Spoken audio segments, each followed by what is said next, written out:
शरण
We'll now invoke the blessings. If you can please leave the stage so we can get ready for the dancer.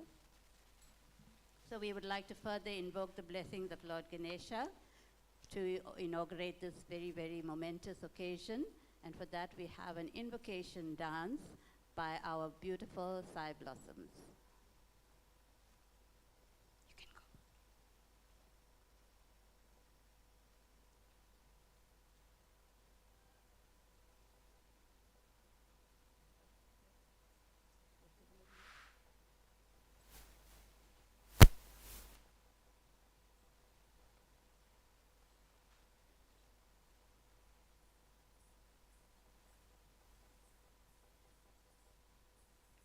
So while we're waiting for that, let me start the official opening of this, offering my salutations and prostrations at the divine lotus feet of our dearest Lord, the Kali Yuga avatar, Bhagawan Sri Sathya Sai Baba.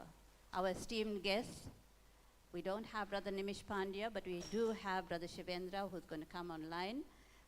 Brother Subri Naidu, our Zone Chair, Zone 9 Chair, Brother Ruben Naidu, National Council President of South Africa, Sister Roshni Singh, Director of Sri Sathya Sai Institute of Educare, South Africa, members of the Sri Sathya Sai Global Council, South Africa National Council, and members of SSSI ESA. Loving greetings, Om Shri Sai Ram, and welcome, dear embodiments of love, to the very long-awaited National Educare Conference 2025. A very special offering on the occasion of the 100th year and advent of our beloved Bhagwan Sri Sathya Sai Baba.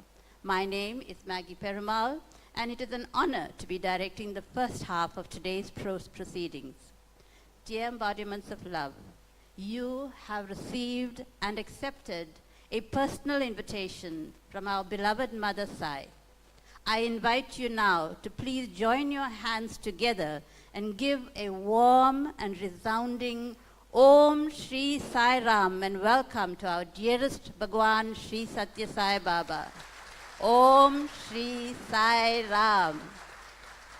So, Swami, we offer this National Educare Conference at your divine lotus feet. Please speak through us, sing through us, dance with us throughout the proceedings. And before we invite our dancers, I just want to go through some house rules. Please try to avoid disturbance and maintain silence as far as possible. And at this point, I please ask you to switch off or switch it to mute your phones, please, so that we do not have any disturbance. We also like to maintain as much discipline because Swami says discipline is the hallmark of education as well as character. So please exercise discipline in everything that you do. Toilets are to my right, which you should all have found out by now. So on my right, downstairs as well as upstairs. And there is a question box that's going to be kept outside in the help desk.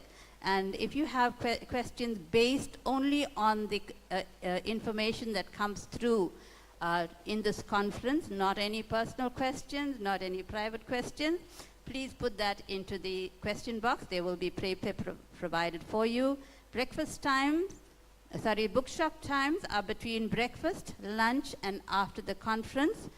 And I make a humble request to all our speakers to keep to their allotted times. There will be timekeepers who will indicate to you 5 minutes before your time is up, and then they will tell you when your time is up.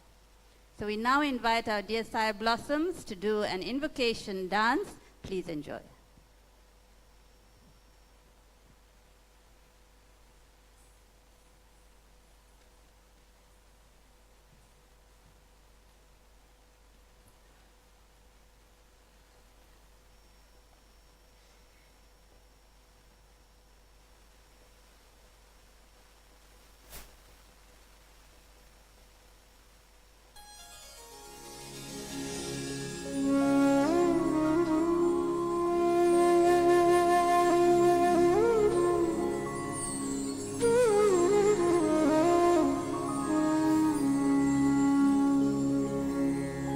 वक्रतुण्ड महाकाय सूर्यकोटि समप्रभा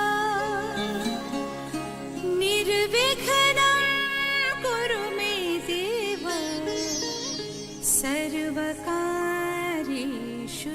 निर्मला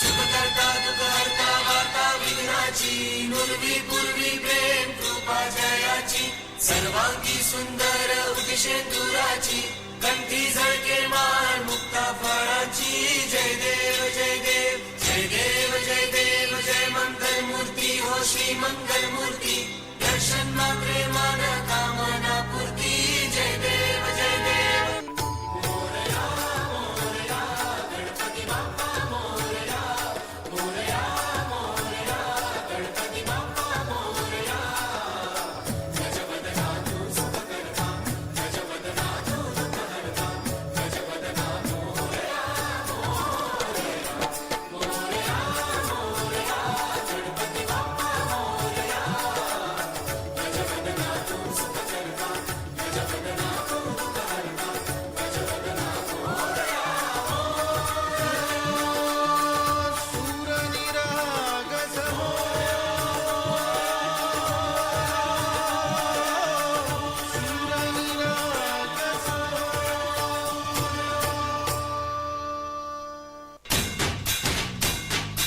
लंबोदर तू विनायका तू वल्लोळेश्वर मोरया विघ्नेश्वर तू एकदंत तू मयुरेश्वरा Morya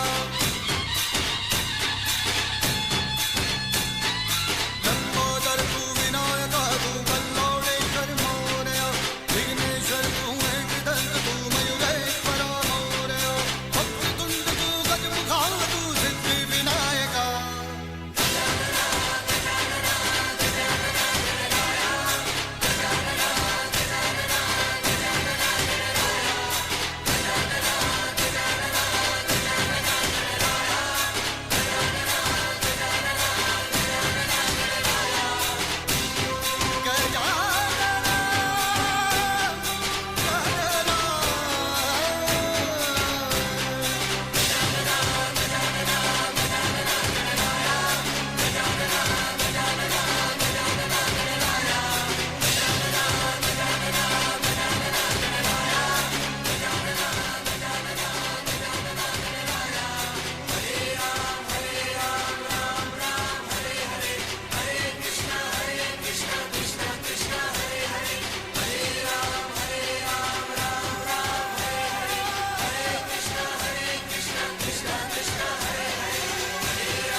Thank you, dear Saya Blossom, for that beautiful dance. I think they were amazing. Don't you agree? Let's give them another round of applause.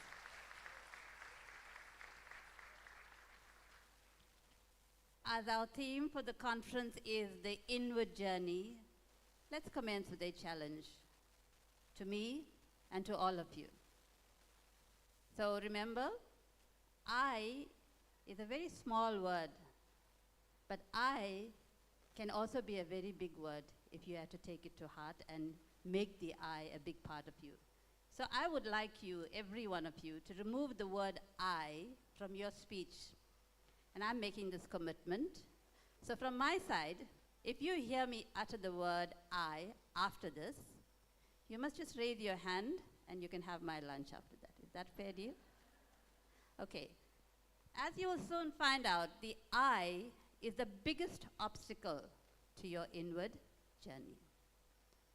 So now it is my pleasure to request Brother Ruben Naidu, National Council President, to declare the conference open and to officially welcome you. Brother Ruben.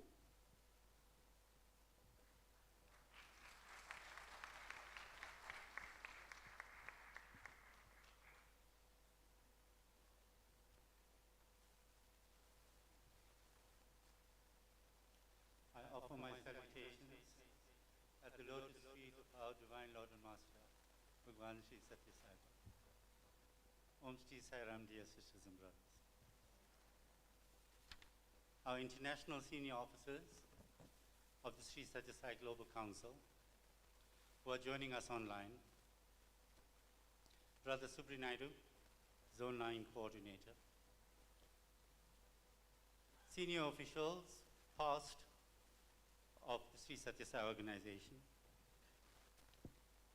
chairpersons and members of the Central Trust and the Education Trust, director and board members of the Sri Sathya Sai Institute of Educare, members of the National Council of the Sri Sathya Sai Global Council South Africa, distinguished elders and guests, delegates from abroad and South Africa, Om Shri Sai Ram to all of you.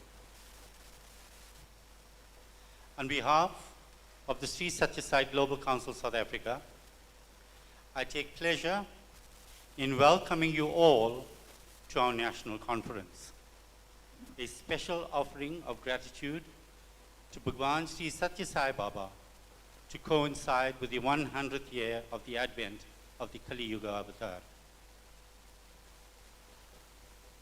A disciple had approached the master, and the disciple asked, "For years, Master, I have been seeking illumination.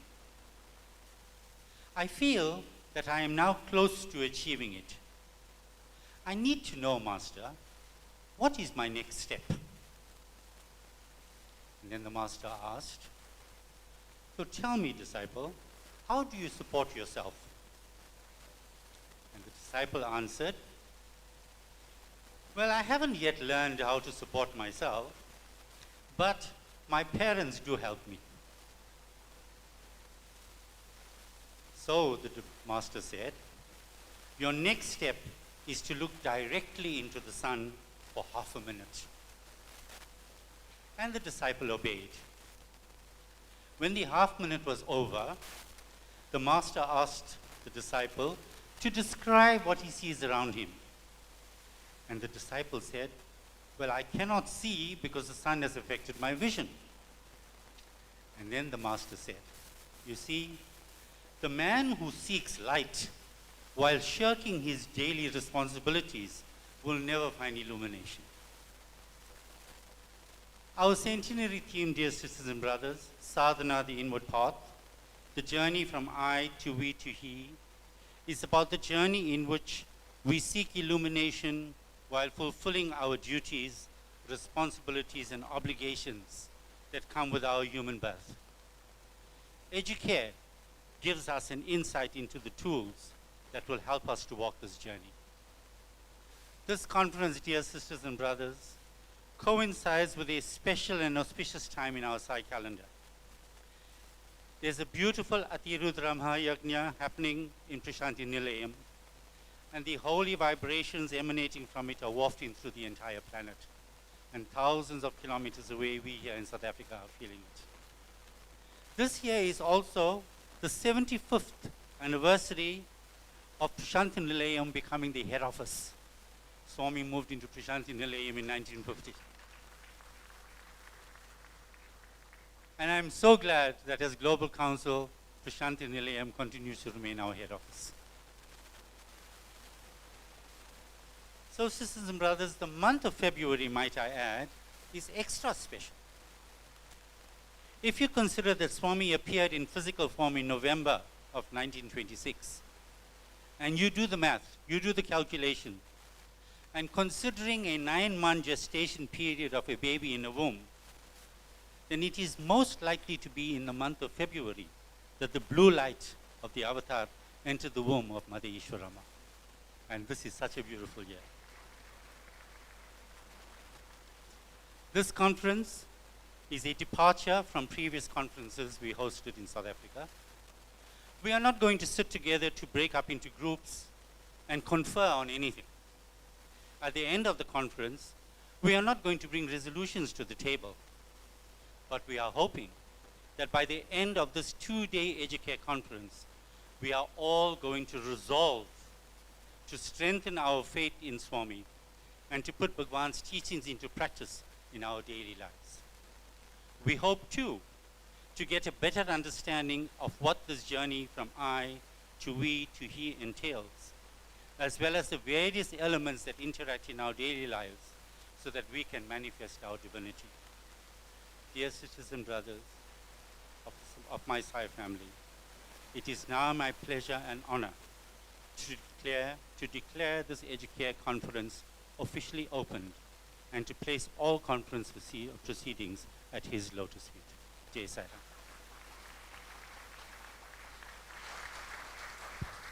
Thank you, Brother Reuben, for that very interesting story and for your warm welcome.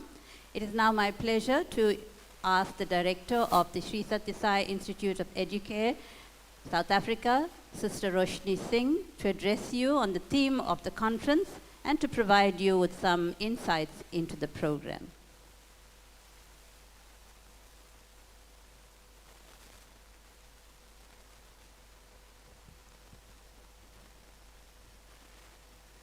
Thank you, Sister Maggie.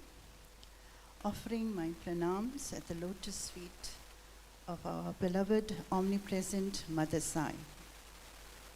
Swami, we offer with a whole heart full of love and gratitude to you this very auspicious day where we are going to proceed with the conference which you willed to take place 5 years later. So the seed was planted 5 years ago. Please be the director of this conference over the 2 days. Revered elders of the Global Council, Prashanthi Nilayam, revered elders, Sri Sathya Sai Global Council, South Africa, Brother Subri Naidu, Zone Chair of Zone 9, and our President, Brother Reuben Naidu. And we are delighted to have our Deputy National President, also from Mauritius, Brother Ashok. And most of all of you, dear delegates, I want to acknowledge your presence here and say Om Sri Sai Ram. Om Sri Sai Ram. That's better. So we love Baba, don't we? So can we sing? The love of Baba, it's so wonderful, the love of Baba. You can do better. Baba, it's so wonderful, oh wonderful love. It's so high, you can't get over it. It's so deep, you can't get under it. It's so wide, oh wonderful love. Let's do it in the fast beat. You know why? We want all these very positive vibrations to go out there into the atmosphere. The love of Baba, it's so wonderful, the love of Baba. Oh, wonderful love. It's so high, you can't get, it's so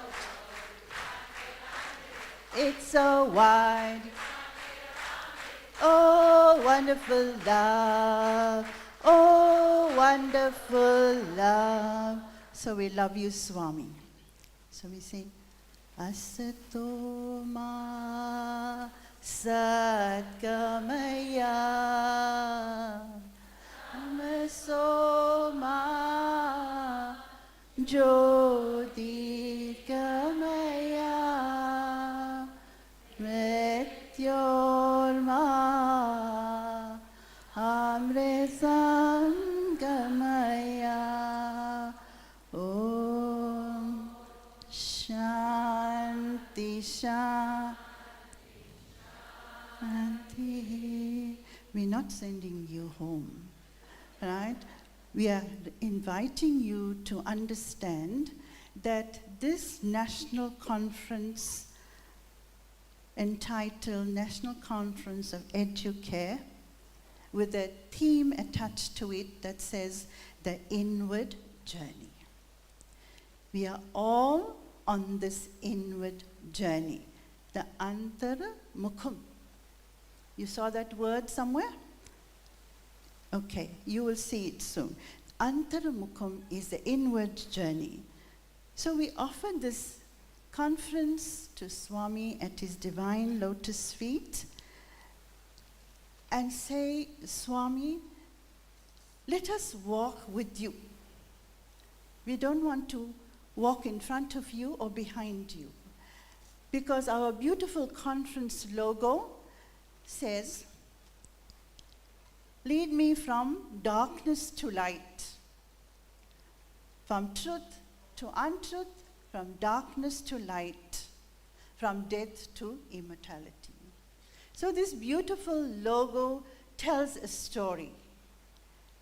In our journey from I to we to he, we need to understand that it's a journey of our own self-discovery. So today, this conference is planned in such a way, the program takes us on this journey. We commence with the Bhagavatam,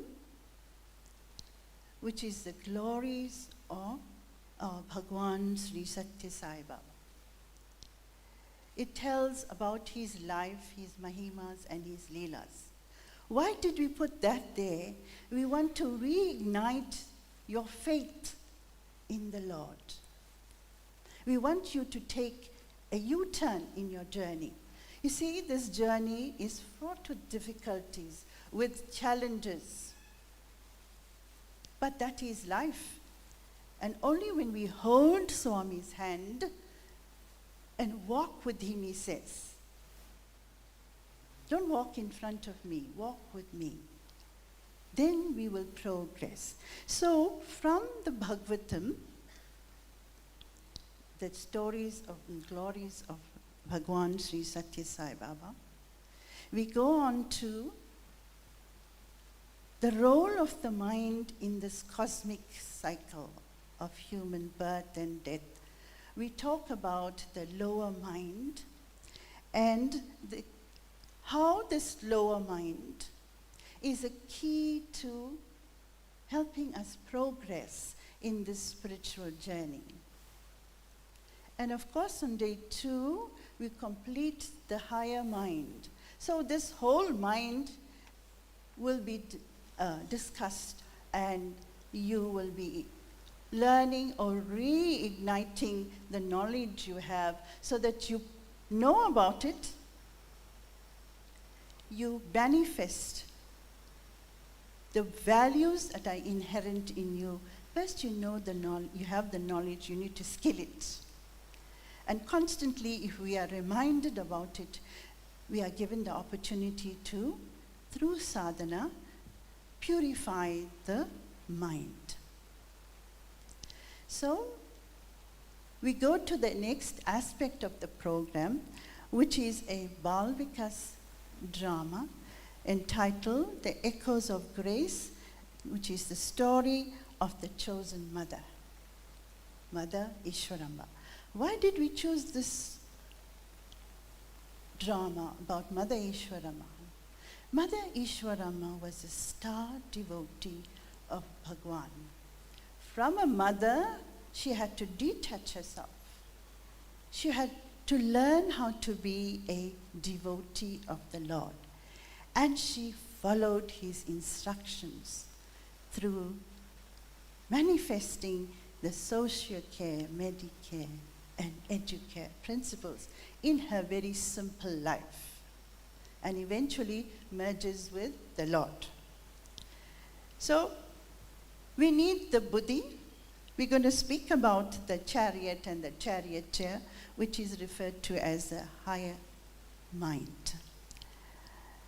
In order to progress, sisters and brothers, in this path, on this journey, from I to we to he, every day of our life, we need to remind through self-inquiry, who are we? Who am I? What is my purpose in this life? Therefore, we put the program together in such a way that every step of the way you will be reminded, and I will be reminded, that our life's journey starts with oneself, this self-effort. So we want you to enjoy this conference.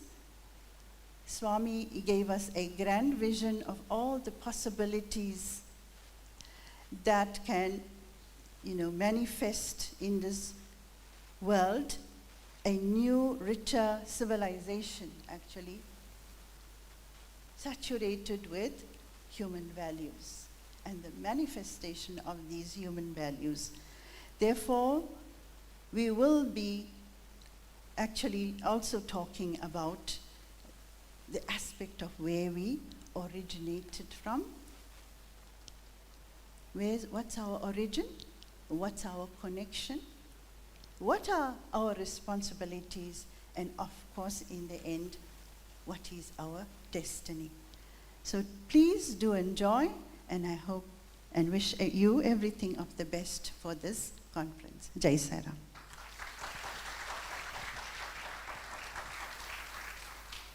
Thank you, Sister Roshni, for giving us those insights into the program.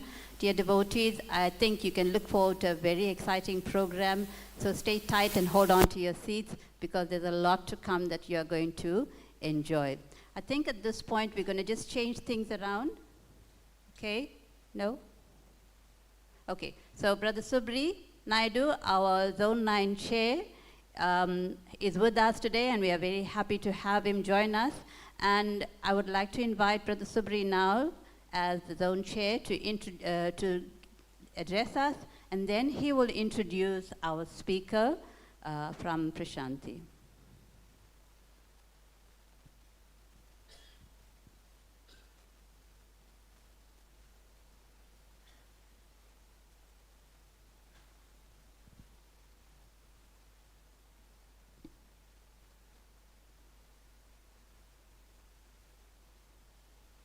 I offer my humble pranams at the divine lotus feet of our most beloved Bhagawan, dear embodiments of divine love. Om Sai Ram to one and all.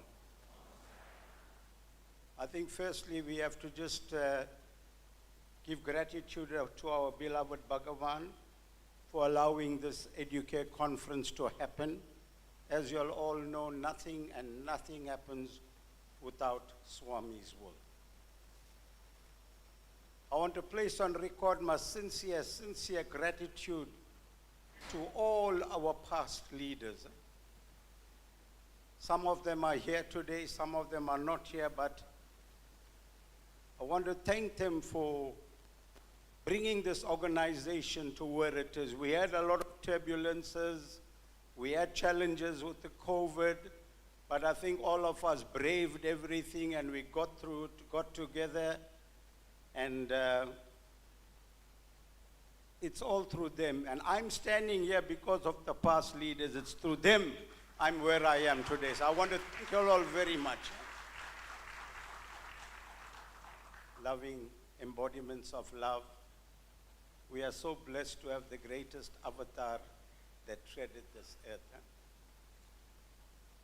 In the late 20, early 21, when we were going through this turbulence with organization and with the COVID, my daily and sincere prayer to Swami was, Swami, please help us to bring our organization to where it was. And loving sisters and brothers, today we can bear testimony and see with the attendance here that we all, our aim and goal is to unite, work together, have lots of love, and today is the result of our get-together here and to see so many people. Let's thank our Lord for giving us this opportunity.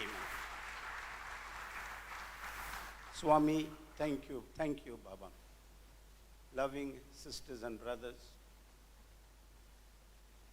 we had this Educare conferences many times from the last 40 years. And now we got the theme, the inward journey. How many of us have transformed over the time? Each and everyone must ask yourself this. Have we changed? Have we become better devotees? And I'll guarantee you all of you have become better people. We have to come to the state where, when we look at 1,000 people here, there's 1,000 size sitting there. Have we come to that understanding that Swami is the indweller in every being that's seated here? Swami has always used the term love all, serve all. Do we love all? Do we love all? Do we serve all? Every one of you all, as I addressed you all in the very beginning, you all are an embodiment of love.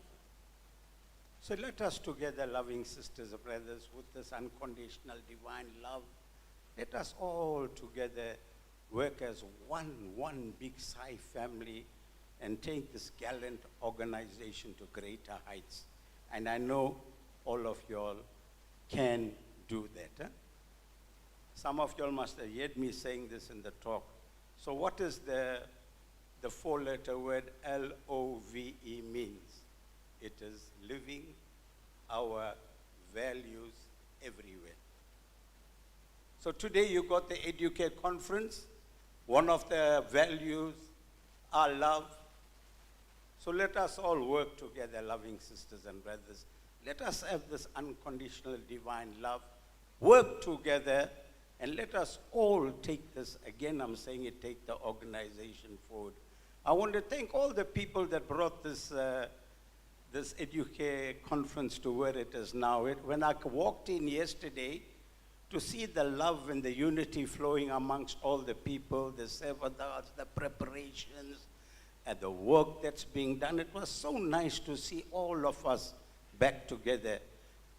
Today we're seeing faces that we haven't seen for a long time. So I welcome to all of you, man. Let us all together work, take this organization forward. I know we all together, we can do that. So there's three very important things if we want to reach that goal. Is first, we got to have self-confidence. Huh? We got to be confident that we're going to achieve our goals. And the second quality with confidence is to have implicit faith that nothing happens without Bhagawan's will. You're going to have your good times, you're going to have your bad times, you're going to have your challenges in life. The challenges are going to make you become stronger and make you become better leaders. So accept challenges. Huh? Mother Kunti in the Mahabharata brought up her 5 sons of human values education. This is the same Educare we're talking about now. And she brought her sons up with such powerful values that they became victorious in the Mahabharata war. And after the war, Lord Krishna was so impressed with Mother for bringing the children up with that values that he said, Mother, ask me for any wish, any gift I'll give you. And Mother Kunti said, my Lord, give me more problems. Why she asked that? Lord Krishna said, but Mother, why problems? Say, my Lord, because when challenges come my way, I think of you more, pray more to you. And you'll all know, when we got problems, I don't know how many times we chant the Gayatri mantra and we pray for God to help us. So let's take everything good and bad equally, because nothing happens without Swami's will. So self-confidence, implicit faith, and loving sisters and brothers, total surrender at Bhagawan's lotus feet. Let us surrender our entire lives to Swami, and he will take care of your every need. We got the greatest avatar that treaded this earth. So let us surrender body, mind, and soul at his lotus feet, and we pray that Bhagavan takes us through this spiritual journey so we could start to feel and experience him inside of us. So I just want all of you to close your eyes to conclude. Just close your eyes and say, and I want your loving sisters and brothers inside to love everyone. Especially I want you to love the people that do not like you, to love the people that hates you, to love the people that gossips about you. Can you see how beautiful Swami looks inside of them? The time has come, loving sisters and brothers, for you to experience Swami inside of you.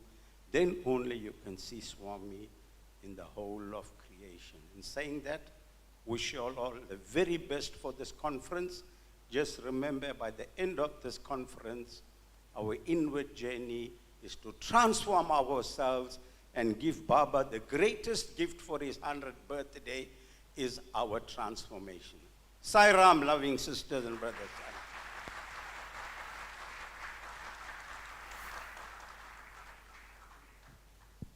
Thank you, Brother Sabri, for those beautiful words of inspiration. And I think you have truly inspired us in terms of telling us that, Swami, nothing happens without your will. And before I ask Brother Ruben to introduce our speaker, I just want to say that, you know, Swami is actually in charge here because we were inundated with people that wanted to come to this conference at the last minute.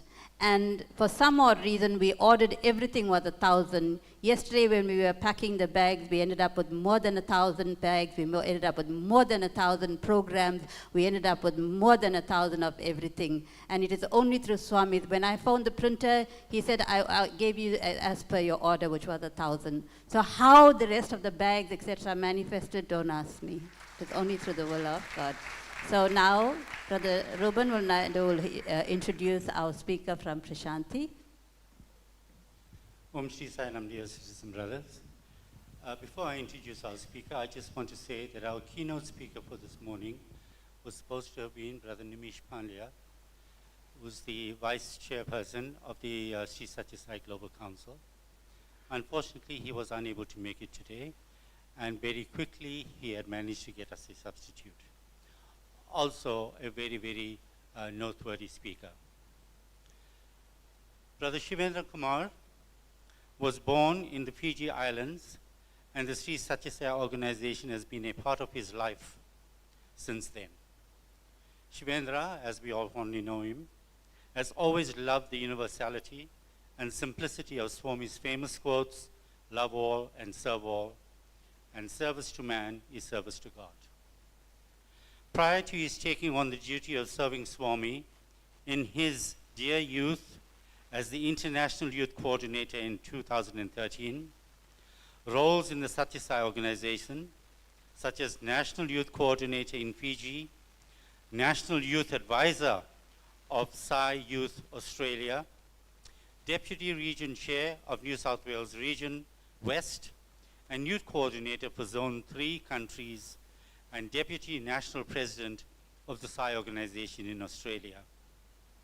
He is currently the convener of Sri Sathya Sai Global Council, supporting the activities of the Global Council around the globe.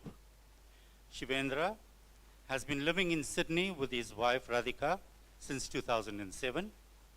They have 2 sons, Rishan and Sayansh, and attend the Sri Sathya Sai Center of Blacktown. Dear sisters and brothers, let's put our hands together and welcome Brother Shivendra Kumar. Jai Sai Ram.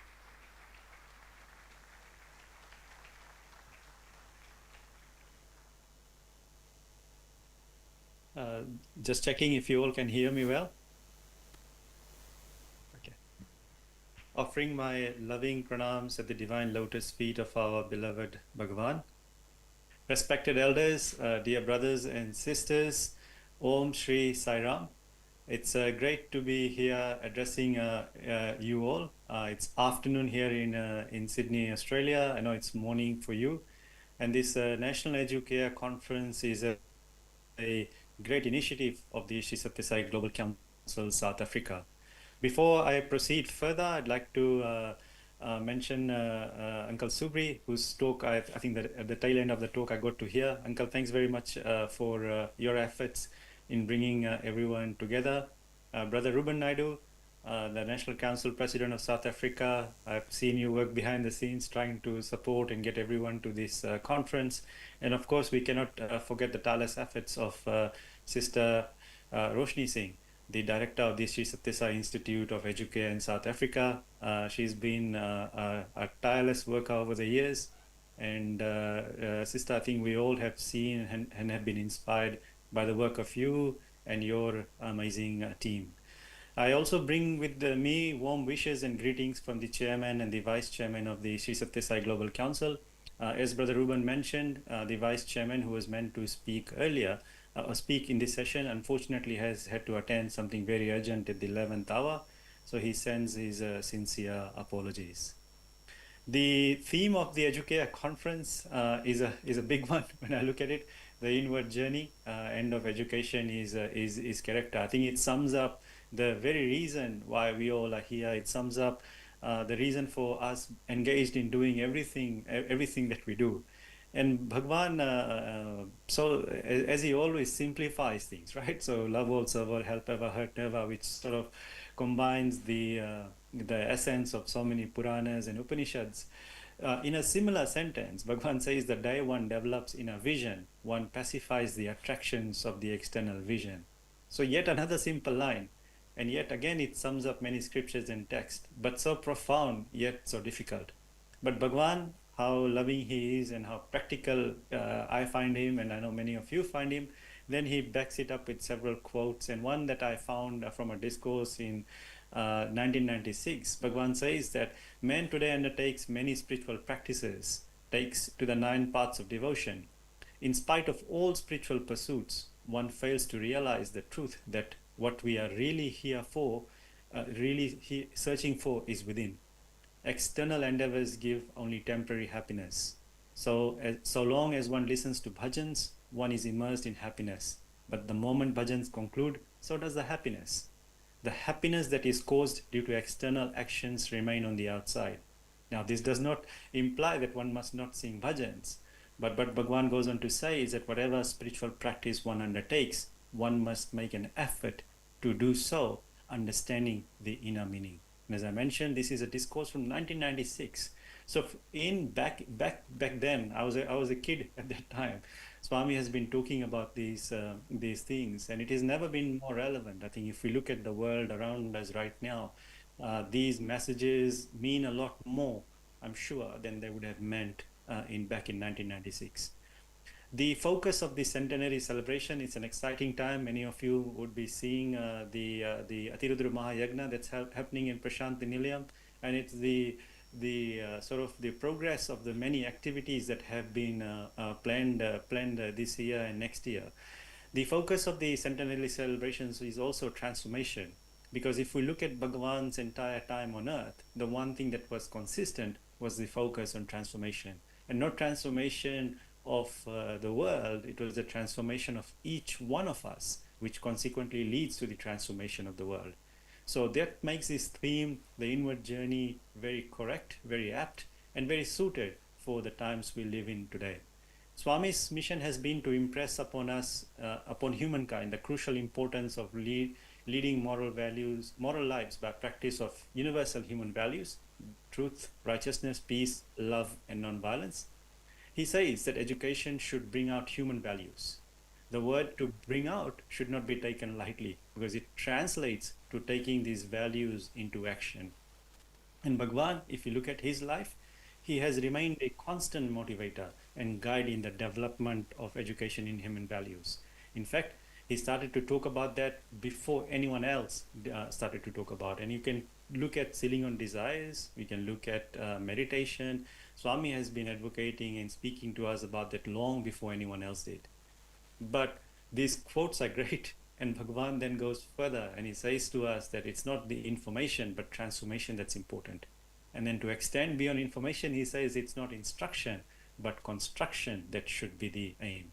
And in that light, the mission of carrying the Educare and the study of human values is going around the world. In fact, the Sri Sathya Sai Central Trust inaugurated the Sri Sathya Sai Center for Human Values, what we call SSSCHV, on 15th of November 2017. And the focus of the Sri Sathya Sai Center for Human Values is to take up a more concerted and deeper study of the extent of Sai literature available in terms of research and its applications through training programs. A few members of the Sri Sathya Sai Institute of Educare South Africa have met with the leaders of the Sri Sathya Sai Center for Human Values, and I think there have been subsequent discussions thereafter. The studies and the findings that get done at the Sri Sathya Sai Center for Human Values is then shared with institutions, corporations, and government departments across India. And it is a vision of the Sri Sathya Sai Central Trust as well as the Sri Sathya Sai Global Council to start to see this happen around the world. And there are such institutions globally, the institute in South Africa being one. And it is great to see that South Africa continues to demonstrate commitment and leadership in this area. I was fortunate enough to visit the exhibition by the Sri Sathya Sai Institute of Educare in Prasanthi Nilayam during the Sri Sathya Sai Center Leaders Conference in 2023. And it was inspiring to see the volume of work, the extent to which the community engagement activities go, the involvement of the devotees, particularly young and adults, and the dedication of those who are involved in it. I know many of the devotees are involved full time in the activities of the institutions, and as I said at the start, that's all very inspiring. And as I said earlier, that the world needs much more of what Swami had said today, to transmit and to reach everyone. And these conferences and work that devotees everywhere around the world are doing is making a difference to the world. And we should be thankful to Swami for this opportunity. It might sometimes seem that the work we do does not have an impact, but the impact is not measured by quantity, it's measured by quality. And there are many people that I meet today, and I know many of you meet, whose lives have been transformed by Swami, but also by Swami Sevaks like yourselves, where one word, one gesture, a Balvikas lesson, an Educare seminar has transformed the life of someone. And it is our opportunity to continue to gift someone the love and wisdom that Swami so lovingly gifted us over the years. As I said, this is the centenary year, and I will not miss the opportunity here today to welcome all of you home to visit Prasanthi Nilayam. And the ashram has decided to extend the birthday celebrations till 2026. And the reason for doing that is that we can invite every family, every individual to come and visit home and soak in the festivities and the celebrations of such a magnificent year. So if you haven't yet planned to come, please do take the time out and visit Prasanthi Nilayam, or encourage your loved ones to do so. Unfortunately, I also won't be able to stay longer in the conference with you today, as I've got to address the young adults who are participating in the Young Adults Leadership Program for Self-Transformation in just a few minutes. But it's been great to be here. And as Subri Uncle said, we must have always faith and trust in Swami's will. And I'm really delighted that Swami gave me the opportunity to be with the family from South Africa today. And it's great to see all of the initiatives, not only this Educare conference, but all of the initiatives that are happening across the country. Dear brothers and sisters, thank you very much. And I wish you all a very successful, inspiring, and transformative conference. Om Shri Sai Ram. Thank you. Thank you, Brother Shivendra, for that very, very inspiring address. And like he rightly says, you know, the journey, if you want to change the world, has to begin with you. You know, we were supposed to have Brother Nimish Pandya, and when we managed to confirm that Brother Nimish Pandya was going to be our guest speaker, we were all very excited. We were so excited, we thought we bagged one of the biggest fishes. And Swami changed that. That's only happened this morning.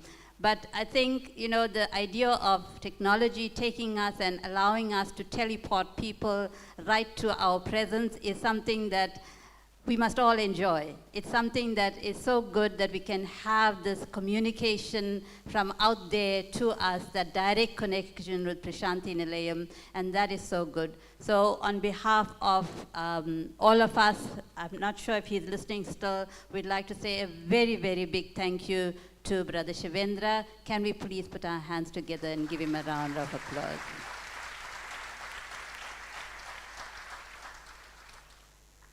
So I think Swami is actually inadvertently moving our program in the direction that he wanted it to move. And therefore we are on track, as much as I was worried that we were not going to be on track, but we are on track.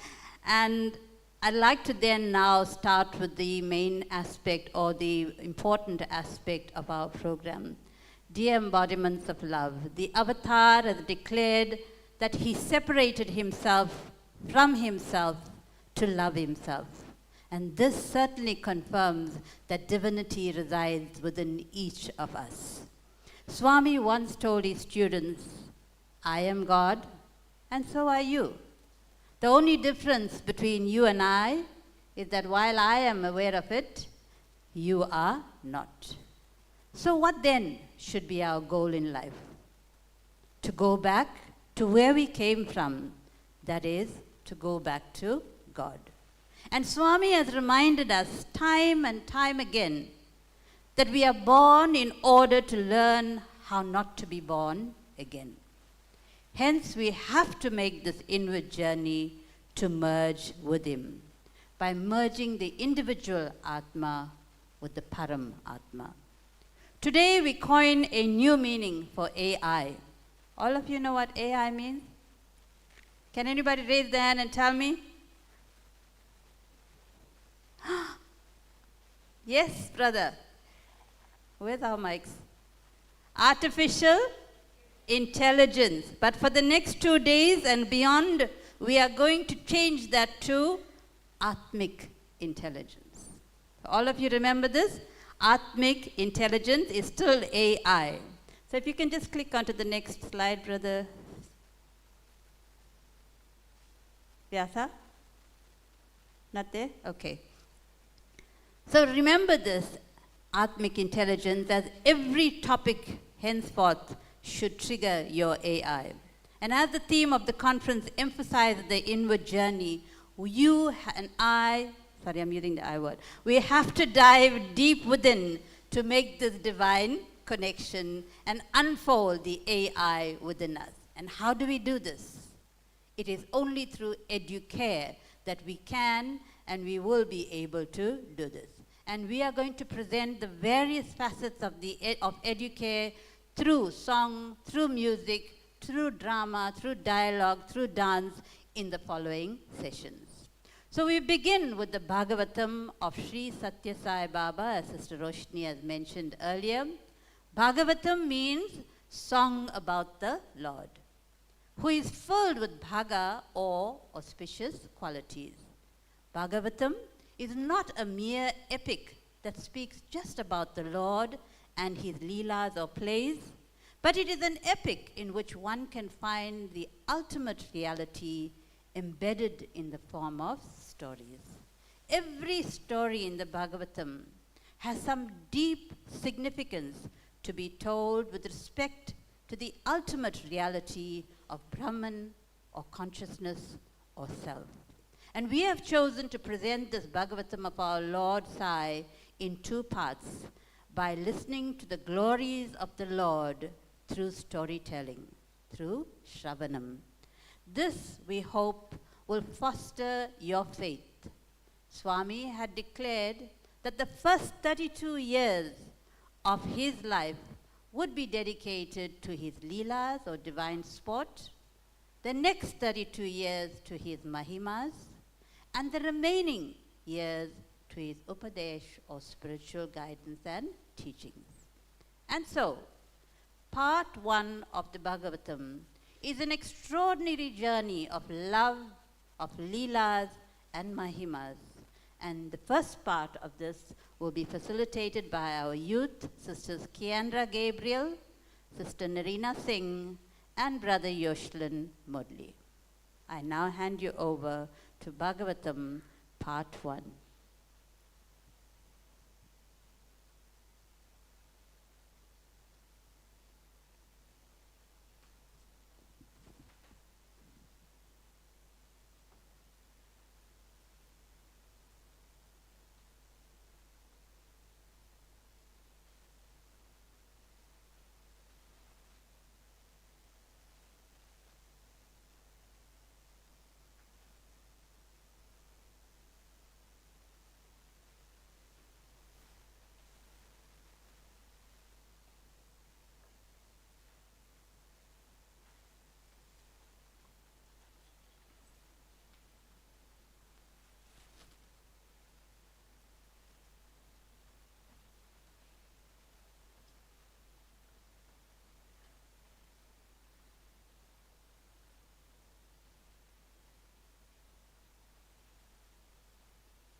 पतये त्वमेव प्रत्यक्षं तत्त्वमसि श्री सच्चिदानंद सद्गुरु साईनाथ महाराज की जय।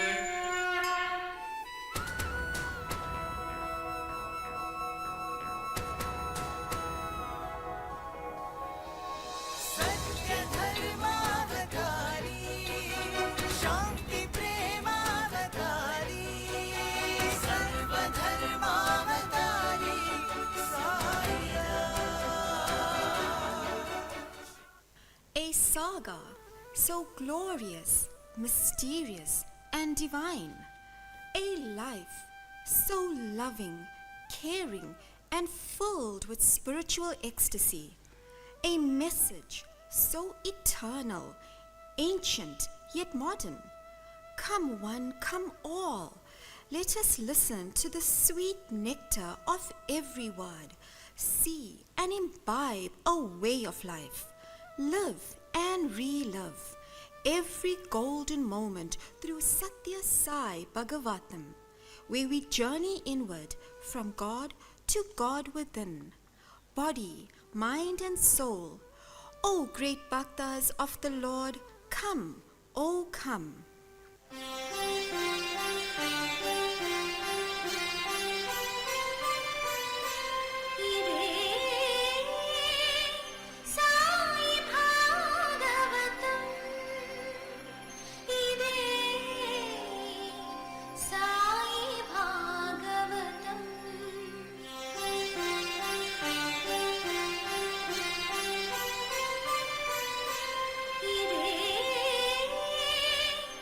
इदे Sai Bhagavatam.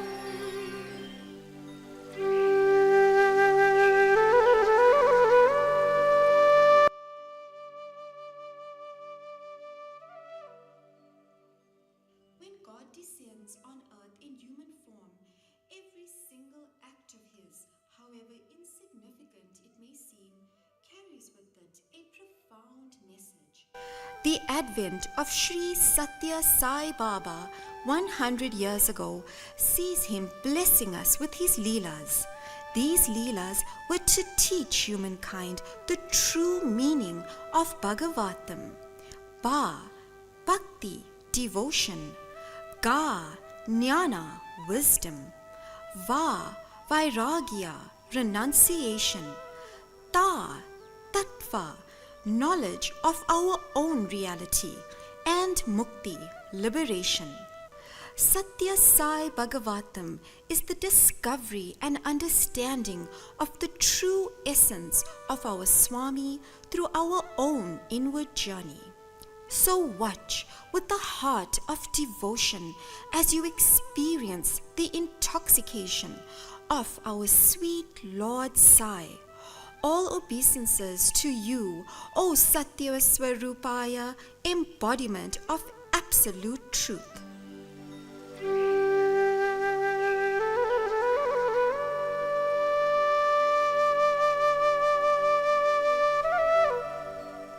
Let us journey back to the year 1918, when the first advent of Shirdi Sai was drawing to a close. Om Shri Sai Shirdi Sai Murtaye Namaha. Salutations to Shri Sai, who was the incarnation of Shirdi Baba. Shirdi Sai Baba, known for uniting hearts and bridging religions, sensed that his earthly journey was coming to an end. The Dwaraka Mai, where Baba lay, was quiet and still. One devotee looked at Baba and asked, "Baba, why does it feel as if something is about to change?" Shirdi Baba lovingly responded, "Change is the nature of this world. Soon, this body you see will be no more. But do not despair. I will be returning as an 8-year-old boy after leaving this body." Later that night, Lakshmi Bai went up to Baba. She was a humble and devoted follower, always willing and ready to serve Baba. Shirdi Baba softly whispered, "Lakshmi Bai, take these. I will return after 8 years in Andhra Pradesh. Shirdi Baba opened his hands, revealing 9 gold coins. Shirdi Baba then turned to Abdul, his close Muslim devotee. Abdul was tearful and his heart sore at the thought of his beloved Baba leaving. Abdul asked, "I don't understand. You keep saying you will return. Baba, when will you return to us?" Baba replied, 8 years from now, Abdul, I shall appear again and give you darshan. I will give darshan in the name of Sathya, the upholder of truth. The two bodies are different, but the divinity is one. And so, on 15 October 1918, Shirdi Sai Baba left his mortal body and attained Mahasamadhi. Yet his words lingered, imprinted on the hearts of his followers, a promise of return echoed.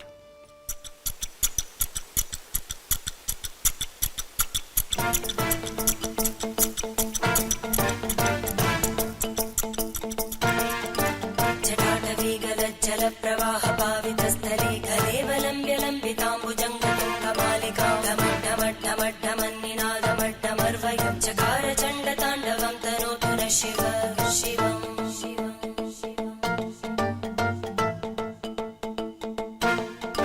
जटाकटाः सम्भ्रमभ्रमन्निलिम्पनिर्जरी विलोलवीचिवल्लरी विराजमानमूर्धनि धगद्धगद्धगज्ज्वलल्ललाटपट्टपावके किशोरचन्द्रशेखरे रतिप्रदक्षिणम् मम The golden light, thy golden light came down into my brain. In the grey rooms of my mind, sun-touched, became a bright reply to wisdom's occult plane, a calm illumination and a flame. In an ashram along the southeastern coast of India, a famous saint and philosopher called Saint Aurobindo had emerged from his long and deep meditation. His eyes shimmered with the divine glow, his gaze steady and still. His disciples were curious. What could have broken his silence? Filled with reverence, he looked at his disciples and said, "Dear loved ones, the Supreme Consciousness has descended to the earth. A new spiritual era awaits us."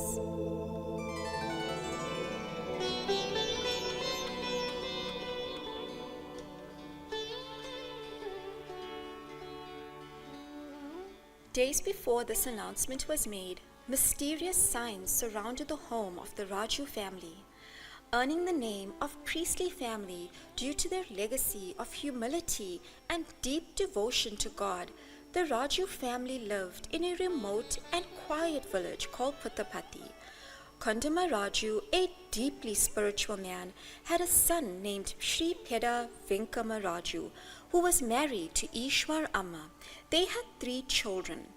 Ishwar Amma was known for her simplicity, devotion, and purity of heart.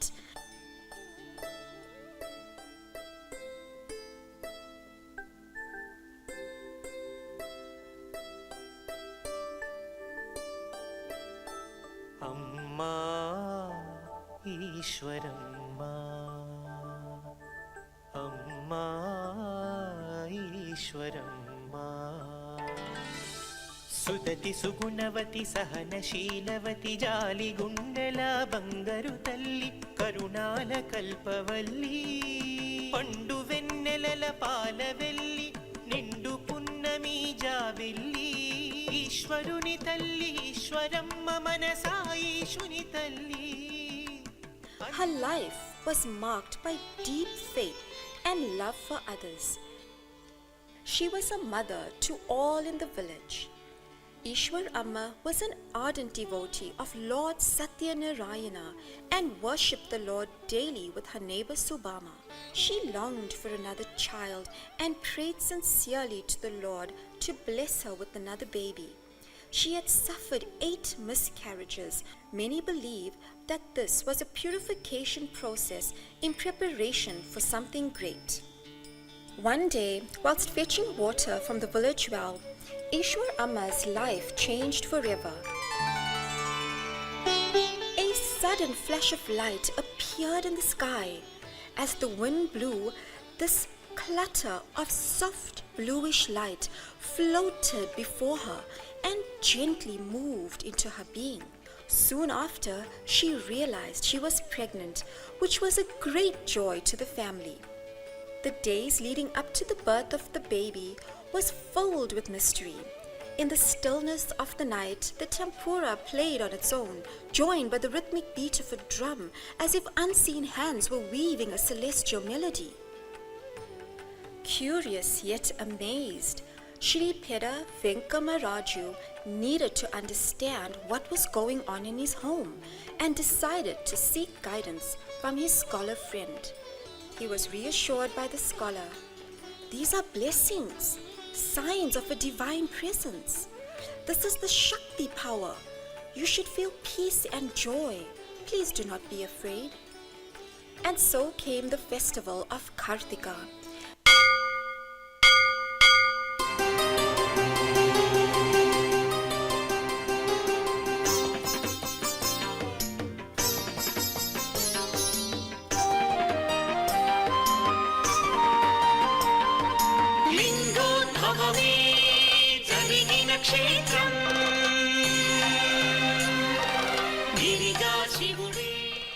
It was a holy Monday, a day dedicated to Lord Shiva. Om Namah Shivaya. Om Namah Shivaya.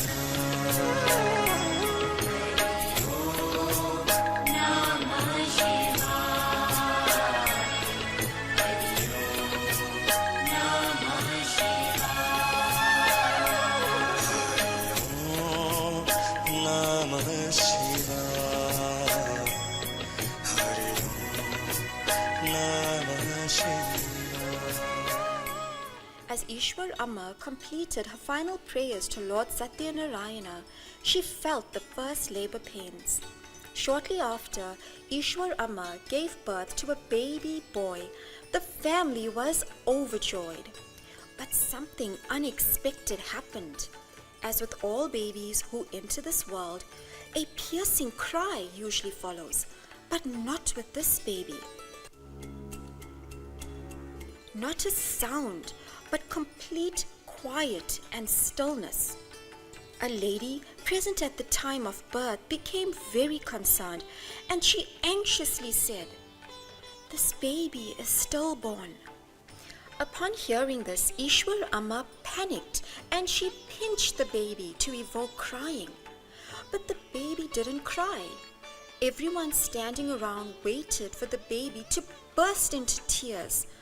But instead of tears, the child delighted everyone with an enchanting smile.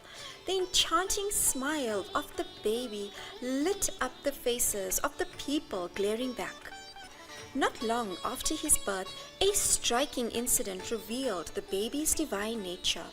A cobra was found under his bed, lying peacefully as though guarding him. Ishwar Amma, filled with joy, said to this baby, "Little one, you are a blessing to the world. My Lord has answered my prayers. I shall name you Sathya, which means truth."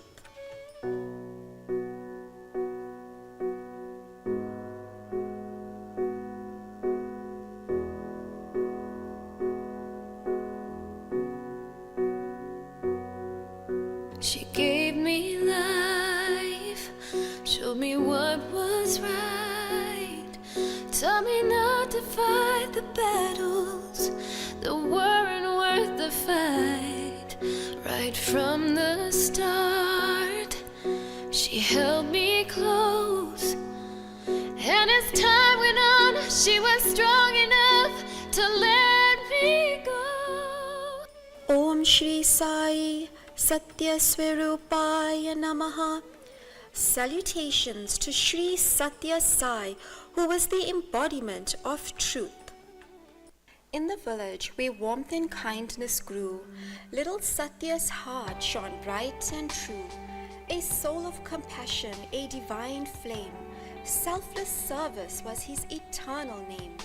At the Raju home, an open door, none in need would leave wanting more. His own small meals, his humble attire, he gave to others, sparked hearts afire.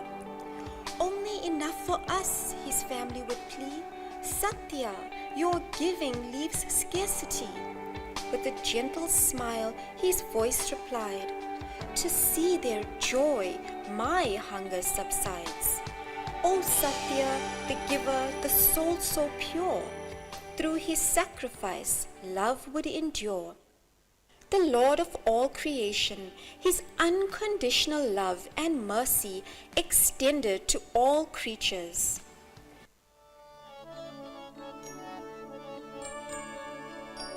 Anjaneya Veera Hanumanta Shura, Anjaneya Veera Hanumanta Shura, Anjaneya Veera Hanumanta Shura, Anjaneya Veera Hanumanta Shura, Vayu Kumara Vanara Veera, Vayu Kumara Vanara Veera. A divine affirmation took place at the Anjaneya temple. Little Sathya would frequently take the children in the village to the Anjaneya temple. He taught them about worship and how to perform the rituals in honor of Lord Hanuman. One day, as the children prepared to walk around the temple in worship of Lord Hanuman, they insisted Sathya join them. Sathya, please join us, said the children. At first, little Sathya was hesitant, but the heartfelt pleas of the children moved him, and he agreed to join them. Just as they began, a majestic monkey appeared out of nowhere, blocking Sathya's way. This majestical monkey was none other than Lord Hanuman himself. Recognizing little Sathya as the embodiment of Lord Rama, Hanuman declared, O Lord Sri Rama, it is I that should worship you, not the other way around. You should not do this. Please stop. His act acknowledged little Sathya as the divine. Jai Ram, Jai Jai Ram, Sita Ram, Jai Radhe Shyam. The realization of Sathya's divinity spread rapidly throughout and beyond the village, including his school. Once, when a teacher instructed the class to take notes, Sathya abstained, and the teacher noticed. You are not taking notes as I instructed. Yes, sir, I admit I have not done so, but I assure you I can answer any question you ask me. I am not interested. Stand on the bench. The bell rang. Kandapa found himself stuck to his chair, unable to move. Embarrassed by the giggling class, he finally asked Sathya to sit. Instantly, he was freed. This incident revealed Sathya's divine nature, teaching that respect and understanding should guide the student-teacher relationship. The divine had to descend in order for humanity to ascend. The Lord of the universe, capable of creating galaxies with a single thought, chose to live a life of simplicity to teach us that true greatness lies in humility, love, and selfless actions. My life is my message, mirrored in the lotus, teaching us to rise above challenges with love as our guiding light. Seek the divine within you, just as the lotus seeks the sun, for in that light lies your true self. Let us now sing his message all together. Let us join Swami.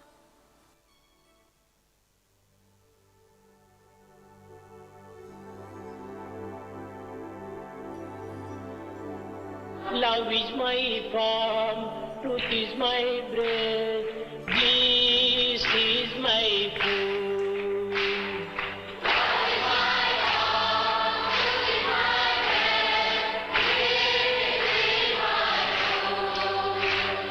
Love is my form, truth is my breath, bliss is my food.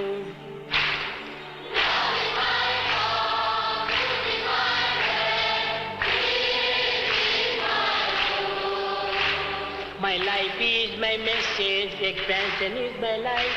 My life is my message, expansion is my life. My life is my message, expansion is my life.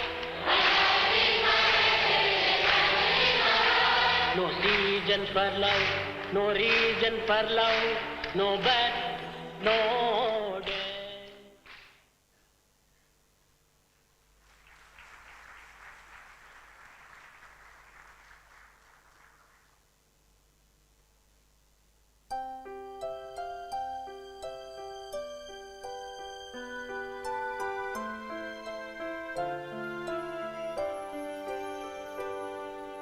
I have a light within me, given to me since birth.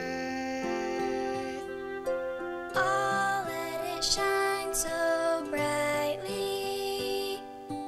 I know my heavenly word. I will share my light like a candle in the night. Let it shine so that others will see. As I let it burn, as I share the warmth, they will feel God's love through me.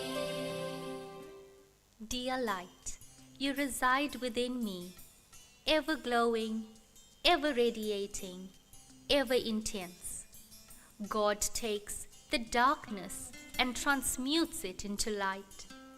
I hold you steady with utmost faith. I ask, guide me on in this Kali age. I am sure that Sister Kendra has filled your hearts with the nectar of our sweet Sai's true nature, which is divine love. The main purpose of the Sai Advent is to teach that God is love. Love is God. Live in love. So, with a heart full of love, I ask you, dear devotees, to immerse yourselves in the loving stories of our young Sai Baba.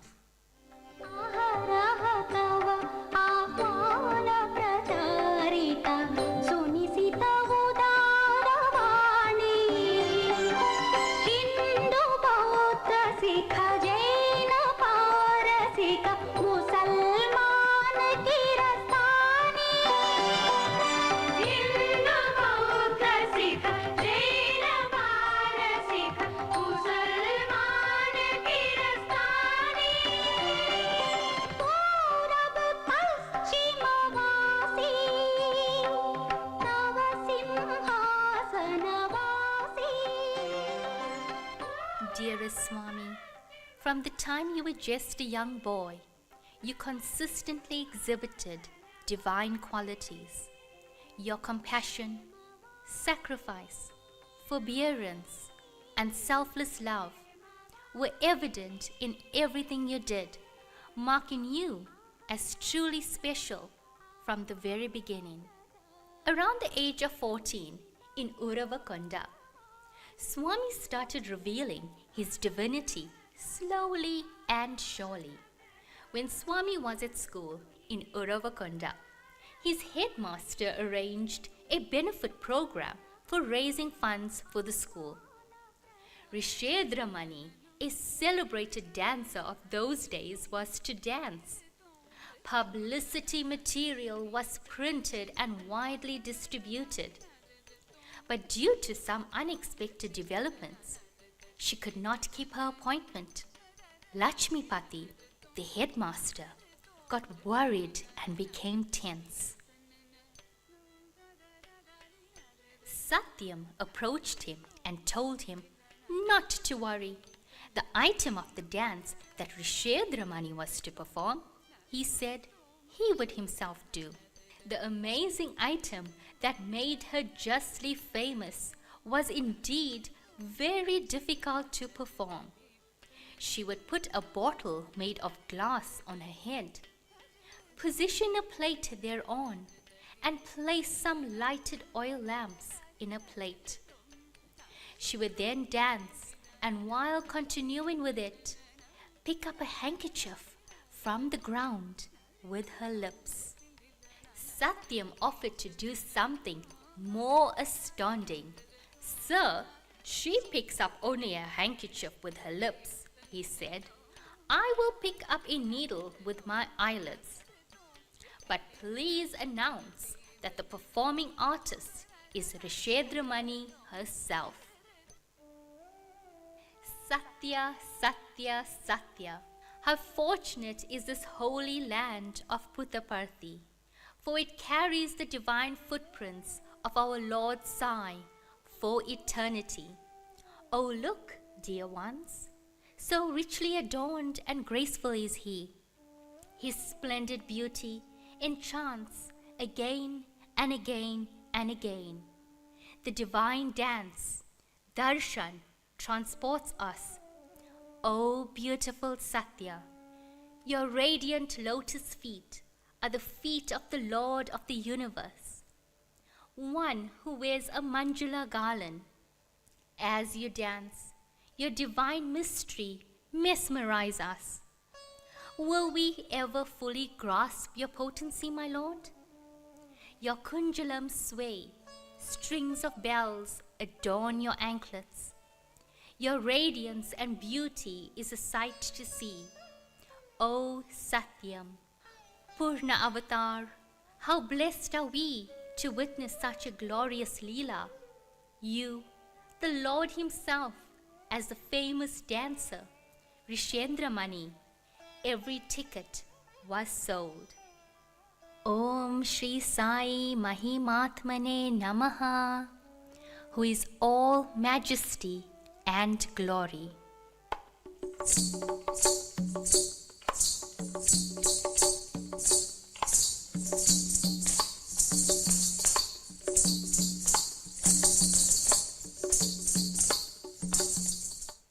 When musical instruments began playing, Swami gently shook his ankle bells to produce captivating sounds.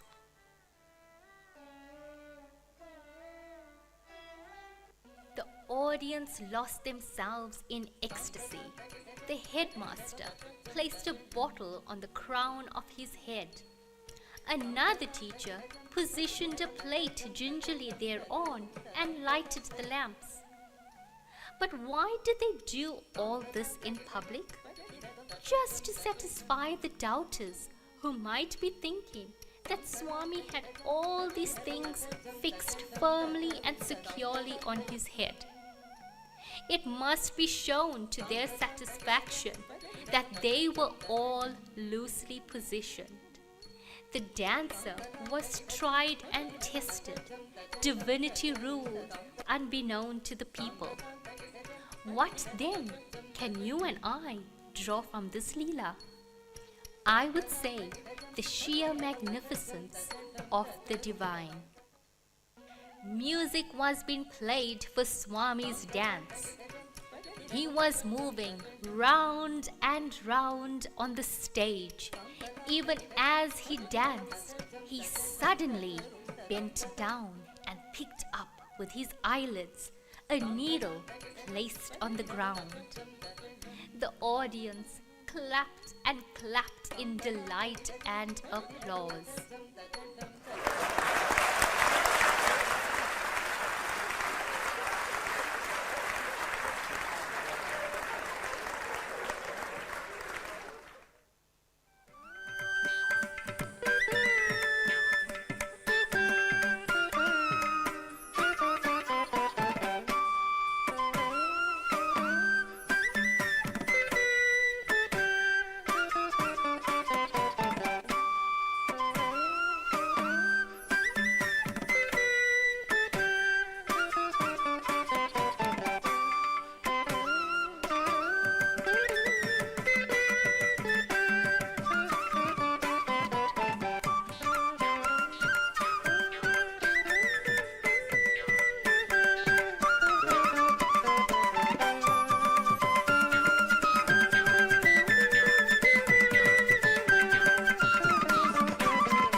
English District Collector, Mr. Horsley, approached the stage to award Swami a medal.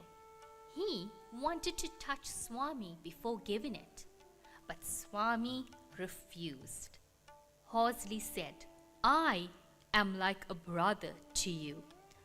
I want to place this medal around your neck." Swami replied, "I am like a sister. Put it in my hand." Om Shri Sai Jodi Adipali Somapaya Namaha. The form of the female and male aspect.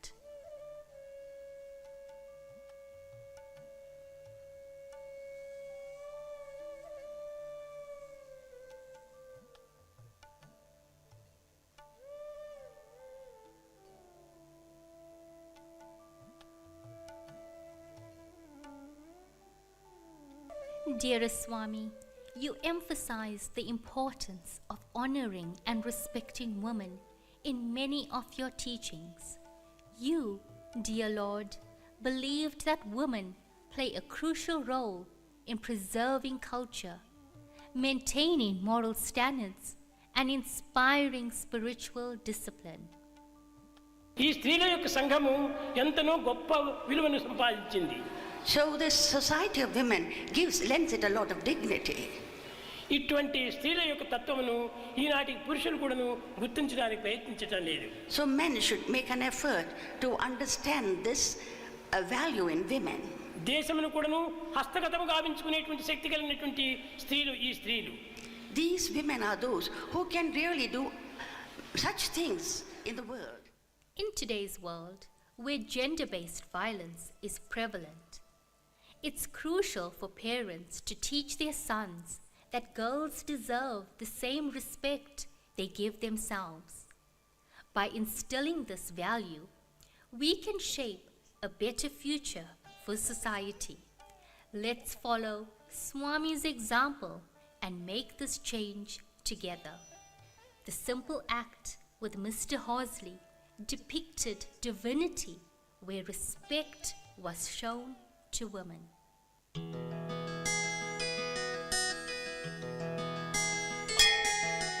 Sai Sai Sai Sai Baba Sai Sai Sai Sai Sai Sai Sai Baba Sai Sai Sai प्यार करे सब साई से, साई सबसे प्यार करे.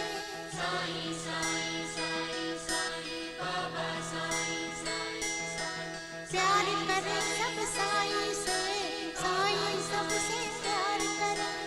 Everybody loves Sai, Sai loves everybody.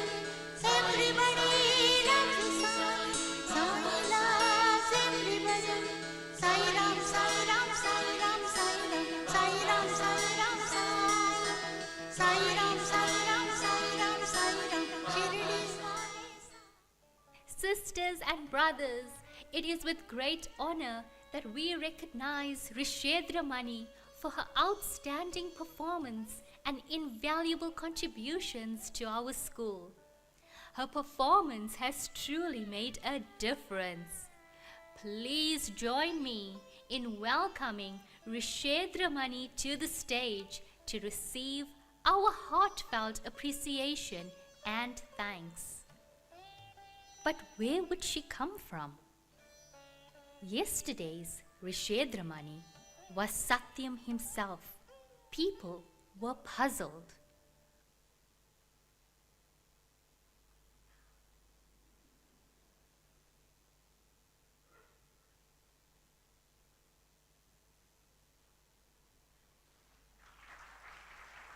The whole universe is a stage for the Supreme Being.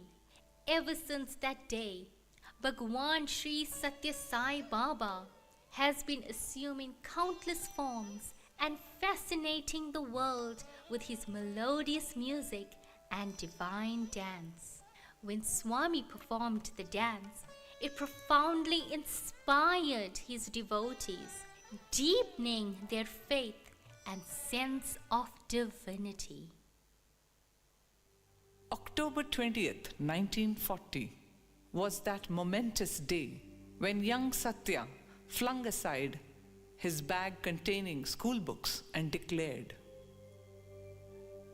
I am no longer your Sathya. I am Sai Baba. I don't belong to you. I have my work. My devotees are calling me.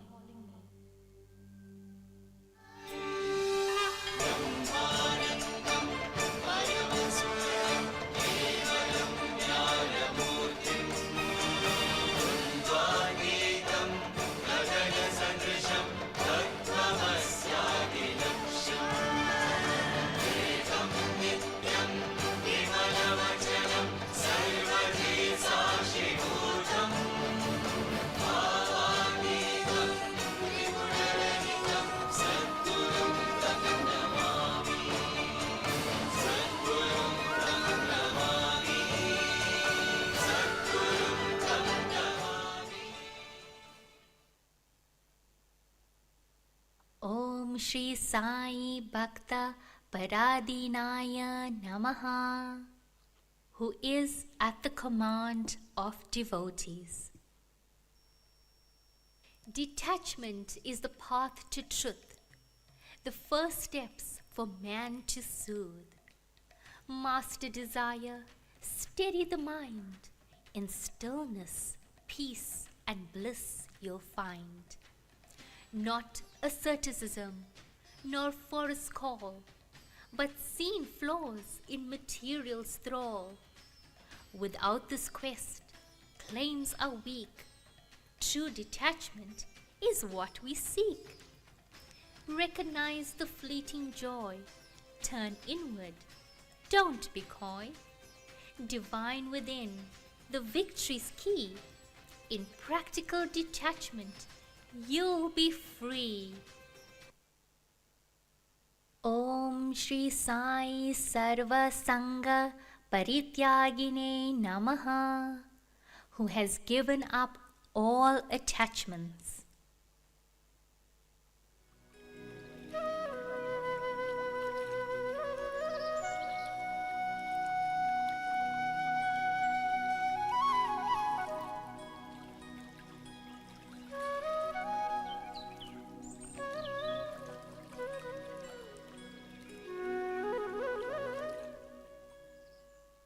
Manasa Bhajare Guru Charanam Dustara Bhavasa Garataranam.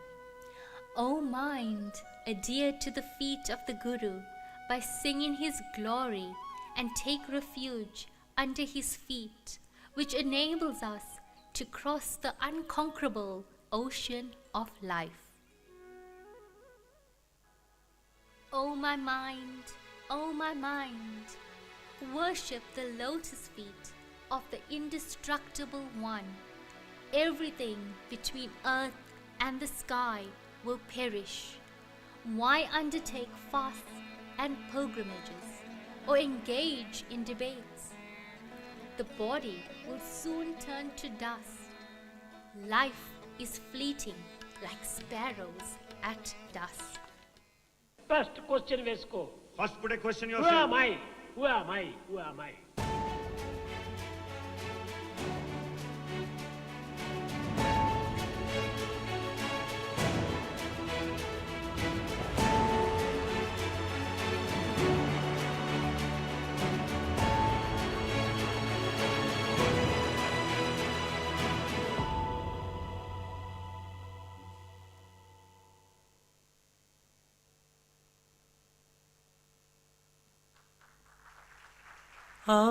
Atmajyoti NaMo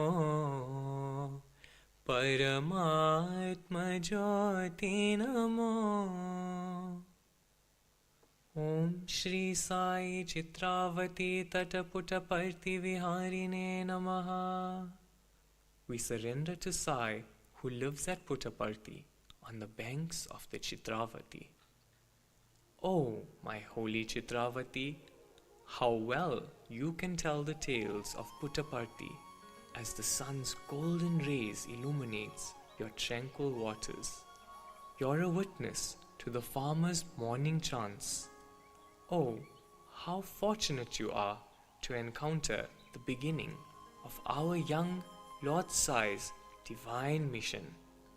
You quietly meander on and on and on, embracing the young Lord Sai in his divine playfulness. Oh, my holy Chitravati, eavesdropping, you hear him say to those close, ask for what you want. And so, you watch on, Swami, fulfilling wish after wish effortlessly. What is the meaning, Swami? And you hear him say, it is just my love to bring you closer to me. Do not seek me for these wonders alone. Seek the truth within yourself. Take the inward journey. I am a reflection of your own divinity. My blessed Chitravati, your flowing waters catch the truth. Yes, he has come not to fulfill our desires, but to awaken in us all that you, I, and him are one with divinity. From the moment of his birth, a divine effulgence radiated from Swami, casting light upon the world. His every leela, whether by the banks of Chitravati or beneath the shade of the Kalpa Vriksha, revealed the boundless grace and power of the divinity that he embodied. Chitravati tata vishala sundara saye. O Veda Purusha, the giver of sacred knowledge, you have come to teach and reteach us the real meaning of our existence through the holy Vedas. Thank you, Swami.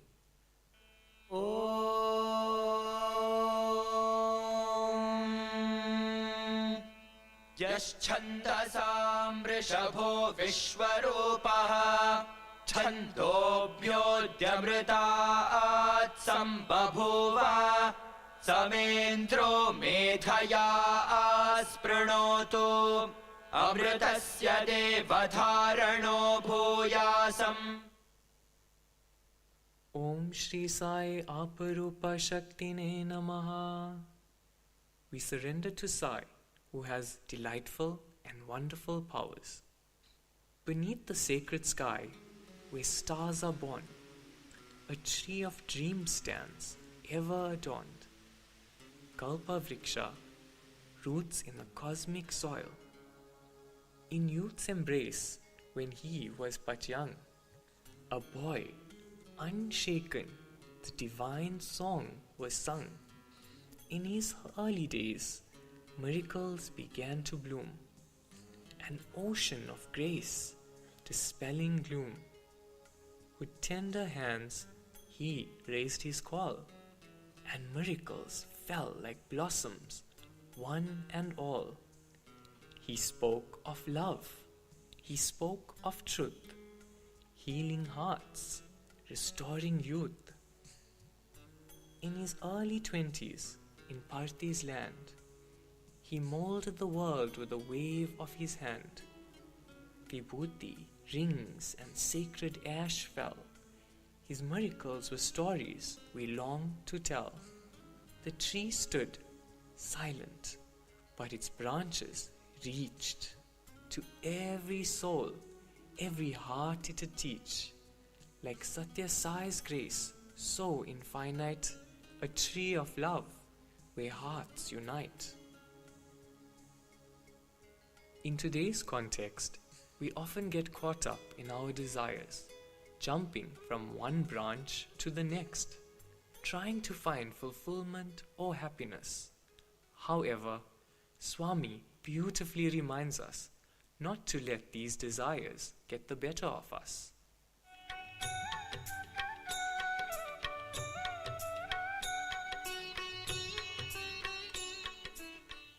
ఇంకా మూడవ శత్రువు మానవుని యందు నకసిక పర్యంతము ఆపాద మస్తకములకు కూడాను వ్యాపించి ఉంటుండాది. The third enemy is spread from top to toe. కామం హిత్వా కామం హిత్వార్థవాన్ భవతి అనగా కోరికలు అనేటువంటిది మానవుని యందు తీరేటువంటిది కాదు. The desires cannot be fulfilled totally.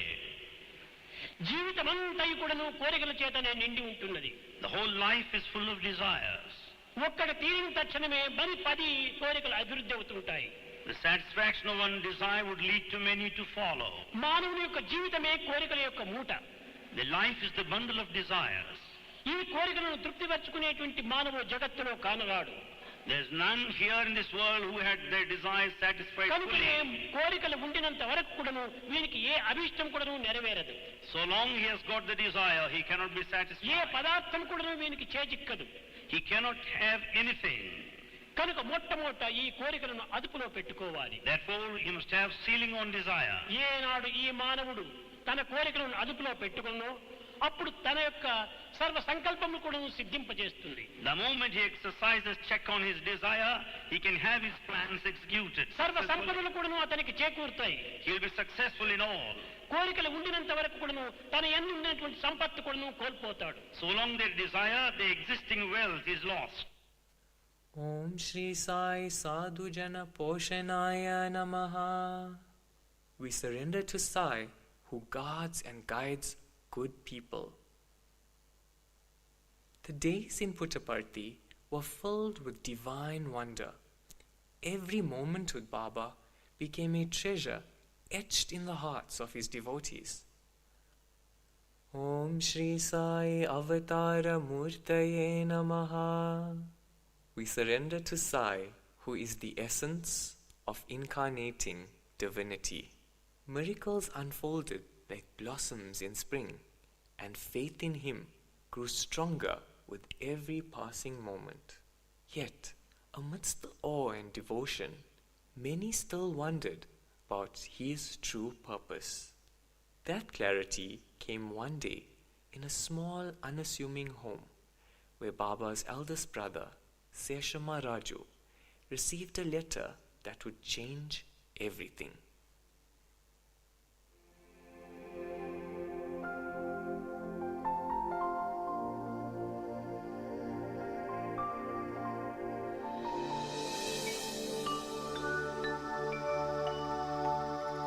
అఖిల మానవులకు ఆనందమునగూర్చి రక్షించుచుండుటే దీక్ష నాకు సన్మార్గమును వీడి చరించు వారల పట్టి కాపాడుటే వ్రతము నాకు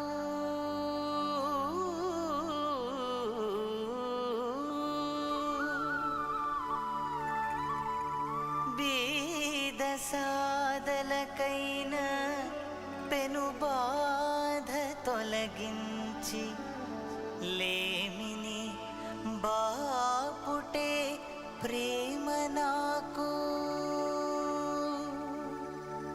నియమ నిష్ఠలతోడ నను గొల్చు వారిని కాపాడుచుండుటే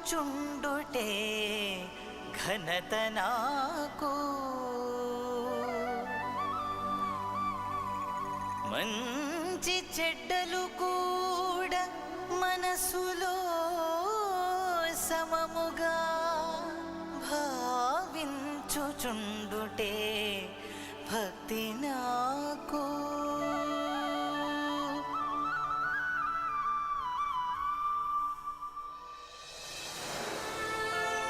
Swami further assures us, and I quote, "This means that I will never give up those who attach themselves to me. I will not give up my mission nor my determination. I know I will carry them out." Unquote.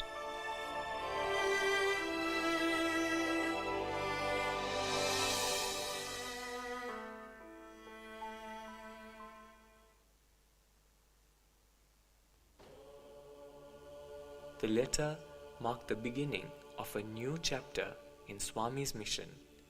From that moment on, he stepped into the role he had declared, embarking on a journey to spread his message of Sathya, Dharma, Shanti, Prema, Ahimsa, truth, right conduct, peace, love, and non-violence to every corner of the world.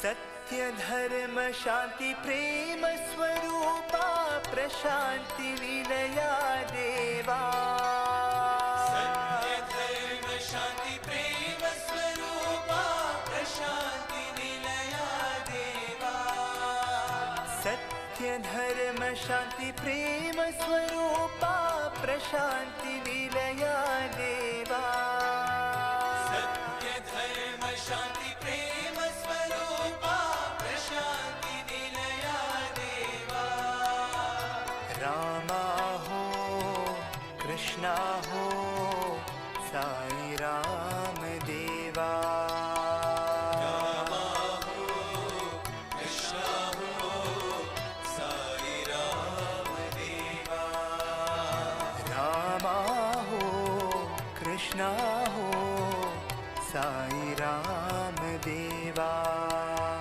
Rama हो कृष्णा हो साई राम देवा Seshama, though still grappling with the magnitude of it all, found solace in Baba's unwavering resolve. Over time, he became one of the many instruments through whom Swami's message reached seekers far and wide. Dear devotees, this world ceases to be a world to us anymore. It is a Dharma Sangata delusion that is tearing us apart from within. End the suffering of yearning once and for all. Swami Sai Bhagavatam bestows on us liberation and liberation alone. Swami, we surrender to you, O Lord of the universe.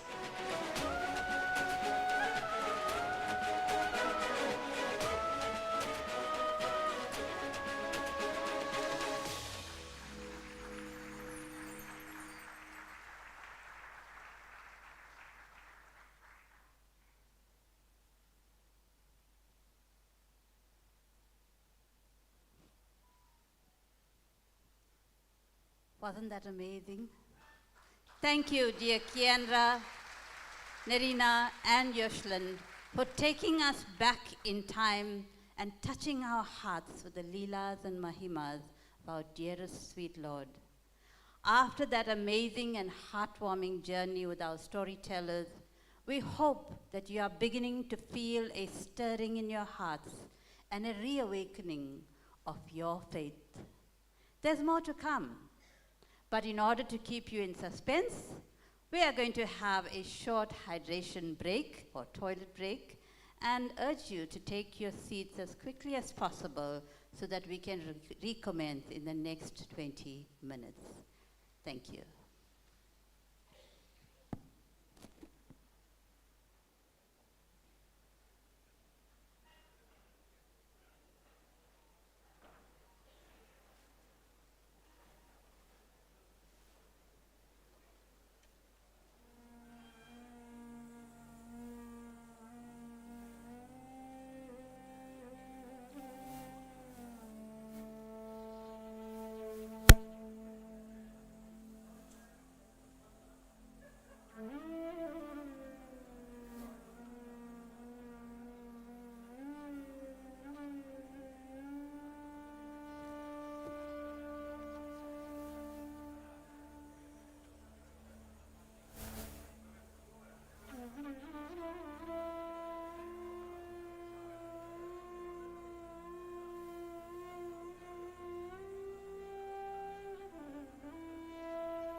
Om Shri Sai Ram. There are two vehicles whose windows are open. The number plate is CG98NNZN, as well as Ashland DZN. Your vehicle windows are open. Second, a pair of spectacles has been found. Please retrieve them at the help desk in the foyer. Jai Sai Ram.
Om Sai Ram. Can we please make our way back into the hall? And can we all please take our seats?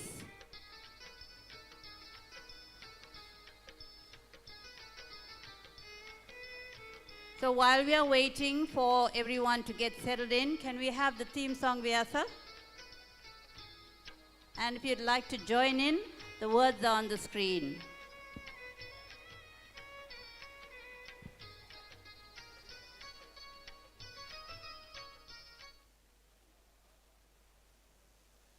मूर्तित्रयस्वरूपाय प्राणाय Sai दुरन्धराय Sai जाग्रते Sai. It's amazing how the birds on my window remind me of Kulwantha, and the clock still strikes for darshan even when I'm miles apart.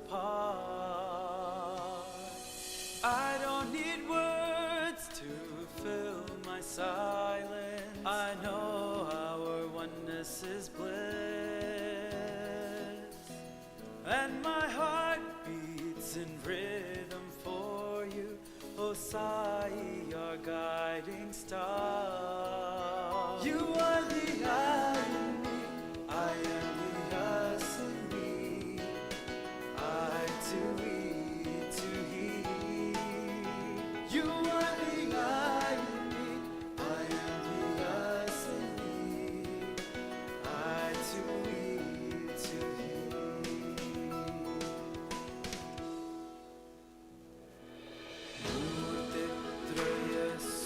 मूर्तित्रयस्वरूपाय प्राणाय Sai दुरन्धराय Sai जाग्रते Sai.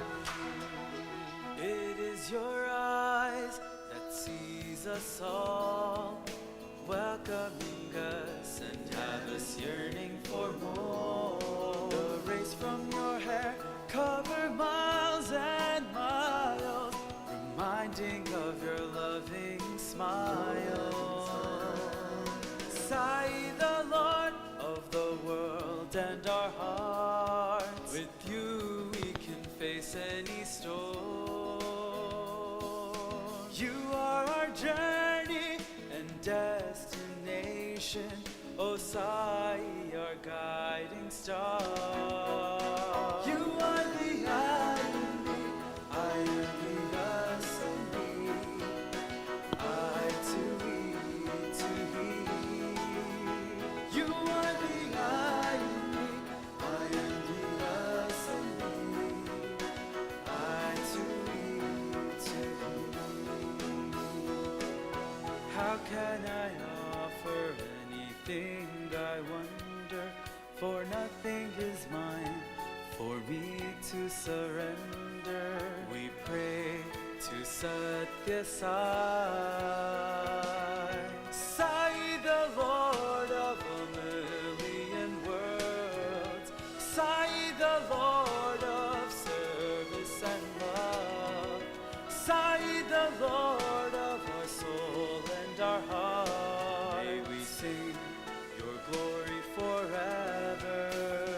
You are the I in me, I am the us in we, I to we to he. You are the I in me, I am the us in we, I to we to he.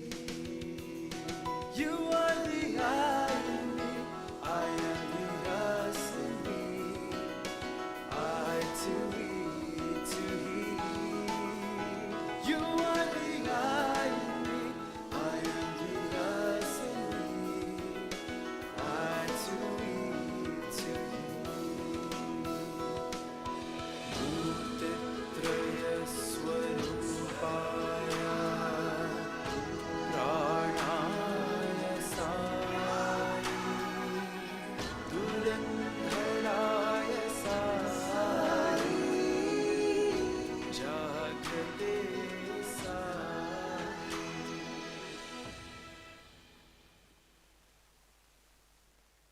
You are the I in me, I am the us in we, I to we to he. Welcome back, dear delegates, dear brothers and sisters, to part 2 of the Bhagavatam, which will reveal more Mahimas on miracles and Swami's Upadesh, which touch the lives of millions of devotees and non-devotees, awakening them to their true purpose.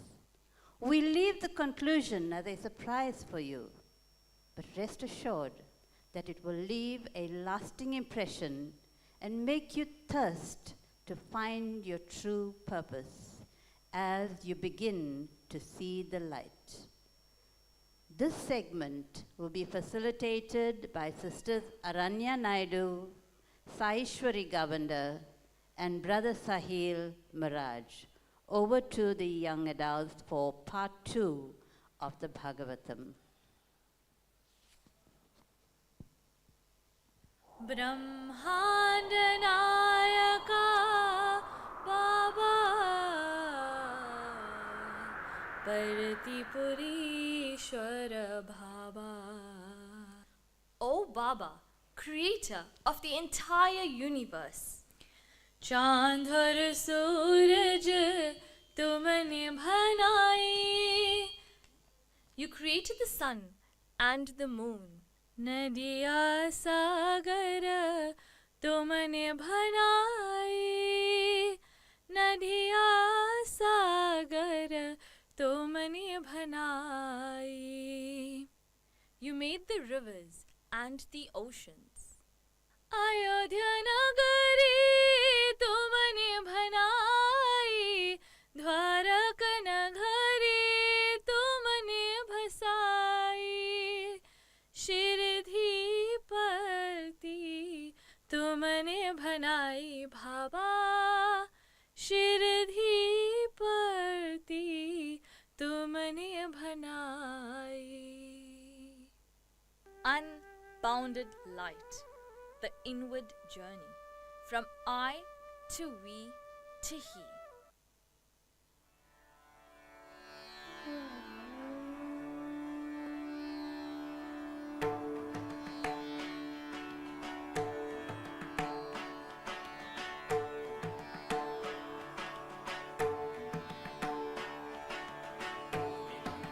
Bhumi Mangalam, Udaga Mangalam, Agni Mangalam, Vayu Mangalam, Gagana Mangalam, Surya Mangalam, Chandra Mangalam, Jagat Mangalam.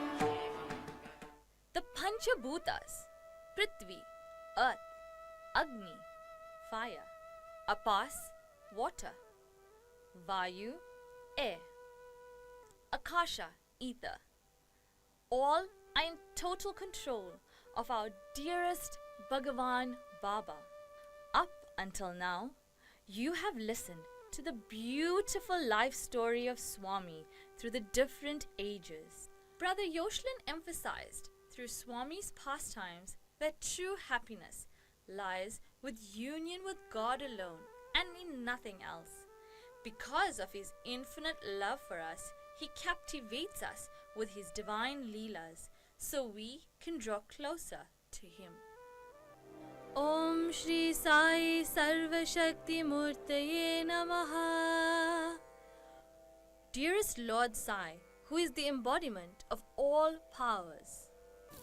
Fire is a natural symbol of life and passion, though it is the one element in which nothing can actually live. One day, Swami had developed a high temperature of about 40.2 degrees. Devotees were perturbed, but not for long, as Swami's fever lasted around 5 minutes or so and dropped to 37 degrees. The devotees were happy again. No one around him could understand why his temperature had risen and dropped so abruptly. Later that evening, a rooftop open-air dinner was arranged at Swami's residence. The night was cool and there was a beautiful moonlight. As everyone was enjoying their dinner, Swami turned to a devotee and said, "When you return home tomorrow, caution your mother to be very careful with fire. At the same time, assure her that I will always be with her and protect her from every hazard." The devotees kept asking Baba to tell them why he spoke of fire and hazards. Swami lovingly explained his mother was praying in her puja room. A number of lighted oil lamps were around her. As she was offering prayers, her sari caught fire without her noticing. I had to go to help her put out the flames. Some devotees sought permission to make this call to confirm the incident. The lady herself answered the call and confirmed it. Swami too spoke to her and consoled her, mentioning that it was he who had doused the flames out of compassion for her. But the lady, devout as she was, anxiously inquired, "Swami, whilst trying to save me, have you burnt your own hands?" He reassured her sweetly, "No, not at all. The flames caused me no harm. Only my temperature went up a little, but soon subsided. Do not worry." In the process of creation, as fire accumulated more attributes, it became water. Water is life's matter and matrix, mother and medium. There is no life without water. Some of us may have watched the movie Moana, where she has the relationship with water. The water could part at any time, rise and move according to her will. Imagine being in the presence of the Lord of the universe to see this in reality. Literal goosebumps. So in the early days, Swami was residing in the old mandir. The Chitravati river was overflowing to the point that at any second it could enter the mandir and cause chaos. At that moment, Swami came out of the mandir and stood in the water and spoke to it. "That's enough.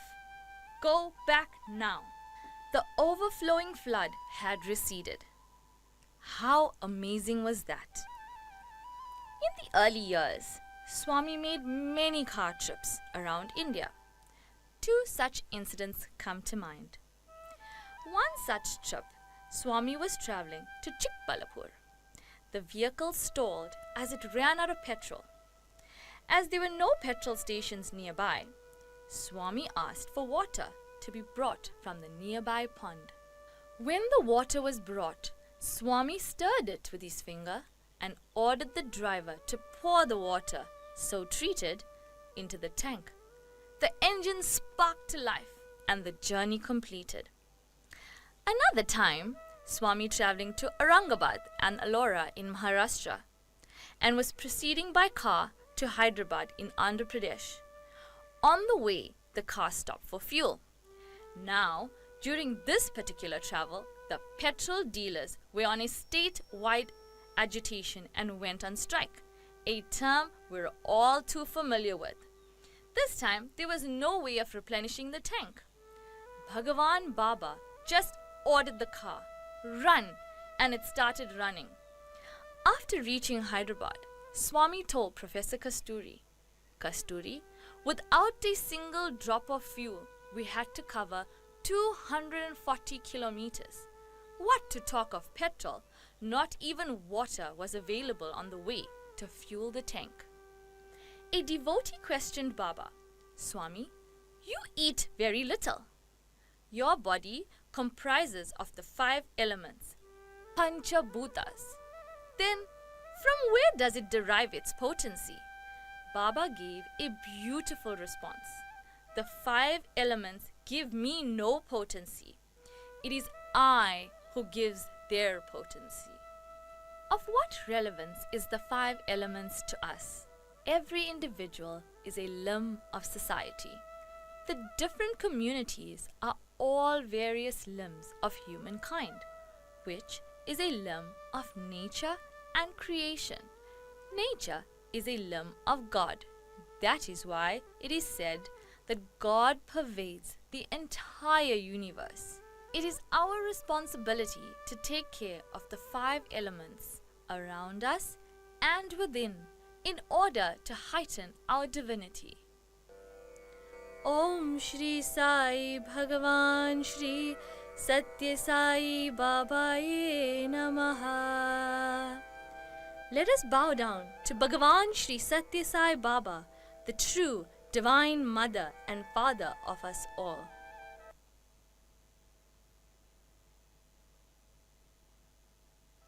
Erstwhile World Trade Center. Meeting tomorrow morning 8:30 a.m. Be punctual. Set an alarm.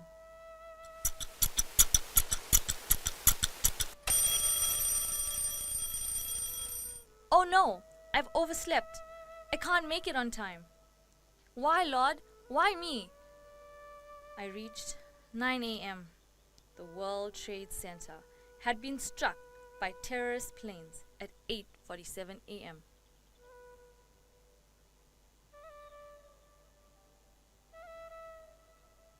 Dearest Swami, it was you who made me peacefully rest at night, ensuring that I do not rest in internal peace so soon.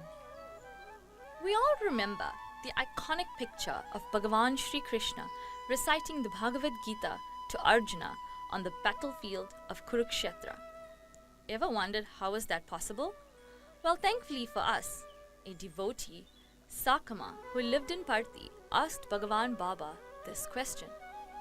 Swami, in the battlefield of Kurukshetra, the Kauravas ranged enormous forces, fully armed and ready to fight. How was it possible for Bhagavan Shri Krishna to recite to Arjuna the Bhagavad Gita, consisting for as many as 700 slokas? As Shri Krishna took his time and Arjuna listened, ignoring the enemy's threat, how did the enemy keep quiet? Swami did not answer then and there. But in typical Swami's fashion, he did by an example later that evening. That evening, devotees accompanied Swami to the sands of Chitravati. Whilst all the devotees sat around Swami, he thrust his hand into the sand and pulled out a beautiful foot-long ivory statue of Sri Krishna. It showed the Lord Sri Krishna sitting on the chariot and exhorting Arjuna the Gita. The image was extraordinarily minute in detail and of exquisite craftsmanship. Swami explained, how many days would ordinary mortals take to carve this beautiful ivory image?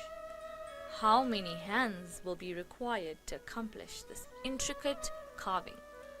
How many artists would be required to make the initial designs and plans? But did you see how it was materialized in all its splendor just in a moment? I gave the Gita to Arjuna in the battlefield. I created in his mind all the time needed.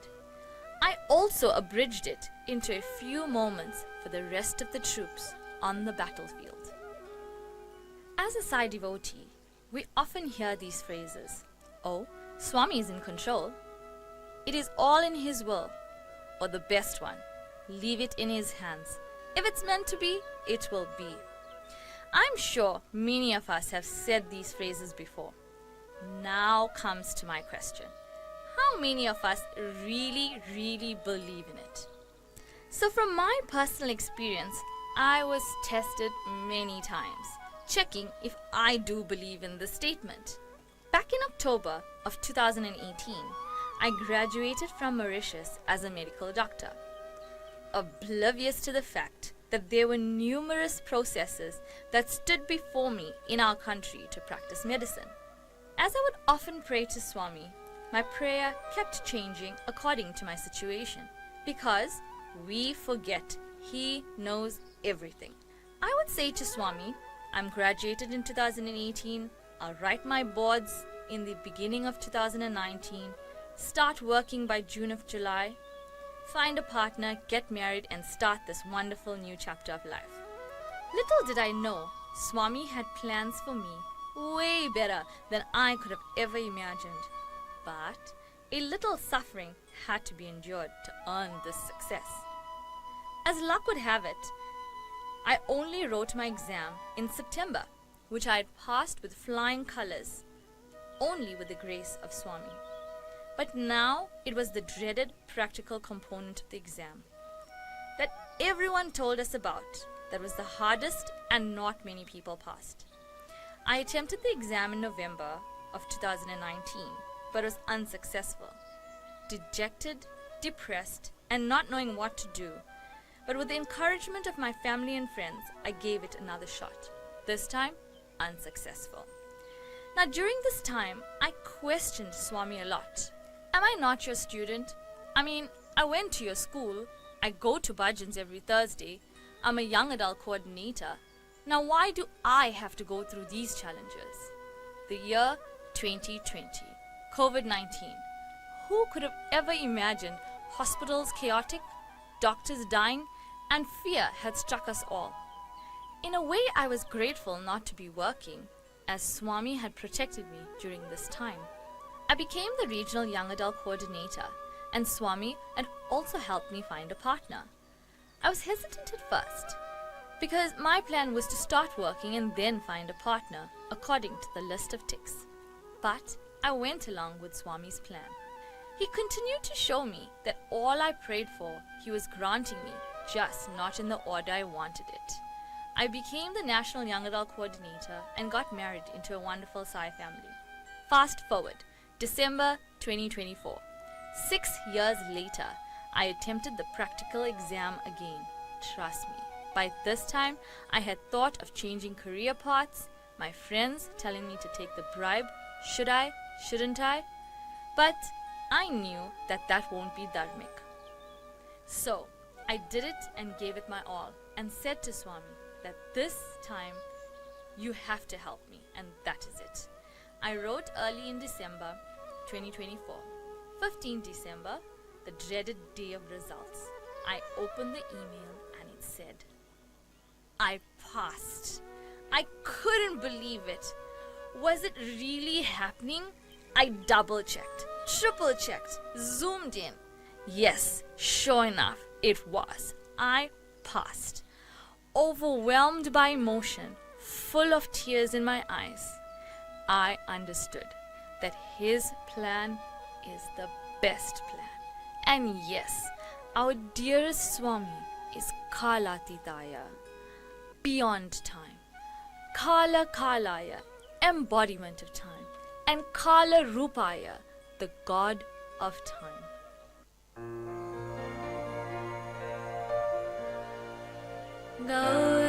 Gaurinataya Vishwanataya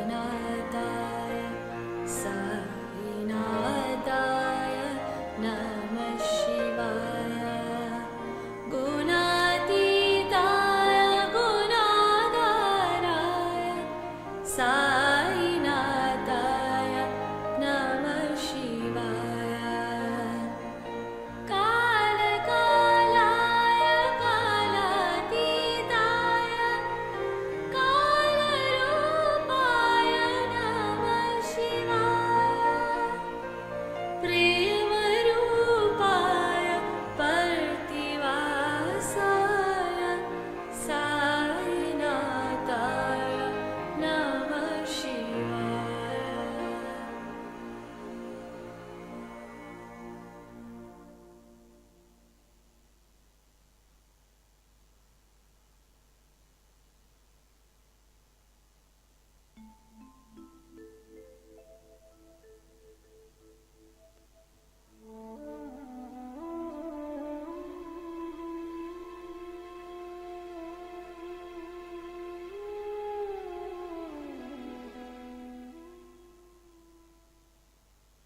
Om Shri Sai Murti Traya Swarupaya Namaha. We surrender to Sai, who is the form of Brahma, Vishnu, and Shiva. I have come to light the lamp of love in your hearts, to see that it shines day by day with added luster. I am sure you must be thinking, Have we come to the end, or have we just started? Allow me to take you on a journey back in time, back to a memory woven into the sacred threads of the Bhagavatam, a timeless narrative where the dance of fate and grace unfolds in ways that transcends the ordinary. Before we step into this sacred juncture, let us elevate our energies with a short meditated guidance. Close your eyes.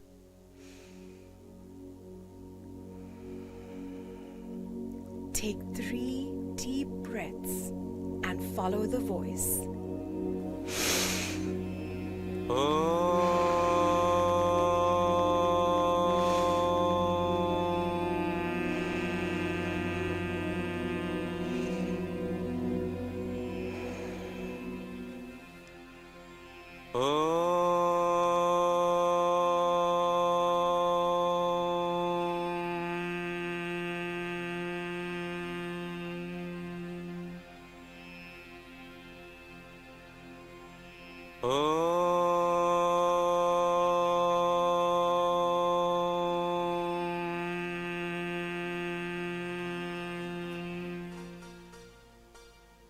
Now that we have tapped into our inward journeys, let us dive in. The year was 1964. It was a year that would forever be etched into the hearts of those who followed the divine presence of Bhagawan Sri Sathya Sai Baba. A year when the ordinary transformed into the extraordinary, when the divine manifested in ways that no human could fully comprehend. It was a night like no other, a night filled with the sacred vibrations of devotion, and the world's millions of devotees celebrated Shivaratri, the auspicious night dedicated to Lord Shiva. And in the small, quiet village of Puttaparthi, where Baba resided, something magnificent was about to unfold. A miracle that would forever remain imprinted in the annals of history, as the evening air grew heavy with the chants of Om Namah Shivaya. Om Namah Shivaya. Om Namah Shivaya. Om Namah Shivaya. Om Namah Shivaya. Om Namah Shivaya. the village square was filled with fervent devotees, all waiting for their beloved Baba to bless them. The anticipation was palpable. The very atmosphere seemed charged with a powerful sense of expectation. Every year, Shivaratri in Puttaparthi was a time when the divine powers of Baba manifested in the most profound and awe-inspiring ways. But this year, there was a buzz in the air, a whisper amongst the devotees, that something extraordinary was about to happen.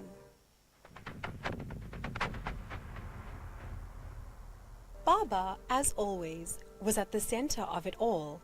His presence was serene, all-knowing, and omnipotent, his face radiating peace and compassion. He sat quietly, deep in prayer, offering his silent worship to Lord Shiva. The stillness of the evening was only broken by the rhythmic chanting of mantras which filled the air with sacred vibrations. But then, as the hour grew late, Baba stirred. A hush descended upon the crowd as he slowly raised his hand, his eyes glinting with a knowing gleam. For a moment, time seemed to stop. Every person in that gathering felt it, a profound shift in the atmosphere. The air thickened with divinity. Baba looked over the crowd, his gaze sweeping across the sea of eager faces. And with a calm but powerful voice, he spoke.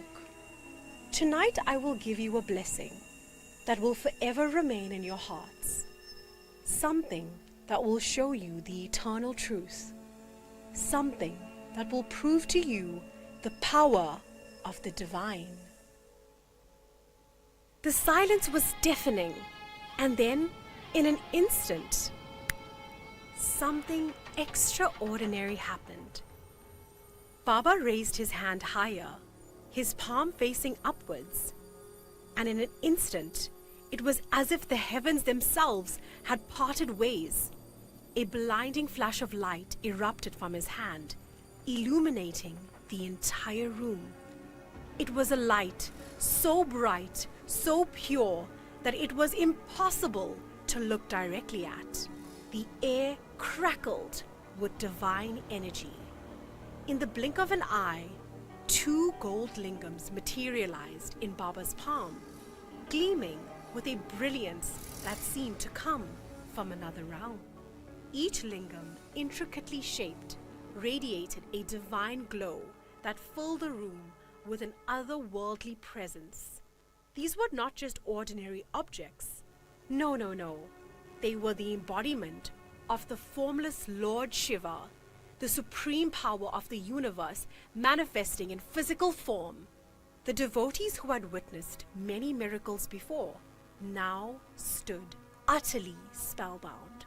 Their minds raced to grasp what had just transpired.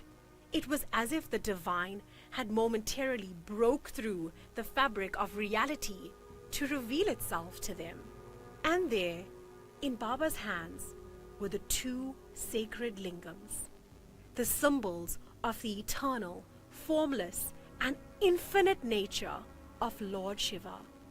Baba held them with a calm grace, as if they were the most natural of gifts.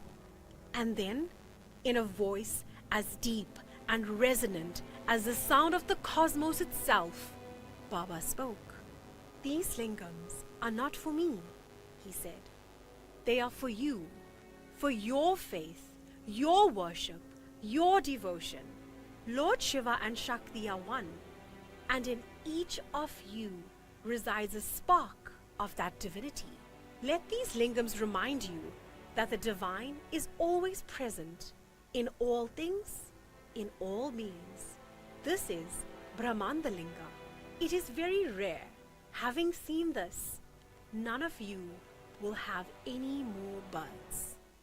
Baba, with his usual humility, handed one of the lingams to a devotee, a symbol of the divine entrusted to them. The other he kept for himself, as a personal reminder of the bond between him and the divine. The devotees were left breathless. They knew they had witnessed something far beyond their understanding. This was not just a miracle. It was a revelation, a divine manifestation that could not be doubted. It was clear to all that Baba was not merely man, but the very embodiment of God in human form. The significance of the gold lingams could not be overstated. To those who had witnessed the event, it was a sacred moment, an irrefutable confirmation of Baba's divinity. The lingams were not just objects. They were living symbols of the oneness of the divine, transcending form and time, reminding all those who beheld them of the eternal truth that is present in all things. And so, the story of the 2 gold lingams endures as one of the defining miracles of Bhagawan Sri Sathya Sai Baba's life. But this isn't just a tale of the extraordinary. It is a profound lesson for each of us. It's a story of the divine intervention, a clear message that speaks to the unity between the formless and the form, a reminder of the eternal presence of God in our lives and the boundless love that connects all of humanity to the divine. The divine light that emanated from those 2 lingams continues to shine brightly, guiding millions on their spiritual journeys. And while the miracle itself was awe-inspiring, it is so important to remember that this moment wasn't just a spectacular event. It was and remains a powerful reminder of something far more important. Bhagavan is always with us. Om Shri Sai Apad Bandhavaya Namaha. We surrender to Sai, who is our friend and guide through all calamities. In every form, at all times, His presence is constant. In our challenges, in our triumphs, and in the quiet moments of life, His divine light is there to guide us. When we feel lost, when we feel so disconnected, remember, just as those two lingams appeared in a moment of need, the presence of the divine is never far away. We are never alone. The love that binds us to Bhagavan is eternal and ever present. So let this miracle serve as a beacon for your own inward journey. Trust in the divine timing. Trust in the path that unfolds. And know that God is with you in every step that you take. God's love and guidance is always with you. Let that light inspire you to move forward with faith, knowing that the divine is not only around you, but within you at all times. Om Shri Sai Arti Haraya Namaha. We surrender to Sai, who removes physical and mental distress.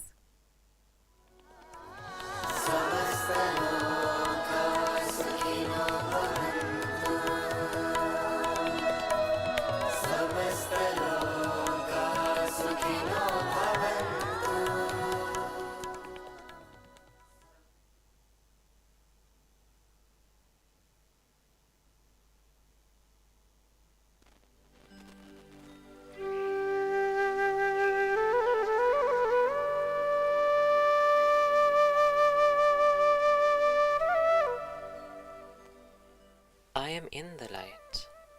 The light is in me. I am the light. Dear devotees, you have just heard Sister Saishwari highlight the greatness of our dearest Swami. It must be remembered that our main aim of our daily sadhanas is to eliminate the mind completely. Then only can Maya be put asunder and we can experience His omnipresence and our own reality, that we are indeed divine. So, as we prepare for Mahashivaratri in a few days' time, Swami assures us that if we focus on God on this holy and auspicious night, we too can become God, Shivam. Seize this opportunity, dear ones, to be still, to be focused, to be upright, to be awake, and you will experience Sai, the indweller within you. Ibai, Ibai Sojo, Ibai, Ibai Le, Ibai, Ibai Sojo, Ibai, Ibai Le, Ibai Sojo, Ibai La, Roye, Shu Ibai La. South Africa, Sri Sathya Sai Baba, you and I are one.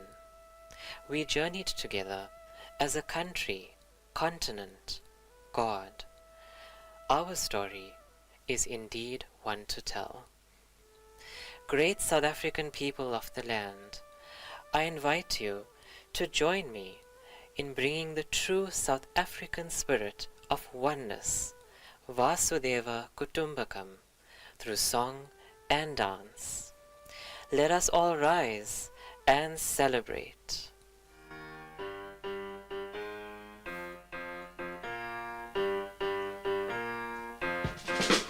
Sakutuga Santi Mega Nancy Pachapa Sakutuga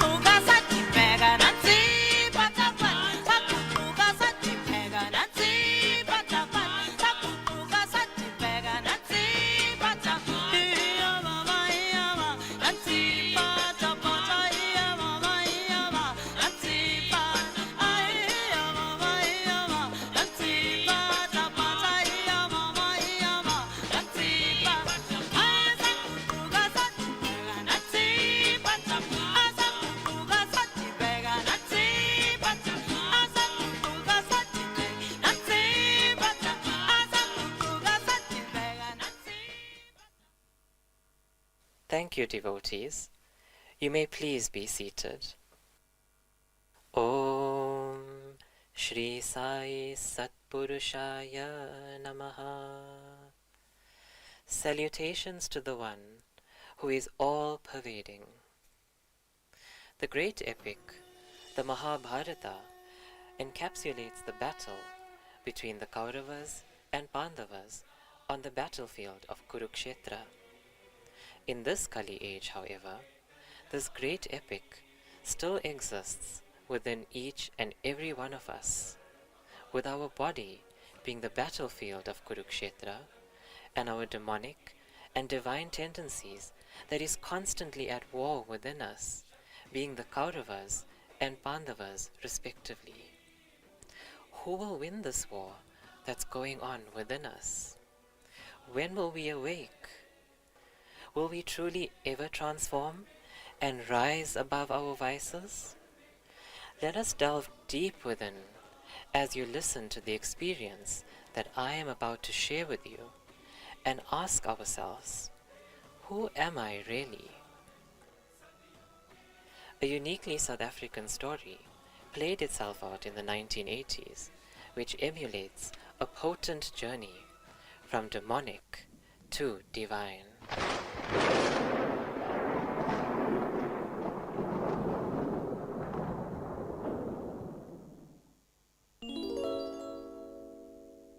Please, devotees, join me and participate as the story unfolds.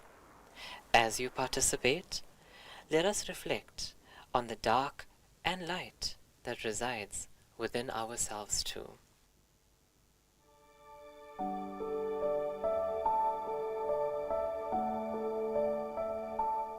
Let us begin.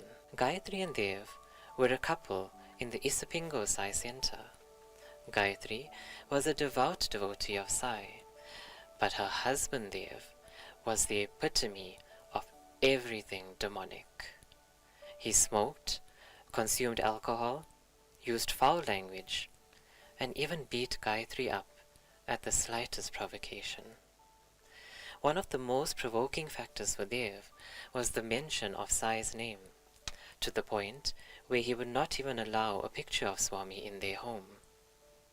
Poor Gayatri, she had to make do with a small stamp of Swami that she had stuck on the rear end of a folding mirror in their bedroom.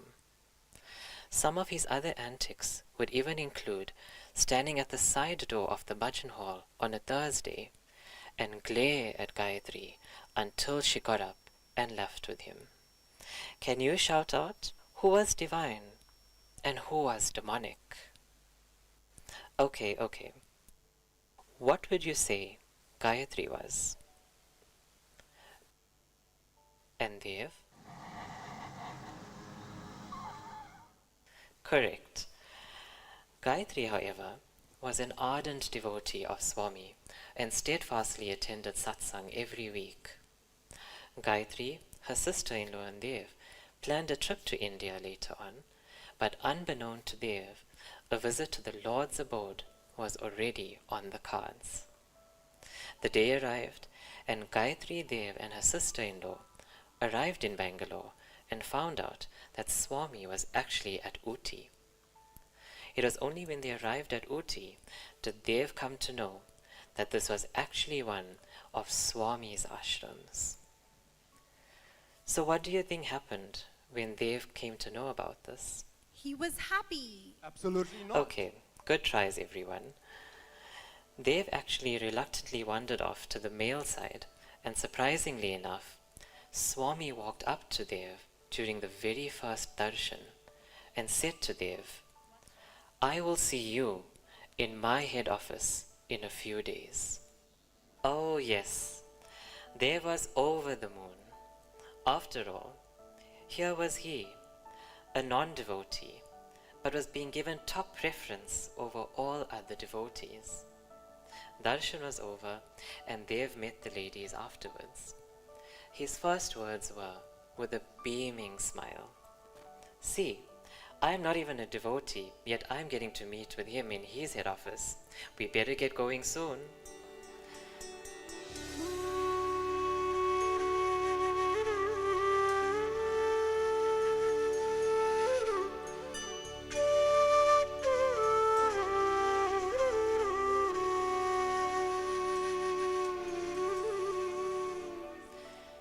Upon arrival at Prashanti Nilayam, Dev wandered to the male section once again, but proceeded to make his way directly to the mandir when he was accosted by Sevadals.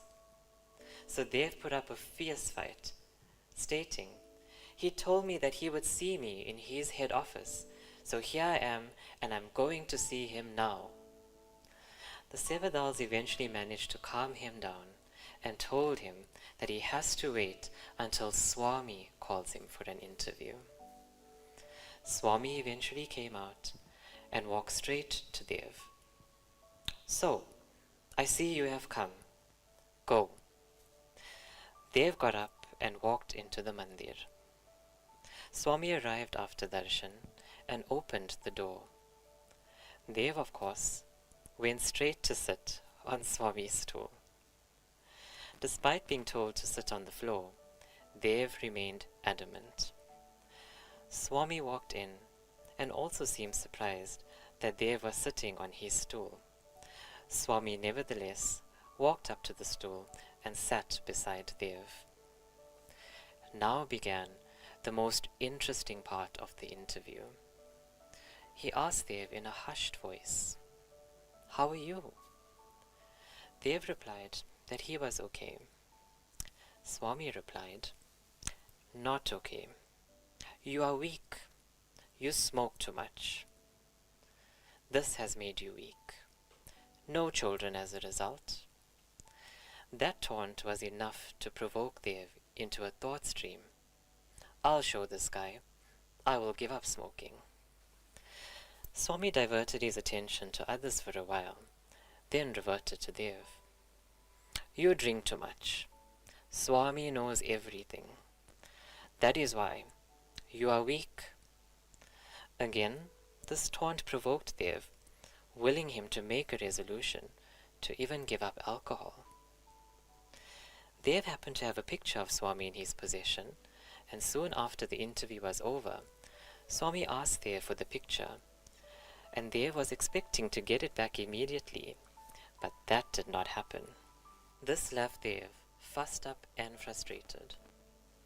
Later, Swami told Dev, "I will give you back your picture," and ushered him out. Dev was perplexed.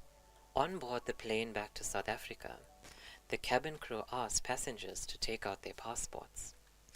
Dev pulled down his overnight bag, opened it, and there, right on top, was Swami's picture, but now in black and white. Dev was so excited to see this picture. Om Shri Sai Sarvajnaya Namaha. Salutations to the one who is omniscient. Upon arriving home, Dev became a changed man. He gave up smoking and drinking and even put a ceiling on his desires.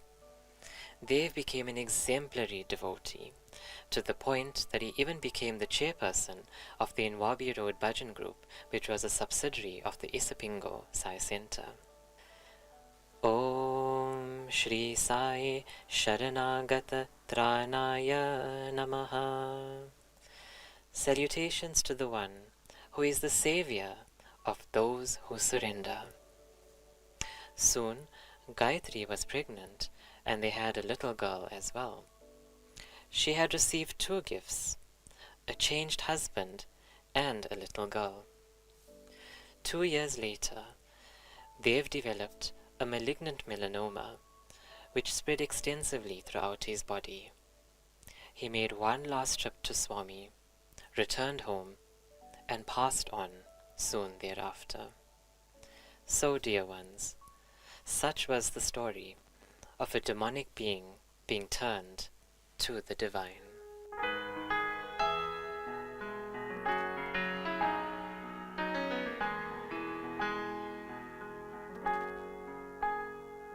Remind me, my Lord, remind me, my Lord, remind me, my Lord, who I am.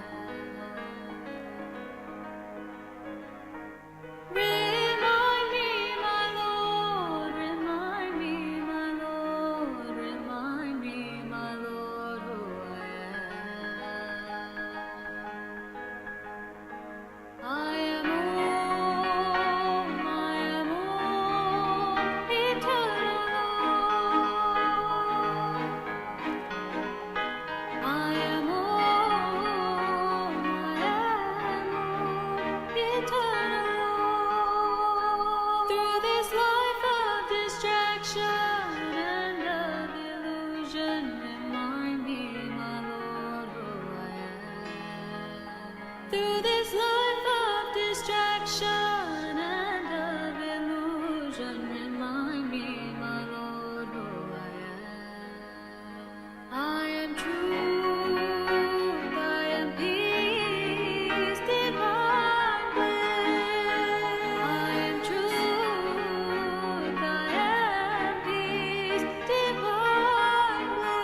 same goes for every single one of us, dear devotees.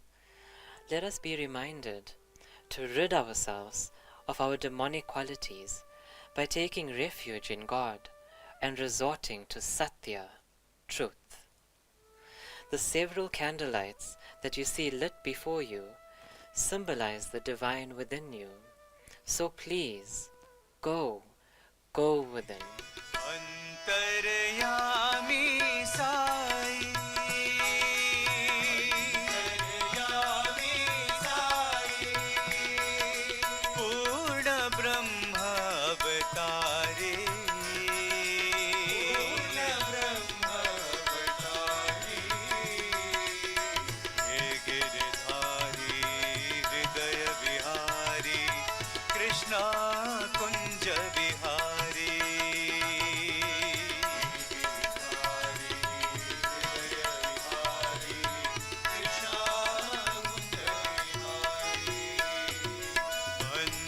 Antaryami Sai,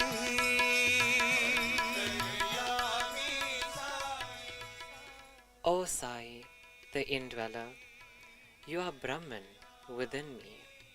You are Krishna within me. You are the one who annihilated the demons Madhu and Mura. I beg you, O Lord, rid me of my demons too. Hail to you, Antaryami Sai. Hail to you. Let us, dear Bhaktas of Lord Sai, continue to explore the South African odyssey of Sai's manifestations. The early 1960s saw Swami's close interactions with individual devotees across South Africa and Africa. He appeared in their dreams, giving relief to their dilemmas, their frustrations, and their fears.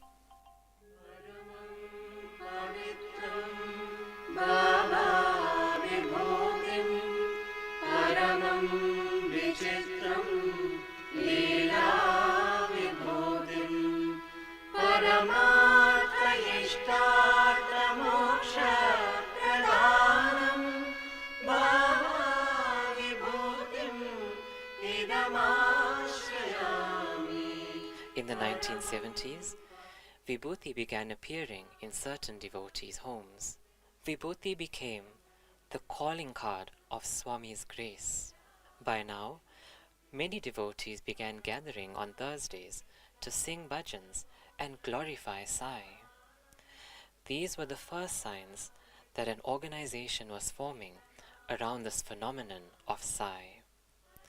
Other phenomena included the miraculous multiplying of roti or flatbreads in others' homes. Let us salute Mr. M.C. Reddy, who blossomed and grew Sai in SA. In the 1970s, Mr. Reddy and the Bassetti family in Chatsworth began forming a more permanent bhajan group. Soon, the various groups throughout South Africa began to grow into formal centers.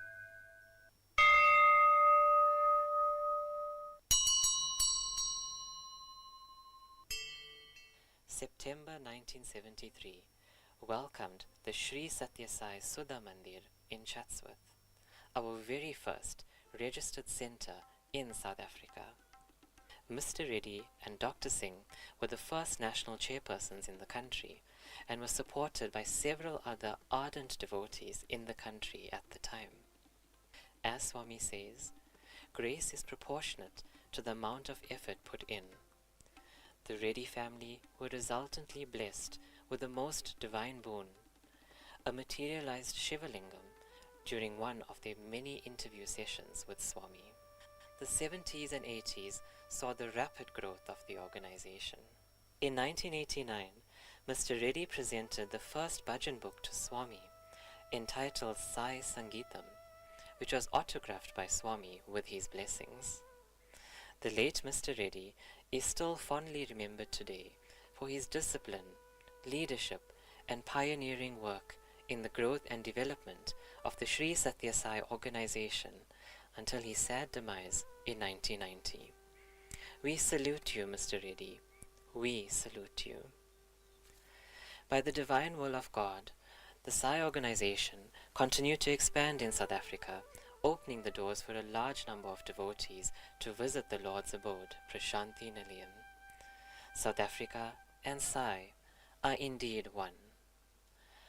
I am because you are. You are because I am. Ubuntu. One of the key memorable milestones for the organization in 2010 was the South African pilgrimage to Prashanti Nilayam. There was a flood of devotees from South Africa in Puttaparthi in the last week of September. Swami gave permission for their program to be put up on the 28th of September, and the Sai Kulwant Hall seemed to transform itself into the heart of Africa. For the hearts of Africa had arrived, and that too in large numbers. When Swami asked for the program to begin, a broad smile came over his face. As he turned to the students, he said, "See, they are all the South Africans that have come." A young girl had also presented Swami with an album that contained letters written by the children. Swami began to leaf through it, and at one point, when the student that was helping Swami leaf through the letters turned 5 or 6 pages together, Swami seemed to scold him and told him to turn only 1 page at a time by saying, "These are the letters my children have written." There was one very breathtaking moment that also took place. One boy that was on a wheelchair just got up and came skipping to Swami. He bent down and took namaskar. There was a smile on his face. Swami called him closer and touched him on his head. That touch threw him into a bout of extreme delight that he got up and almost danced his way back. It was such a beautiful sight to see, and it is every time a wonderful sight to see someone touched by God Himself. And so, South Africa continued to soar with Sai's divine grace.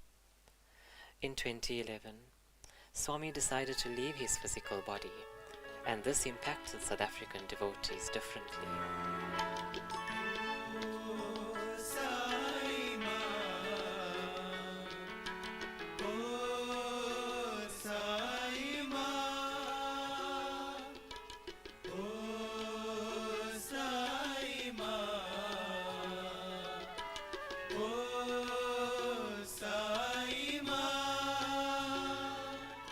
In a similar manner to Ubuntu, South Africa was still granted many opportunities to present more unique drama presentations like Christmas with Gogo.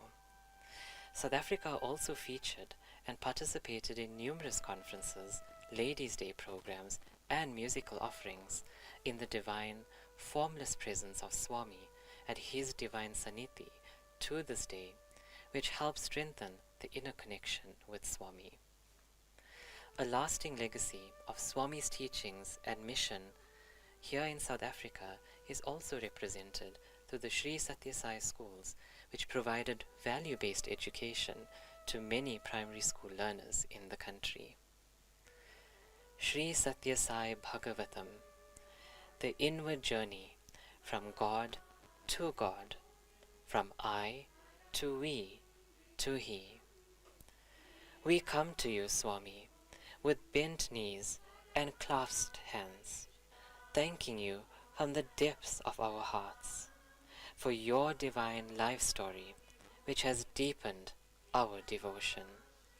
All throughout this time, the one-on-one activities of Sai with his devotees continued, with Vibhuti being the principal means of his grace. Even after leaving his physical body, Swami's presence is still felt through his Vibhuti across South Africa and beyond. So, dear embodiments of Swami and divine love, now that the path is known to us, where to from here?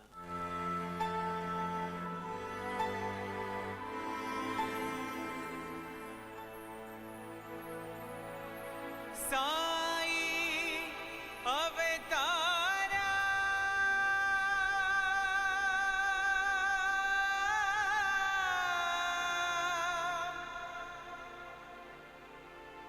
युगावतारा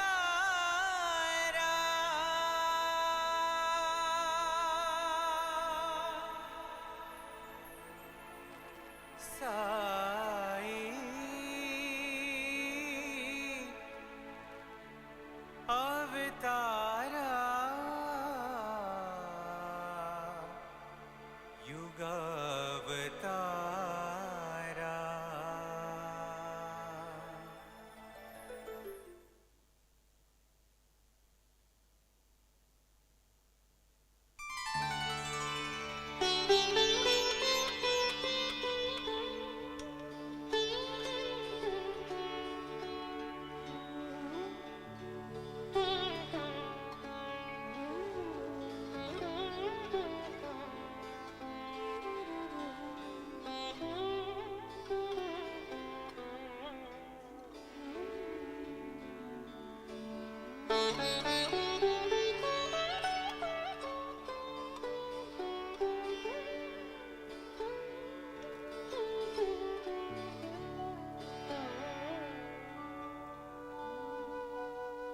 Sat Chit Ananda, Sathya Sai, granter of eternal supreme bliss and knowledge.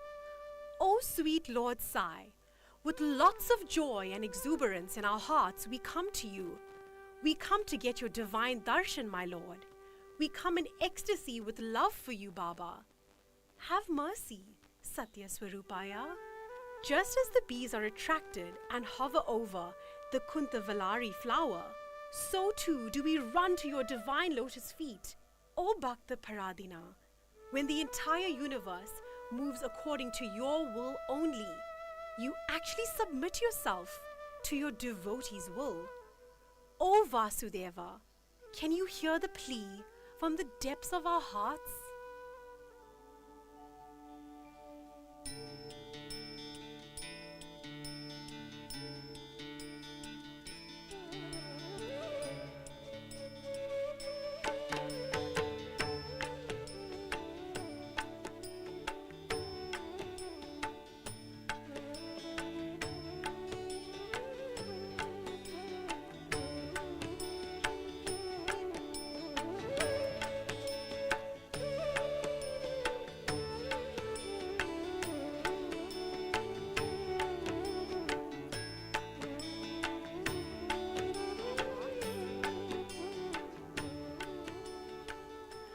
Lord Sai, your actions are shown through your Leelas, a display of your infinite love.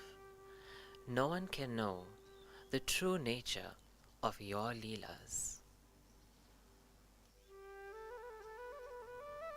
You so humbly say it's your divine duty to please us. Only after such Leelas take place, we then see its true significance. For such divine Leelas are sadly covered by Maya, delusion.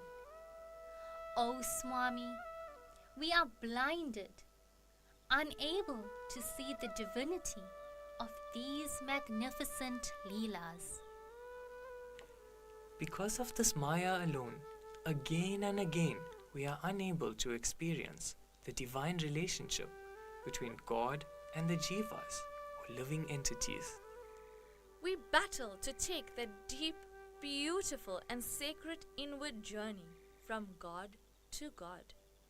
All you have ever wanted from us, Swami, is for us to chant your holy name, Om Sai Ram.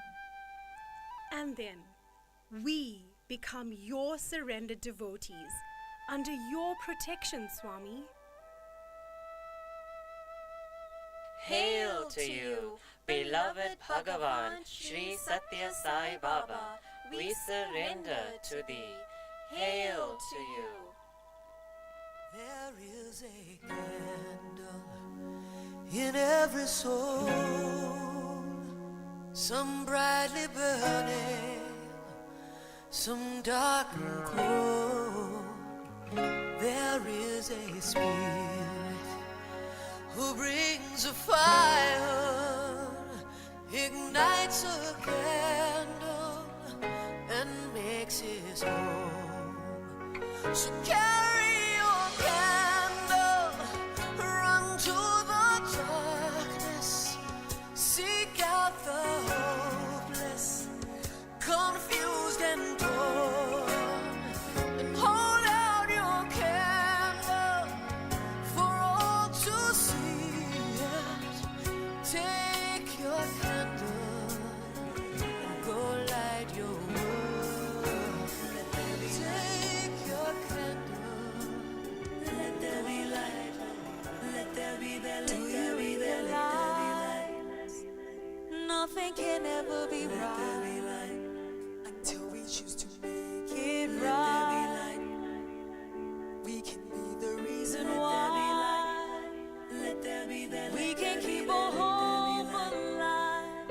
We can be the right ones, the right ones for the times. We've been the missing part. So illuminate your life, starting with your own smile. You can be the spark. You can start a fire. Stop hiding in the dark. Don't be overcome. You have the right to choose your vibe. Step into the light. You can be the light. Never hide your light. Let it shine bright. You can be the light. You can be the light. Oh, never hide your light. Let it shine bright. You can be the light. Let there be the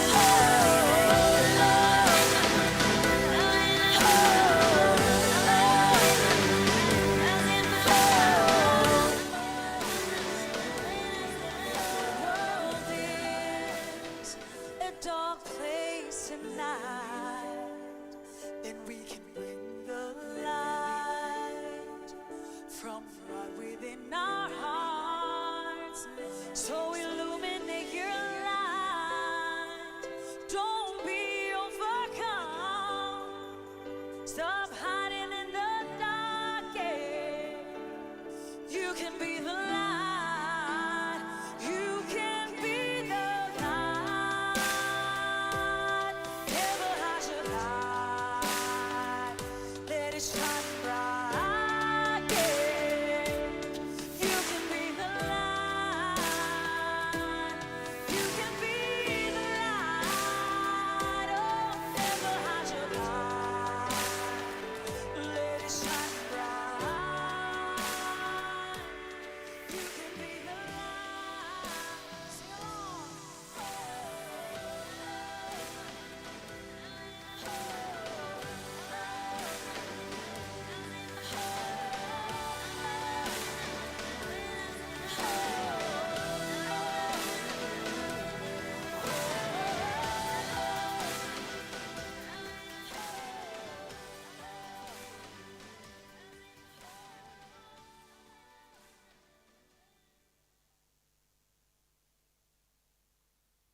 Om Sai Ram. I have goosebumps and I'm in tears. I think you are also. Okay, wouldn't you agree that was absolutely beautiful?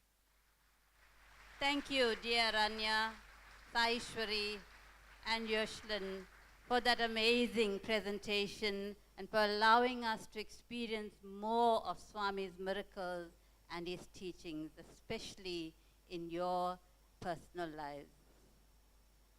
I just want to tell you a little secret. But before I do that, I want to pay special tribute to 4 individuals as well as our 6 presenters who have sacrificed so many hours of sleepless nights, and I mean sleepless nights, working through 3 to 4 in the morning just to make this production. I don't even know if that's the right word to use, but just to make this possible. Sister Venmani, we salute you. You are awesome. Despite all the nagging, despite all the phone calls when I'm doing my sadhanas in the morning, you got it there. And we thank you from the bottom of your heart for your sacrifices. I think they want you to stand up. Okay, she's shy. Brother Sudha, Brother Vyasa, Brother Kyle, the three gentlemen sitting on my left there. You have also been so amazing. You have been so ready to help. Our hearts have been touched by I can't even explain, by your sacrifices that you've made. We just have to make one call and it was no problem, it will get done. I don't know how to thank you on behalf of all the presenters, but on behalf of everyone. And I want to say, Swami, please bless them all. They have done a superb job, and may they continue to grow in Sai love and Sai wisdom. Thank you very much once again. Our story of the Lord has come to an end. But for all of you, it has hopefully heralded a new beginning and an awakening as to why you are here and what is the inward journey that you need to take. Can I ask you what that inward journey is, or do you think you have that answer? Okay, I'm not sure if you're ready to do that. But I think I forgot to mention something. Yes, I was going to tell you a little secret. So 1.5 weeks ago, we had to lose one of our production team, one of our youth. Unfortunately, he had the opportunity to go to Joburg and relocate on a job opportunity. And despite his many, many hours that he put in, he was sad to leave us. And you know, nothing is in our hands. We had to make a plan and find a sixth male. And Yoshlin came to our rescue. And 1.5 weeks, he had to literally take on Dineshran's role. So while Dineshran is not here physically, he is here in spirit with us because the voice you heard was Dineshran's. Yoshlin just played the part. And I want to thank Dineshran also for the many hours that he put in to help us get this on the line. At the same time, I want to thank Dr. Rajan Kupan and Sister Roshni for also playing their part as mentors to these youth.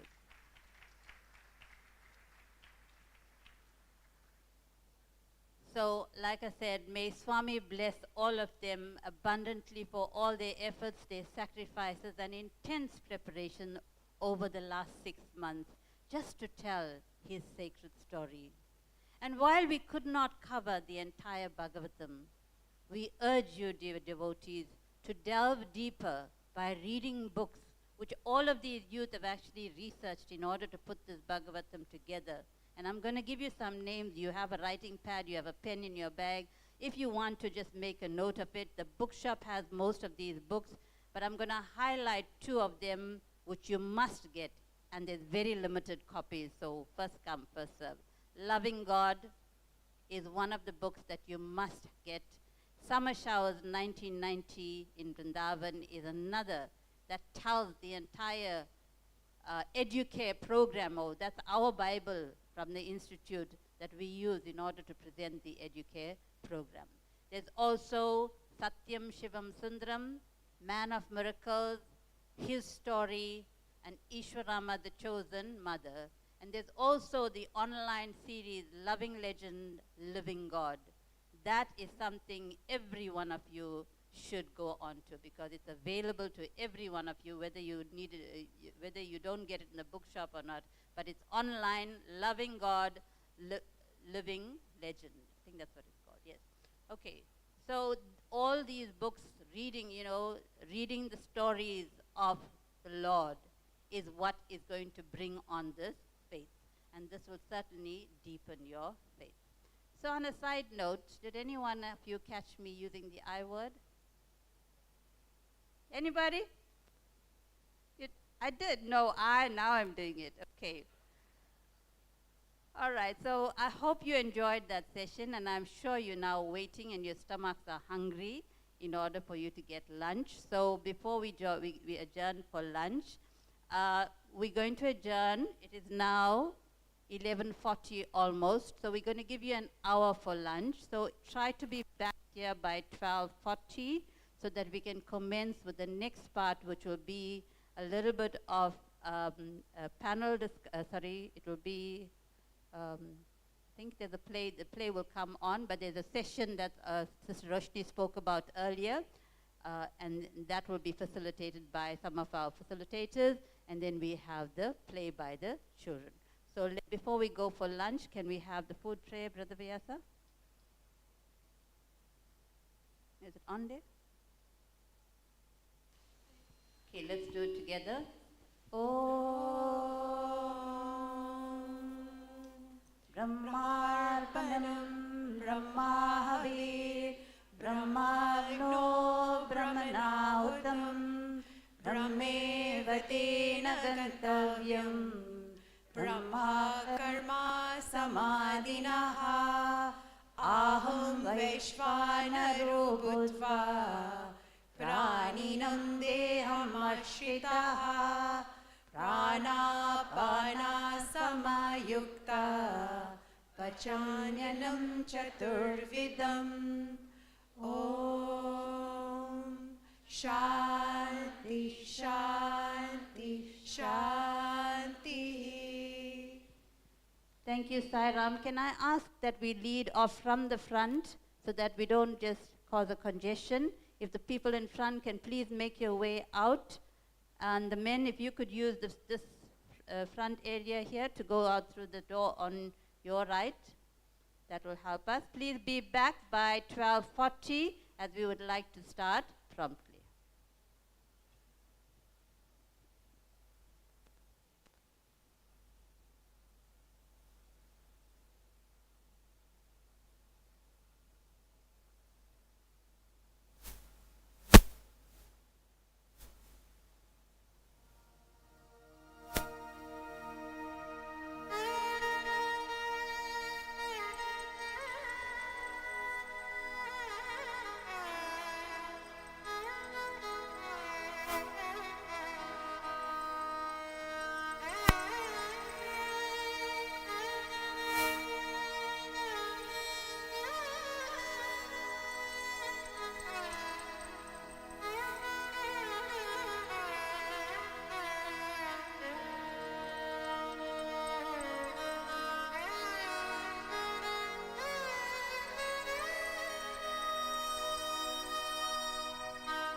neither not.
Om Sai Ram. If we can kindly request that all delegates begin taking their seats and observe some silence.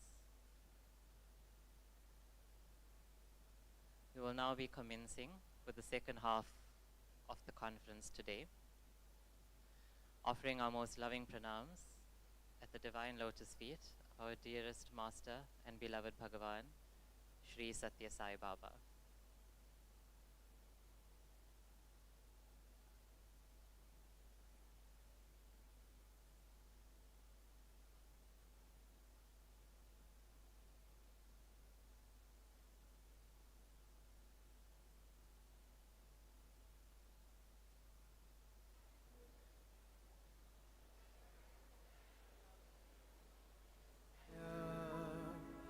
Pranaya Sai Durandharaya Sai Jagrate Sai.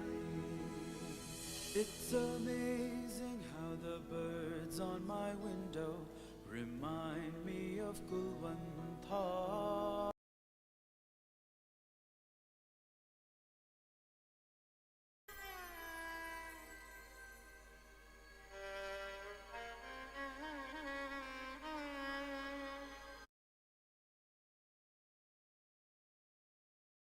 For each of us, it's a story of the divine intervention.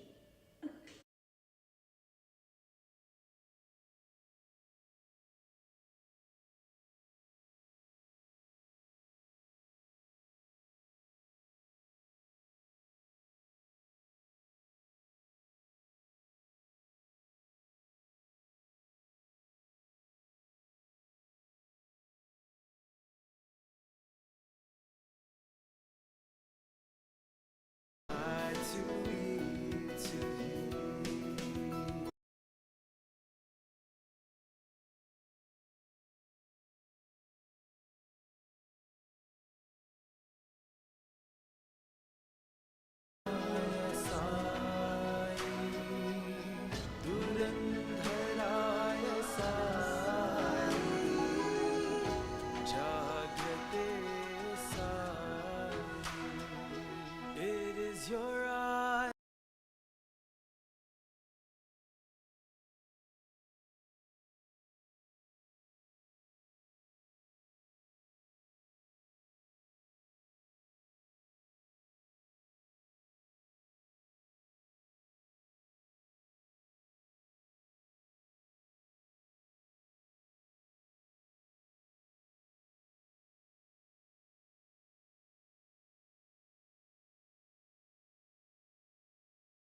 Our journey and destination, O Sai, our guiding star.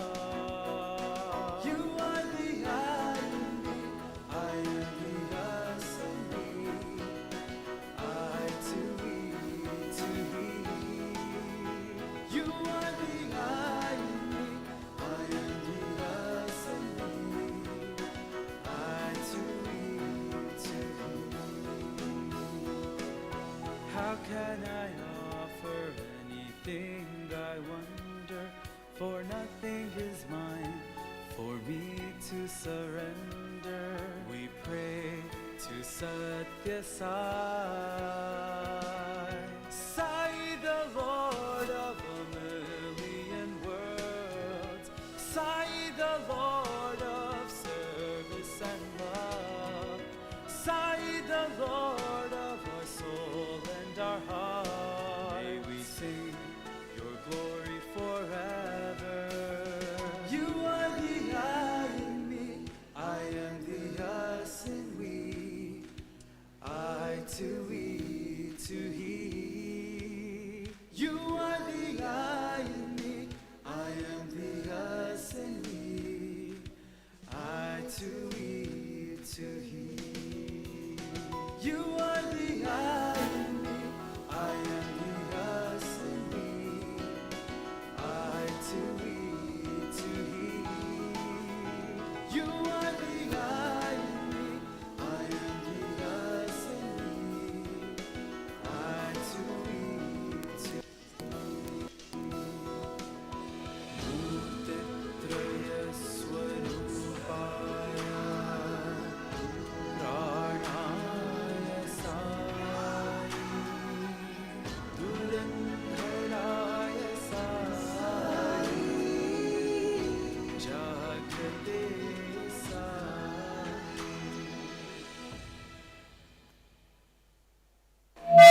offering our most loving pranams at the divine lotus feet of our dearest Mother Sai.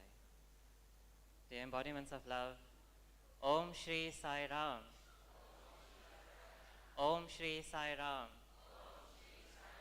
Om Shri Sai Ram. Wonderful. Just checking that the blood flow is going back up.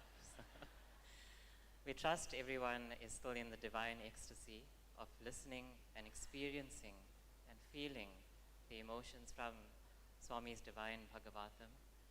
And once again, on behalf of the young adult team, we place our gratitude at our dearest Sai's lotus feet for granting us the most blessed opportunity to be used as instruments to offer his life story. We also pray that Swami continue to guide each and every one of us to continue to be those instruments in our daily life and be those examples out there in society. The life of a student never ends at youth, but extends until the time that we merge once again with our dearest Bhagavan.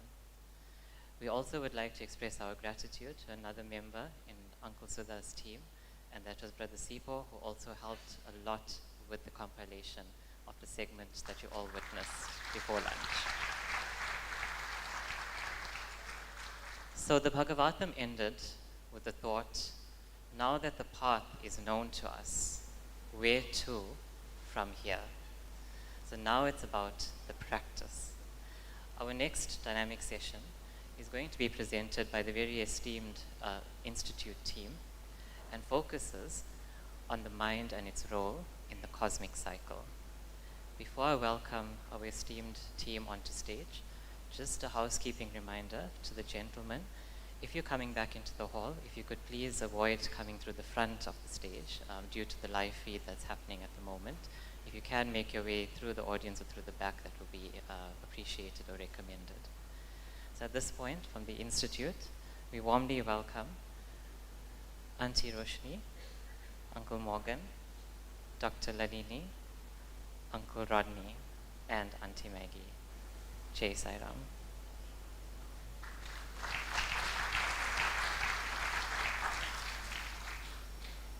Once again, loving Sai Ram's dear devotees.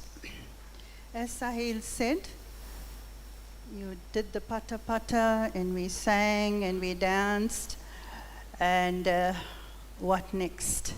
What next is then the understanding of, if we don't want to run on the spot, we want to move in the spiritual journey, we need to understand where do we begin. And for that, the topic for this session is the mind and its role in the cosmic cycle. So, what is the cosmic cycle?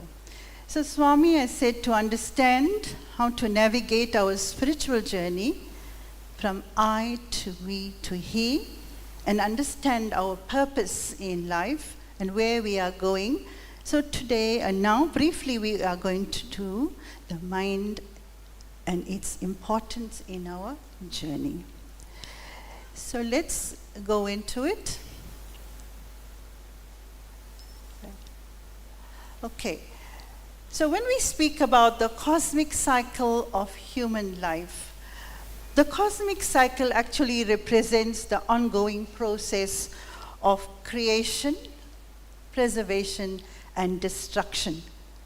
It is governed by these divine forces of Lord Brahma, Vishnu, and Maheshwara. What does it signify? It actually signifies the rebirth and renewal, and also reminding us that this world is of a transient nature, life on earth is transient, and the perpetual journey highlighting the transformative nature of existence. So the four aspects of this cosmic cycle that we are going to speak about, firstly, is the cosmic origin. So one has to understand, firstly, as individuals, we need to recognize our cosmic origin. Where did we come from? Then, when we get an understanding of that, we need to understand what is our connection with this cosmos. How are we connected? And the young adults did pass on those messages very subtly to all of us in their storytelling, which was a beautiful transformative technique that Bhagawan has given us, song and story. So once the individual understands the cosmic connection, then comes the responsibility. What is our responsibility in this cosmos? Ultimately, then we go on to one must recognize our cosmic destiny, because life is a blessing that enables a permanent reunion with the Creator. So Swami says, the purpose of life is to go back to where we came from, and we came from God, so that is where we must return. And that is the goal of life, and no one is exempt from that. I repeat, no one is exempt from that. So, let's go on to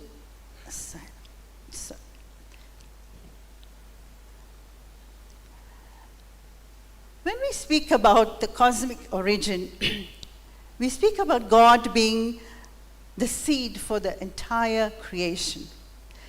And from God originated everything else. Just as there is oil in the sesame seed, there is butter in the milk, so too God exists in this entire creation. So divinity is present in all beings. So we are all on this journey back to the source, back to where we came from. So the question is, who am I then? What is my purpose in life? Because man is the crown jewel of all living beings that existed in this infinite cosmos. So let us view this beautiful video on creation. I want you to just sit neither up straight nor being was for a as second. Yet. Neither was airy Close your space eyes nor heavens beyond. And listen. Neither was there death nor immortality. Nor was there any sign then of night or day. Totally windless, alone, the one breathed. The first was space.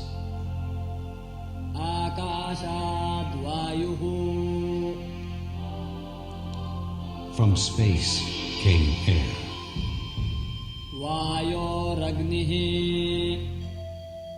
From air came fire. From fire came water.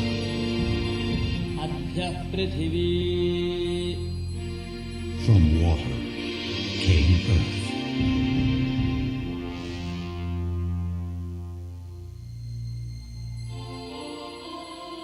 From the heart of Om came truth, and all these worlds in their majestic glory.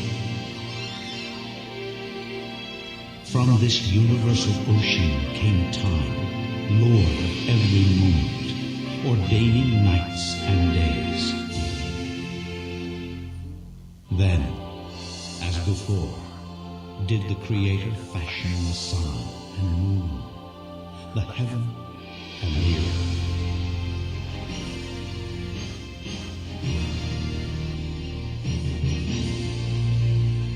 Immediately, mountains rose up.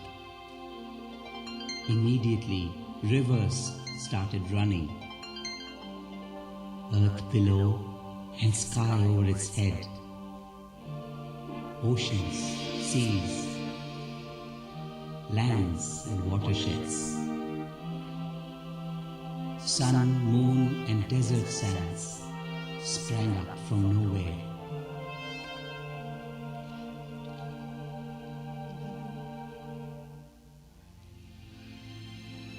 He created the sky and the heaven beyond, the earth and the waters below. High truth, unyielding order, consecration, ardor and prayer, and holy ritual uphold the earth. May she, the eternal mother of what has been, and what will come to be for us, spread wide her limitless domain. To prove my existence came all forms, beasts and birds flying, human beings, mankind, speaking, hearing, and all powers were bestowed upon them under my orders. And Brahman, too, is all these creatures, large and small, that move upon the earth or fly above. The essence of all these is consciousness. Consciousness is Brahman.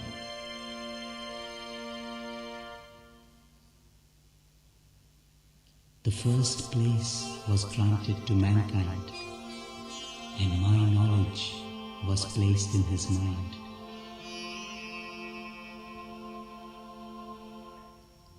Man was an animal until divine knowledge was placed in his mind.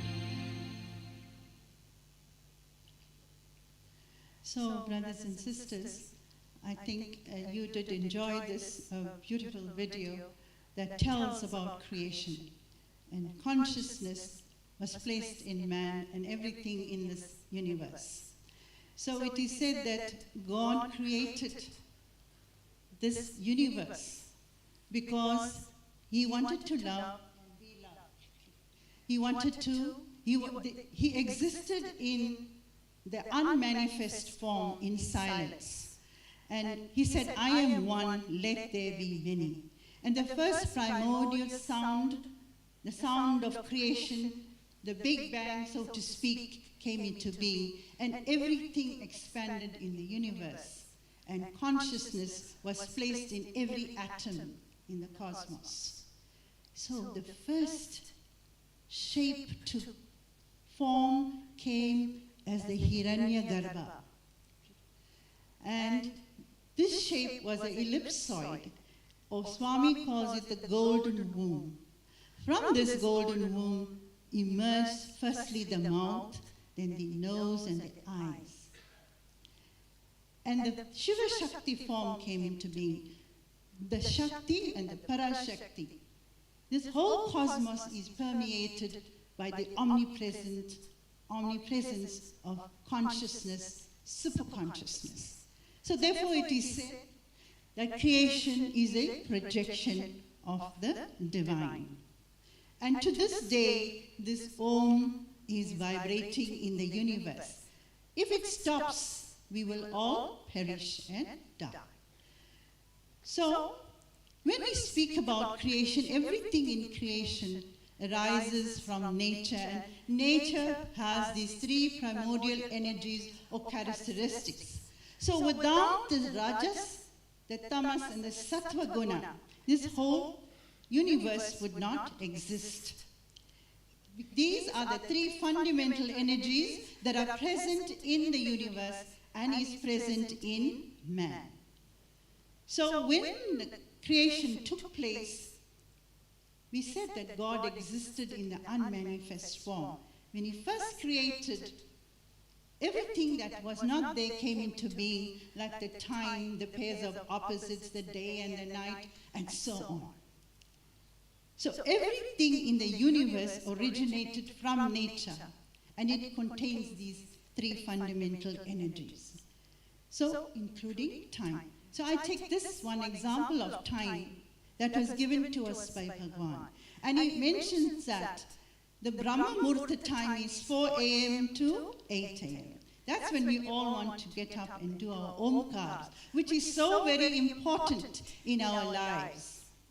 Why? Because this Omkar is this energy that energizes the different parts of our body. The 5 senses of action, perception, the breathing, the mind, all of that is energized by this Omkar. You connect with the sound because God used space as His foundation and sound as His weapon, His instrument to create. So anything, when we sing bhajans, we vibrate with this energy, it connects with the sound energy of God in the universe. So the 8, in the morning we do our sadhanas, then we got 8 a.m. to 4 p.m. where we become rajasic. That means we engage in activity, we have to work. From 4 p.m. to 8 p.m., there's another period of time when we have to ourselves to go into rest mode, and after that is your tamasic period where we need to rest, we need to sleep.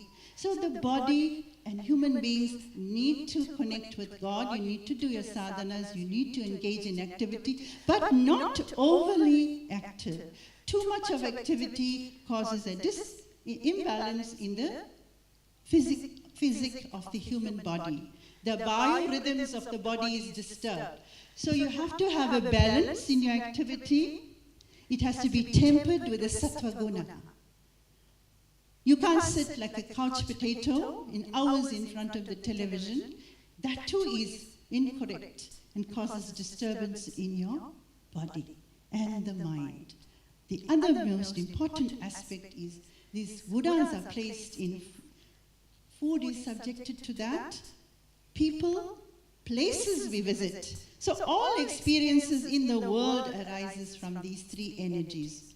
And even a blend of these characteristics creates the personalities that we are. So sometimes one or more of these qualities will dominate at any given time. So the awareness in us of how we allow these energies to manifest is critical to the manner in which we balance our lives and progress in our spiritual journey. We need to be balanced, we need to have a peaceful and harmonious life. So if we are not aware of these 3 gunas, they're supposed to be like a GPS. So one has to remember never to overdo any aspect of any activity, any type of food that we eat, any type of place that we visit. Now, let's go back to the elements. We heard a lot about the elements earlier on. So the elements are the 5 Panchabhutas, right? The Panchamahabhutas, and inherent in these are the 5 human values, and that is why we place so much of emphasis on these elements. So everything in this universe has the elements inherent in it. So the elements we said arose from this Omkar in very quick succession. From space, the order is space, from space came the next element of air, and from air came the next element of fire, and from fire came water, and from water came earth. Now, inherent in each one of these elements are the values of love, which is associated with space, non-violence with air, right conduct with fire, peace with water, and truth with earth. Now, these 5 values are very critical to our lives. The 5 values are regarded as a life breath of man. That's what Swami says. The Educare process tells you, you must allow these 5 values to manifest in your daily life. We have to understand that these values are inherent in the elements. The elements are in us. The Lord placed the elements in us. We are made up of the elements. So what is it telling us? We need to live in balance with the elements. When we cause a disruption to the elements, we have a disruption in our own life. These are sacred elements. Our ancestors, grandparents, mothers all prayed to the elements. They'll go to the beach and they'll say, Mother Ganga, and offer a prayer. Every day in the morning, they would take their hands and worship the sun. Do we do that? Do we give thanks to the sun that gives us life on earth? That is something we need to think about.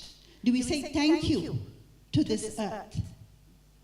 So the 5 subtle elements are critical to our survival in this universe. So in space exists God in his omnipresent form. And love is an energy that radiates from your inner being. It's an electromagnetic energy that emanates from deep within your soul. And when you share it with somebody, it expands and it grows. It will never contract. It's the glue that holds all of the other elements together. So Swami is love. Love is God. Swami created this universe. Why? He said, I separated myself from myself so that I could love myself. So, let us go to the next element. The next element is A, and it's associated with non-violence.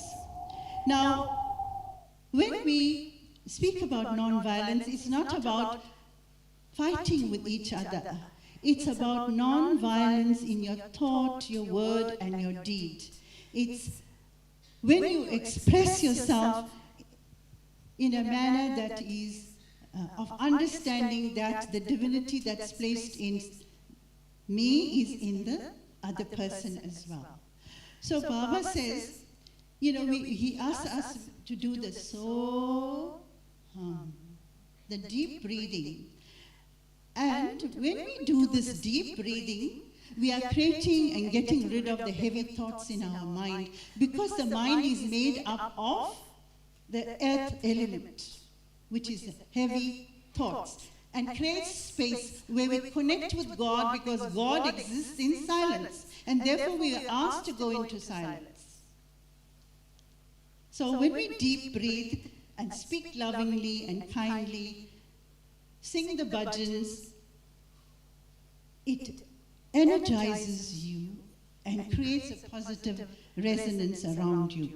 So lots of experiments have been carried out where people, even Dr. Jumsai did that, where children send loving energies to the paddy fields, and they used to chant the Gayatri mantra and found that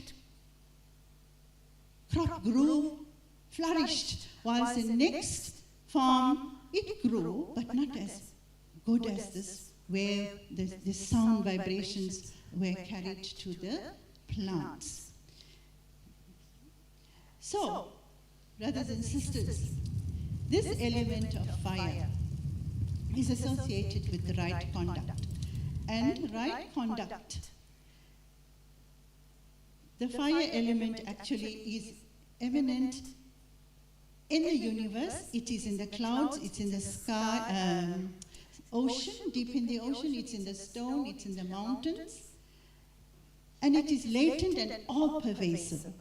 And it actually exists in every living being, including man. In what form is it present in us? It regulates our body temperature. It also exists in our stomach. In what form? Digestive enzyme. Which prayer do we repeat that speaks to this Brahmapana? And which line says that I am the digestive fire? Loudly, please. Aham Vaishnava, right? Very good. Give yourselves a clap for that. Okay. So this fire of wisdom also helps us to foster our intellect, make good choices. It incinerates the foul and the evil thoughts in our mind. It has the strong connection with the value of right conduct, the dharma. And fire always burns upwards. So we too need to move upwards. Cleanse our minds using the intellect. Manifest these values. Swami says all of the values are like moderators in our system. They are put in place to keep us in check. The manner in which we conduct our lives in our spiritual journey back to Him. The next element is water. Without air, the prana shakti in the air activates the prana in the system. Without water, which is becoming scarcer by the day, the vitality, the prajna in the water, what would be the condition of our lives very soon? Why, sisters and brothers, we have disregarded the sacred elements which are the ingredients of life. Through greed, wars, desires, and disrespect for the elements which sustains our life. So when we talk about water, water is present everywhere, but yet it is becoming scarce. So it exists in the water in form, consciousness exists in the water, which give us that vitality. Swami says, because of the degradation of morality and practice of values in our lives, water is receding. Right? So when a person goes into a faint, we sprinkle this water on them. And what happens? They will feel energized in a while. Because something in the water helps to that. So we too, when we are going to drink water, energize it by repeating the Lord's name. The next element is of earth. This Mother Earth sustains our life. Nothing falls off this earth. Everything is sustained by this deep awareness of consciousness that exists in the earth. It holds everything together. Do we give reverence to the earth, like the parents did, touch the earth and say, thank you for another day that I'm going to walk on you. So this eternal value of truth is associated with the earth element. So human values, sisters and brothers, are the life breath of man. They are all interrelated. We cannot say we're going to practice truth today and the other four on another day. Swami says they are all interrelated. The value of truth, right conduct, peace, love, and non-violence. Like the 5 fingers, you have to use the 5 fingers to lift up a tumbler. Without the thumb, you can't lift up the tumbler. So too with the human values. They are the moderators, like the valve in the heart that moderates the flow of blood. These values do the same thing in our daily lives. When you manifest the values, you're manifesting the traits of God, the attributes of God. That's how sacred the human values are.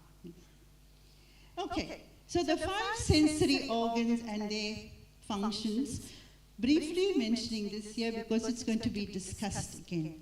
The 5 senses and sensory organs of sight, hearing, taste, touch, and smell are critical to our experiencing the world, and Swami gave us these senses so that we can enjoy the multitude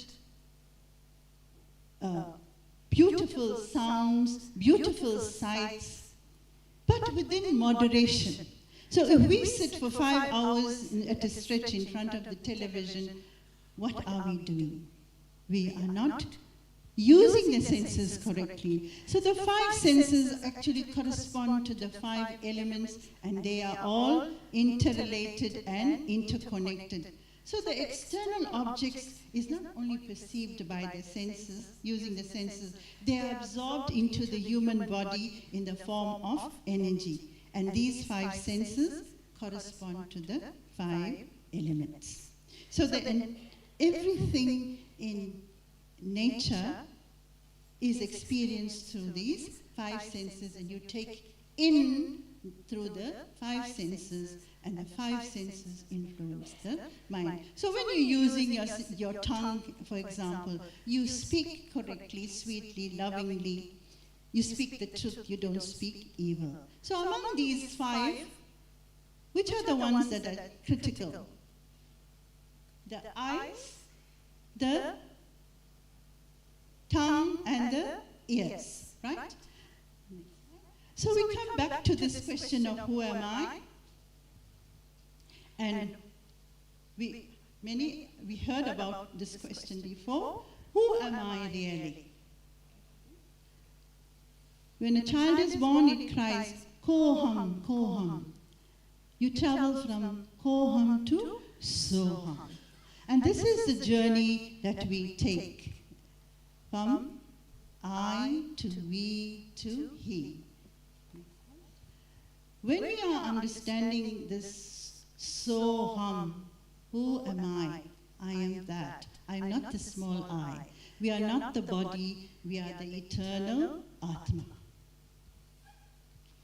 Next slide. Okay, so we use this bhajan. Remind me, my Lord. 1, 2 lines of it, please. I think. Remind me, my Lord. Remind me, my Lord. Remind me, my Lord, who I am. Everyone, you can sing that 2 lines with him.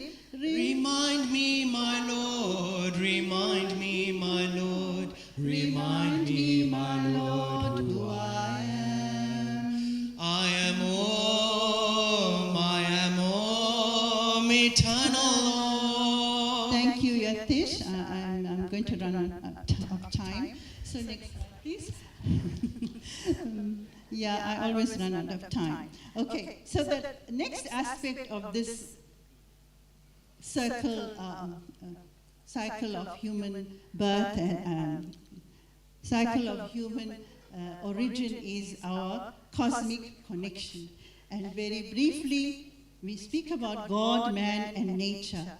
God, man, and nature are interrelated and interconnected. So when you misuse one of the elements, you are misusing all of the elements, and therefore there is an imbalance in the universe today. Floods, fires, what is nature doing? Not causing destruction because she wants to destroy, but it is a reminder of regeneration and rebirth. What are we doing? Are we taking the message from Mother Nature? So in conclusion then, we have to remember we are part of this cosmic angle of human life, triangle of human life. It is called the golden triangle.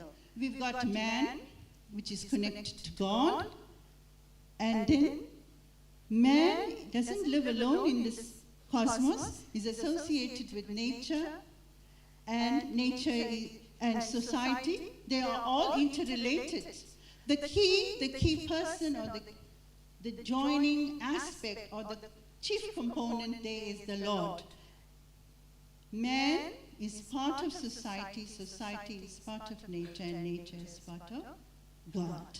So always remember that when we cause disturbance in society, we are also causing disturbance in the cosmos. So Swami always says that why shouldn't we be causing, our actions should be such that we do not cause harm to society. Why? Because society is God. What is man doing currently? Is causing imbalance. Anything else, Swami asked? And he emphasizes that our actions must not harm nature. So why is that? Because nature is also a manifestation of God. So you see that interconnection already. So then you come to the last part of my presentation today, which is about the global balance for peace, which talks to Swami's COD program and tells us that we must maintain a balance in nature. It is very essential, and it is closely linked to the balance of our lives, which are already mentioned. So what should we be placing a ceiling on? We should be placing a ceiling on the consumption of the resources.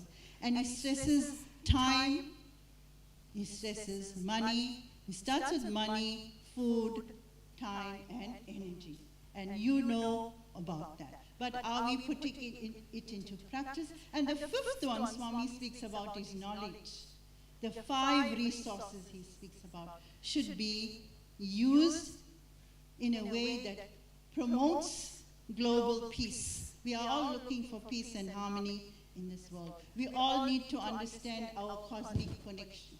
So we started where our cosmic origin. We came from God. We are going back to God. He placed his awareness in us. And we are connected to this universe, so we cannot be going contrary to the universe. The rules, the blueprint was given, the rules and the regulations is set by the dharma of mankind. So, if we want to assist in our own spiritual journeys, we need to follow the injunctions given by Swami himself. Put a ceiling on desires. It's not just to generate funds and leave it in the pocket. It's for generating funds to serve mankind. Thank you for your patient listening, and Jai Sai Ram. Thank you.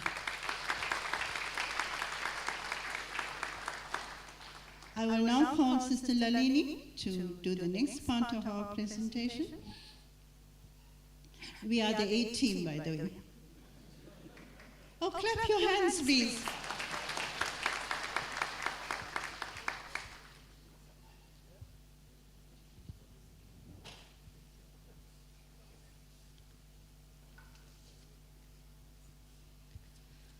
My humble pranams at the lotus feet of Bhagawan Sri Sathya Sai Baba.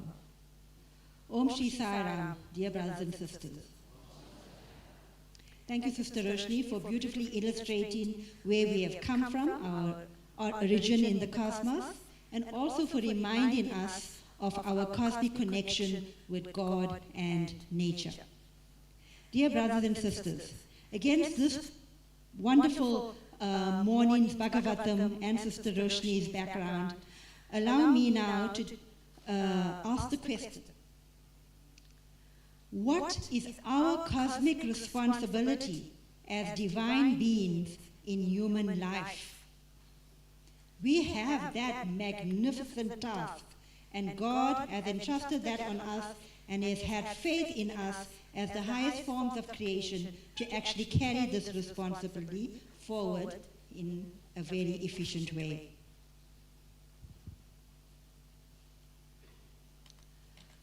What a wonderful year and what a wonderful gathering that Swami has bestowed upon us to celebrate his 100th Advent. As the universe unites throughout the globe to celebrate the century of divine love of Sri Sathya Sai Baba on the 23rd of November 2025, it becomes imperative for us to reflect on how well we are carrying out the essence of Bhagawan's mission. What is it? To love all and serve all, the Dharma of Prema. This is beautifully depicted, and I'm sure you may have seen this already, the century logo before you, the beautiful golden logo. At its heart, you can see Bhagavan stands gloriously on a golden lotus, symbolizing the fully blossomed Sahasrara and the elevation of human consciousness to divine love. That's the expectation that Swami has of his followers, his aspirants, you and I. Human consciousness to divine love. Wow, can we do it? Yes, we can. This is our goal, dear brothers and sisters, the blueprint for effecting cosmic responsibility to shape our cosmic destiny. It is timeless, and it assures us of Swami's omnipresence. He is certainly with us today, in the world and in the entire cosmos. Very often, Swami gave profound messages to his students, which often were not just meant for his students, but for all of us, all of mankind, in fact. Swami said in this one quotation, and he explained this to students on how we have to live our lives, he said, students should strive to earn a good name in society. That's about it. How do we do this? Today, however, education is making students materialistic. It does not prepare students to turn inward, which is what this conference is about, and to listen to their inner voice. One should acquire Atma Bodha. Early on in the morning, Sister Maggie asked you what does AI stand for. Nobody ventured to say artificial intelligence. I think you were very scared. But now you know what AI stands for. Atmic intelligence. Atma Bodha. Atmic knowledge. That is true education, said Swami. This is our responsibility. Swami said humility is the hallmark of true education. If man lacks this discrimination and humility, all his education is of no value. You should understand that your education is meant for the welfare and progress of society.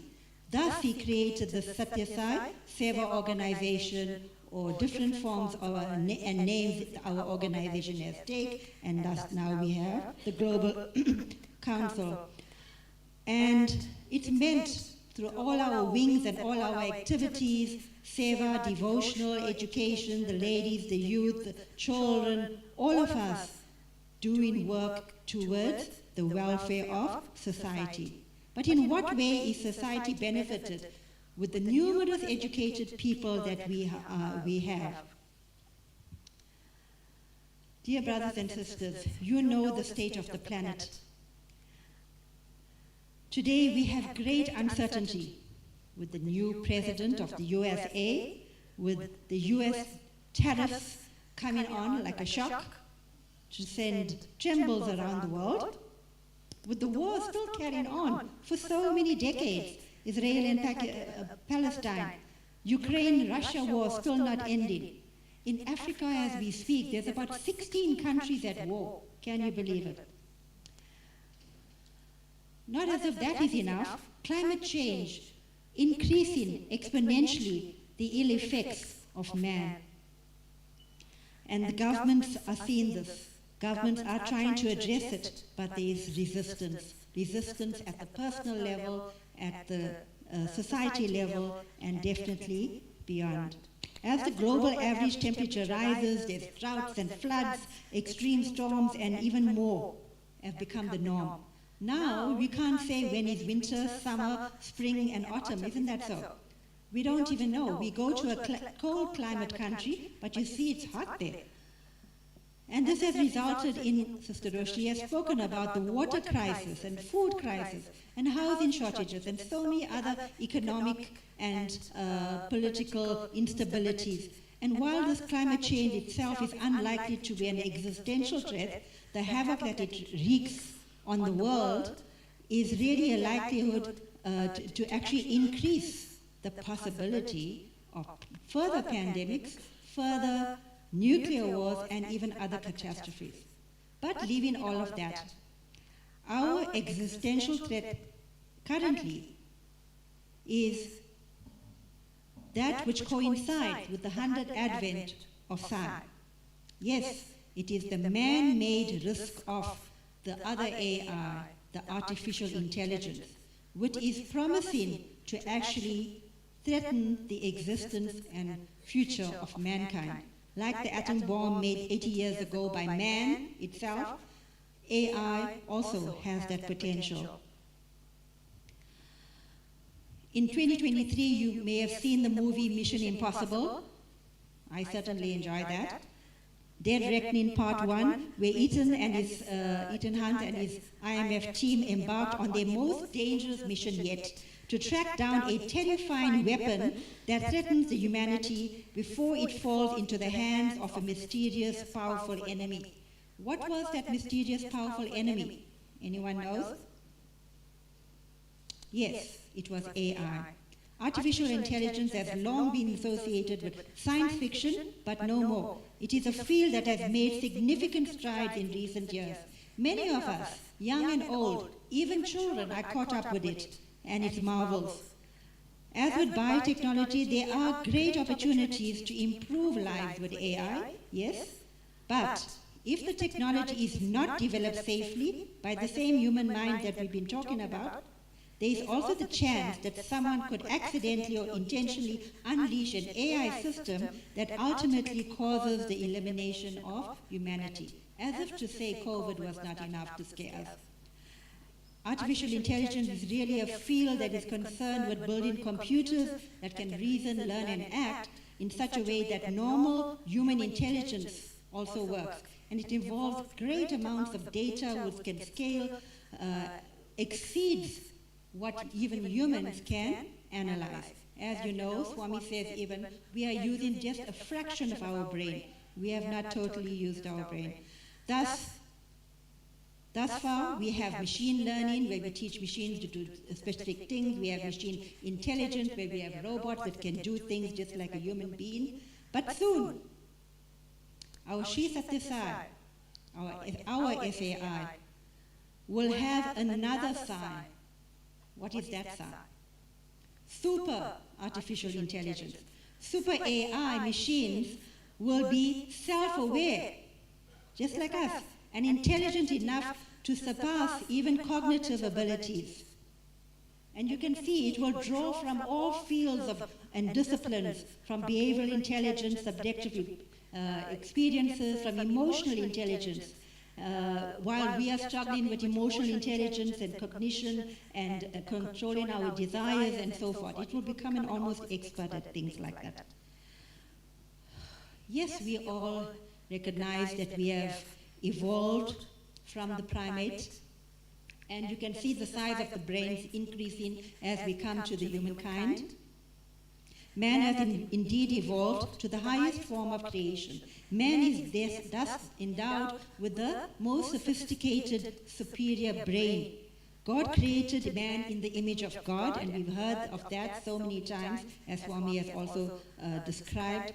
And thus, Swami says, and like Uncle Subri mentioned in the morning, we are embodiments of love. He calls us Prema Sadupalalas. But why are we not experiencing ourselves as that, as embodiments of love? Humans possess a highly evolved brain that controls the function of the body, also has free will to do as he pleases. But in addition to access the mind, he has what is called the inner instrument. And that he has the ability to train and use to charter his destiny correctly.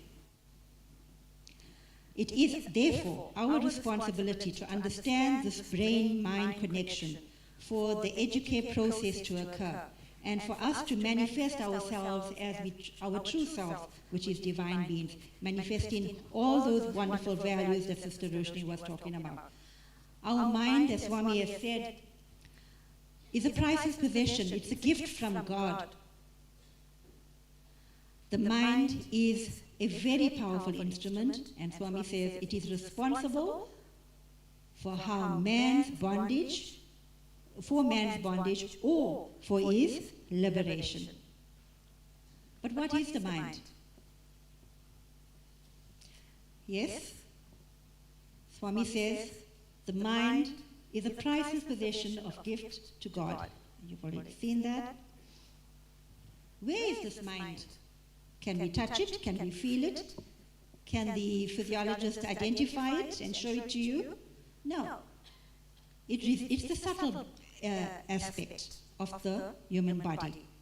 And it resides and comes into fruition through this sophisticated brain that man has. Yes, the mind is a collection of desires and thoughts, and each thought carries a certain amount of energy, and the more thoughts we have, the more energy, and the poor body has to expand that energy. The mind can be accessed through the physical brain. The mind and intellect and understanding are all part of the subtle body that operates through the physical brain. The mind gains experiences of that universe that we have just seen through the 5 senses that Sister Roshni has already explained. Let us look at this diagram given to us by Dr. Jumsai after his various interviews and conversations with Sai. Let us take a closer look at this. Dr. Jumsai, devotee of Sai Baba, described the mind as being the superconscious mind, the conscious mind, and the subconscious mind. And our goal is to function at the level of the superconscious mind, that is realizing ourselves as the embodiments of love, our true self. But this is not necessarily happening with all of us all the time. There are some impediments along our way. So we are not able to actually receive and resonate this divine love which resides in the cosmos. But this is the state often not experienced by many, because the conscious mind and the subconscious mind have some interferences that they present. They are polluted, so to speak. And the world is experienced, as you know, by the human body through the five senses, and they enter through the conscious mind. You can see that in the middle circle. And this may, however, pollute and not allow us to respond to the world in a loving way. In addition, we have past experiences even of past lives and memories that come and interfere with our interaction on a daily basis with our interaction with the environment. And this pollution is what we're going to take further and expand upon just now.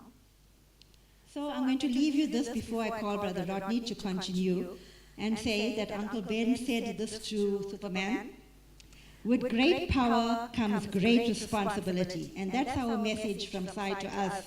We need to delve deeper to understand this inner instrument and ask the question, how responsibly are we humans playing our role in the cosmic cycle?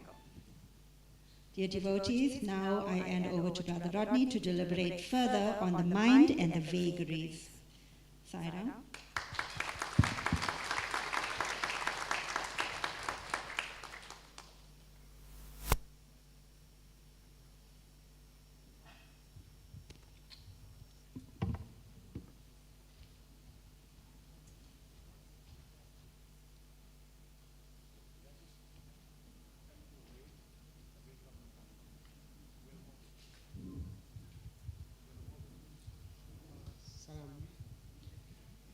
Before I commence, I'm told that the owner of a grey Etios needs to attend to his vehicle urgently, please.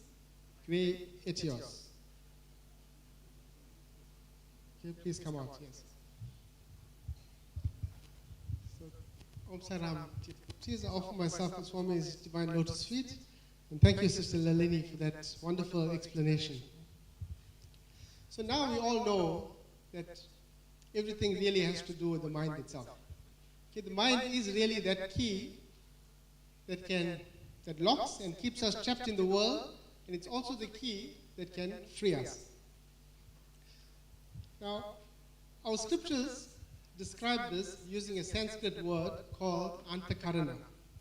Antakarana means, or literally translates to inner instrument. It comprises of 4 different components, and that is the thinking mind, the memory mind, the ego, and the intellect. So what exactly is the mind? The mind is so subtle that we cannot really pinpoint it.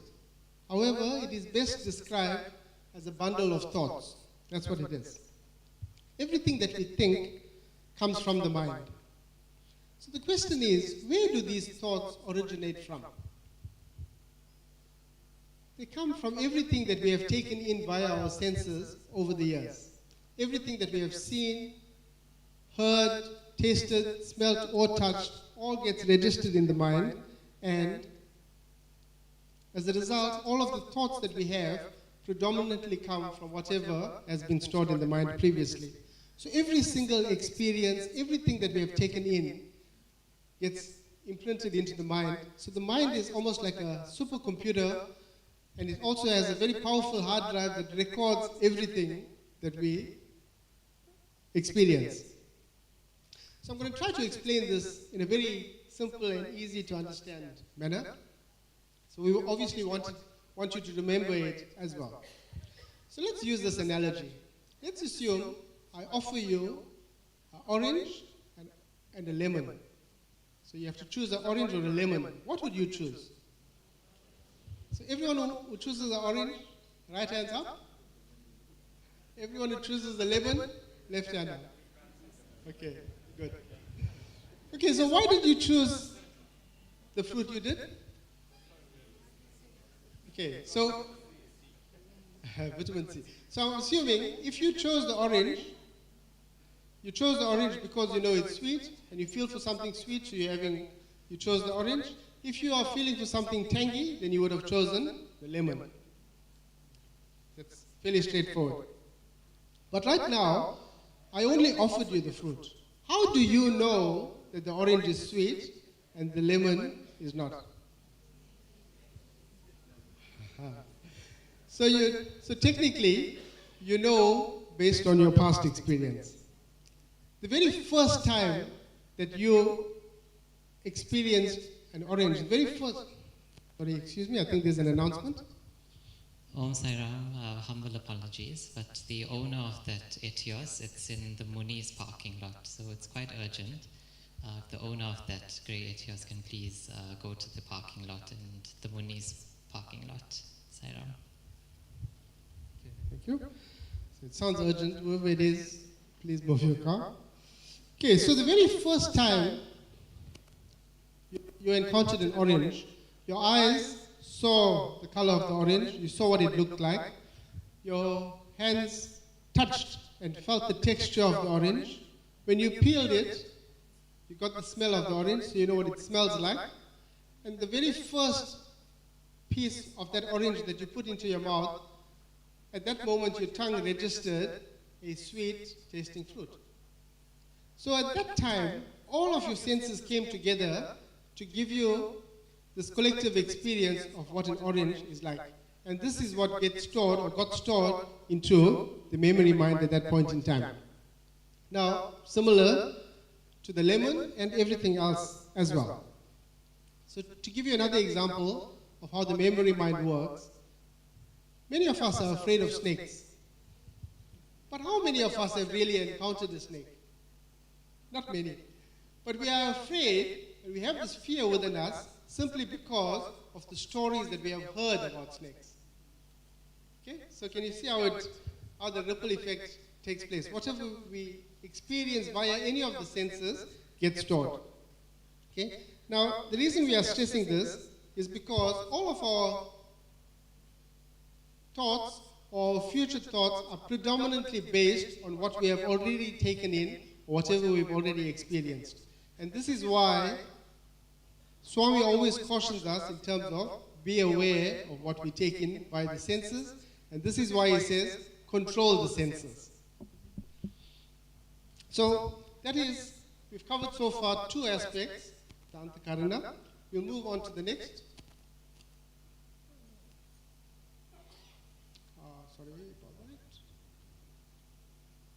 Okay, let's go to the ego.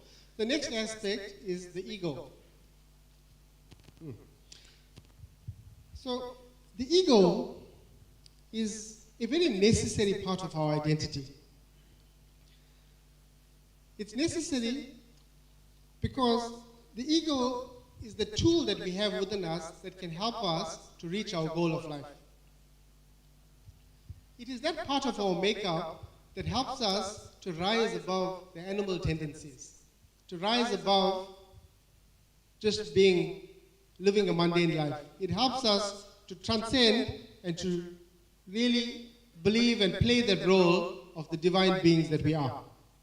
So, the problem that we have with the ego is that when it is used incorrectly, then the ego becomes inflated, and when the ego is inflated, then it gives rise to all of the negative traits, arrogance, self-centeredness, all of those egoistic feelings tends to rise at that point in time.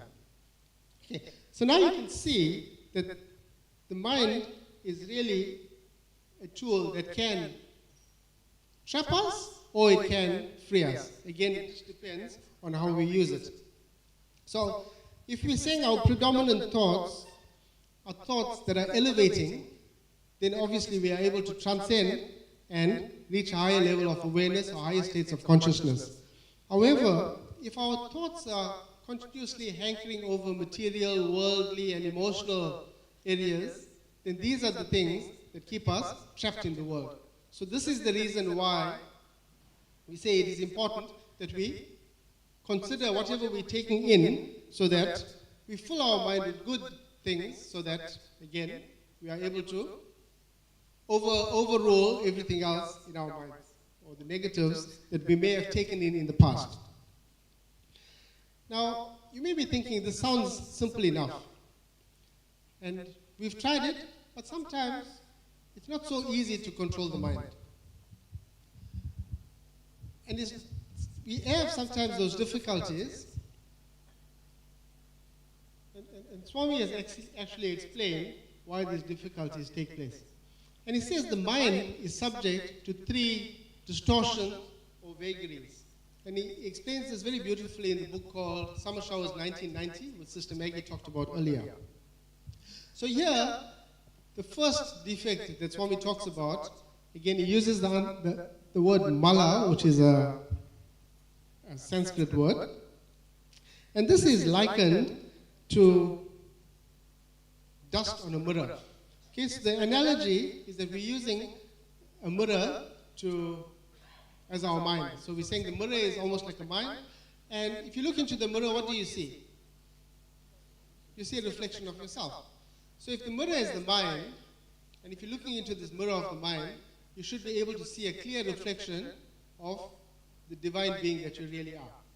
Okay, so that's the analogy that Swami is using. So picture it.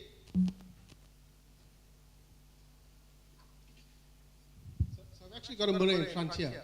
So again, if you look at it very easily, you can see it should give us a clear reflection of who we are. Simple, okay?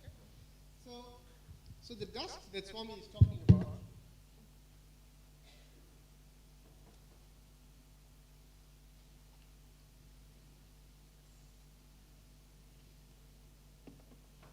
okay, I've now spilled some dust onto the mirror, and this dust is now likened to mala. So if I look into the mirror now, what do we see? We're not able to see as clear an image any longer, simply because of the dust on the mirror. So what is happening is that the dust is actually preventing us from recognizing who we really are, recognizing the divinity that we have within us. So when this dust becomes too thick, we completely forget our true nature. We completely forget that we have any spark of divinity within us. And that is what causes the problem. So Swami has been so gracious. He has made us aware of this, but he has also given us a remedy on how do we clean up the dust on the mirror. Okay, anyone? Okay, sadhana, someone says. So the actual sadhana, or the item, the thing that Swami has said to us was that we should be aware of the food that we take in. Simple as that. So Swami says the food that we take in, we should regulate our food and living or recreational habits, because this is what causes the dust. So can you imagine the food that we eat is actually dulling our mind? It's a scary thought. So what do? We should eat foods as close to its natural state as possible, firstly, so that we can eat pure food. Swami says we should definitely avoid eating impure foods, or we should strictly avoid eating impure food. Okay. Over and above the quality of the ingredients that Swami has warned us on, that has the effect on us, Swami says that many of the ills that people suffer from today are actually caused by consuming things or food that are obtained through unfair means. Meaning we've either stolen the ingredients, robbed someone, or swindled them, tried to negotiate more than we should have. All of those things is what actually causes ill in our body. Over and above that, Swami also talks about the cooks who prepare our meals of questionable character, is what he says. Okay? So the main reason that Swami, this is actually the main reason that Swami is discouraging us from eating out at restaurants, fast food places, simply because we never know how the food is prepared. We don't know the quality of ingredients going into it. And we also don't know the state of mind of the cook who is preparing our meals. So as a result, all of those energies go into the food. And when we consume the food, those energies then have a negative effect or impact on us and creates more of the dust on the mirror of our mind. Okay, so this is what Swami is trying to alert us to. And as spiritual seekers on this inward path, it's something important that we should be aware of, simply because we want to get away and move away from all of these things that are dulling our mind or preventing us from getting closer to Swami. So those are what Swami says that we should be aware of. So over and above, we say the remedy that Swami has given us is actually the food prayer. So Swami says when we chant the food prayer, we offer the food to him, and when we offer the food to God, all of the negative impacts or negative energies in that food become dissipated, it becomes prasad, and when we eat the food, we are not affected by any of those. So this is the reason why, dear devotees, we should pay extra attention to say the food prayer for everything that we take in. And for those that may be doubting, does the food prayer really work? Can it really have an effect on the food? The answer is yes. And to prove it, there's a world-famous scientist called Dr. Frank Baranowski. He's an expert in Kirlian photography. And what he did was, he actually took photographs using a Kirlian camera of the students in Prashanti Nilayam whilst they were having their meals. And he had taken photos before they said the food prayer and after they said the food prayer. And the two images were very different. You could see the aura of the food had actually changed after the food prayer was said. So that in itself gives you some sort of scientific proof to show that there is definitely an impact when we say the food prayer. Okay, so in summary, that was the first vagary, which is called Mala. Okay, there's two more. I'll now hand you back over to Sister Lalini, who will talk us through the second vagary, and that is Vikshepa.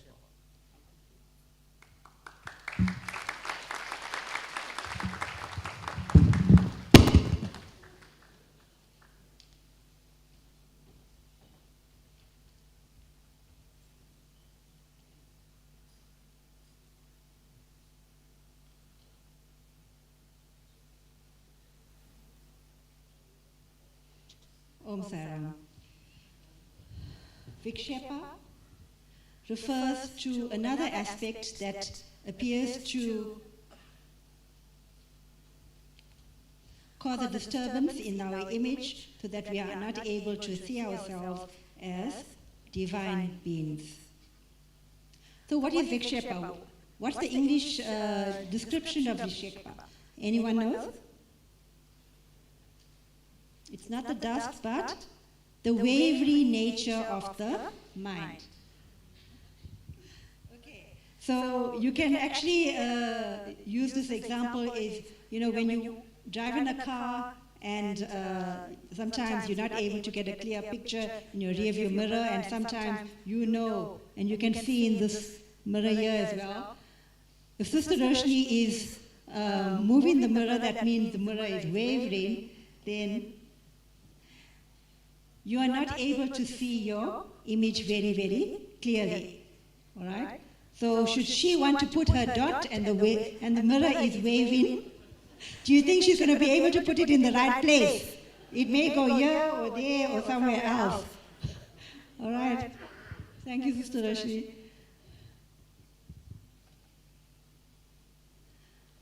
So, mirror on the wall, yes. If you have a wavering mirror, you're definitely not going to be seeing yourself in the correct true self.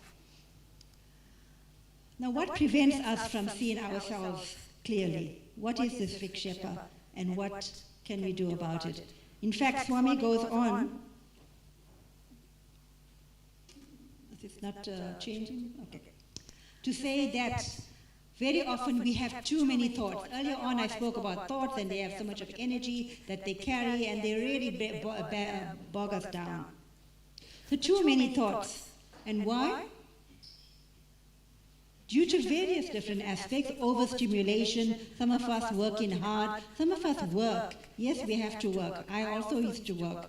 But we think that is all that life is about. Is it? There's much more important roles that we as human beings have to play, and that was elucidated earlier on. Yes, overstimulation, constant thinking, constant stress, constant anxiety, constant doubts and fears, and lack of faith. Why do we over-worry? Swami says, surrender to him and he will take care. Some of us would stand in front of a mirror, and if you really are slim like the lady up there, you may see yourself as quite plump, right? If the mirror is shaky and wavering. Now that does not depict me. I'm the opposite. Okay. So how else can we describe this? Very often you have heard of this analogy. Swami says, mind is like a mad monkey, right? The monkey who has been bitten by a scorpion and jumping around here to there and so forth. Our remedy is to tame the mind by attaching ourselves as often as possible to God. Okay? That's how we can steady the image and the mirror and really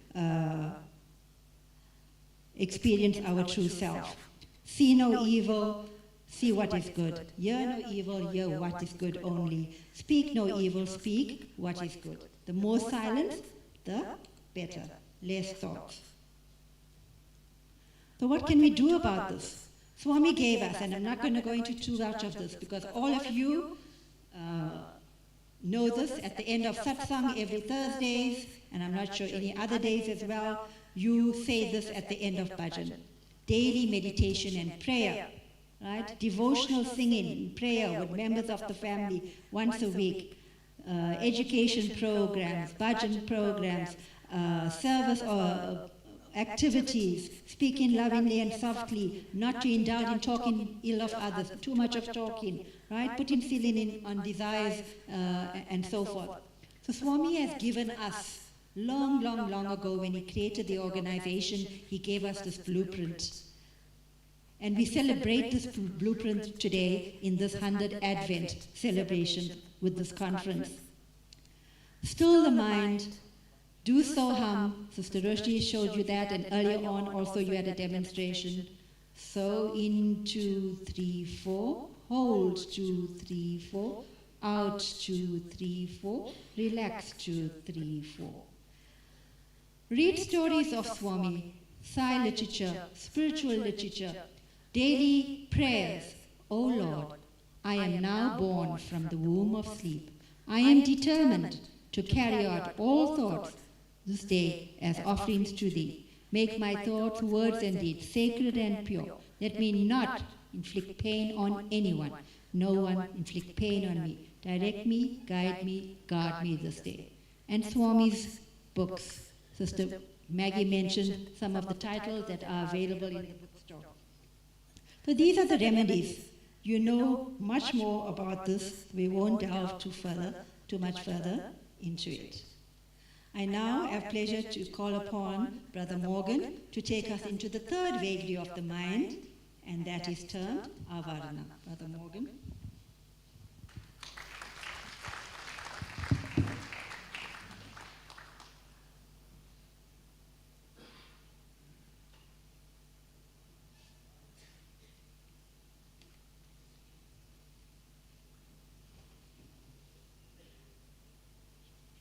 Our humble apologies. Just another appeal for the driver of the grey Etios in the Muni's parking lot, so that's by the hockey field. They desperately need to see you if you're still in the audience. There's also an announcement for a white Corolla, Toyota Corolla Cross. The hazards are on. The registration is BW89VYZN. That's BW89VYZN. Your hazards are on. It's a white Corolla. And once again, the driver of the grey Etios in the Muni's parking lot at the hockey field, please, humble appeal to please go to that spot as immediately as possible. Sai Ram.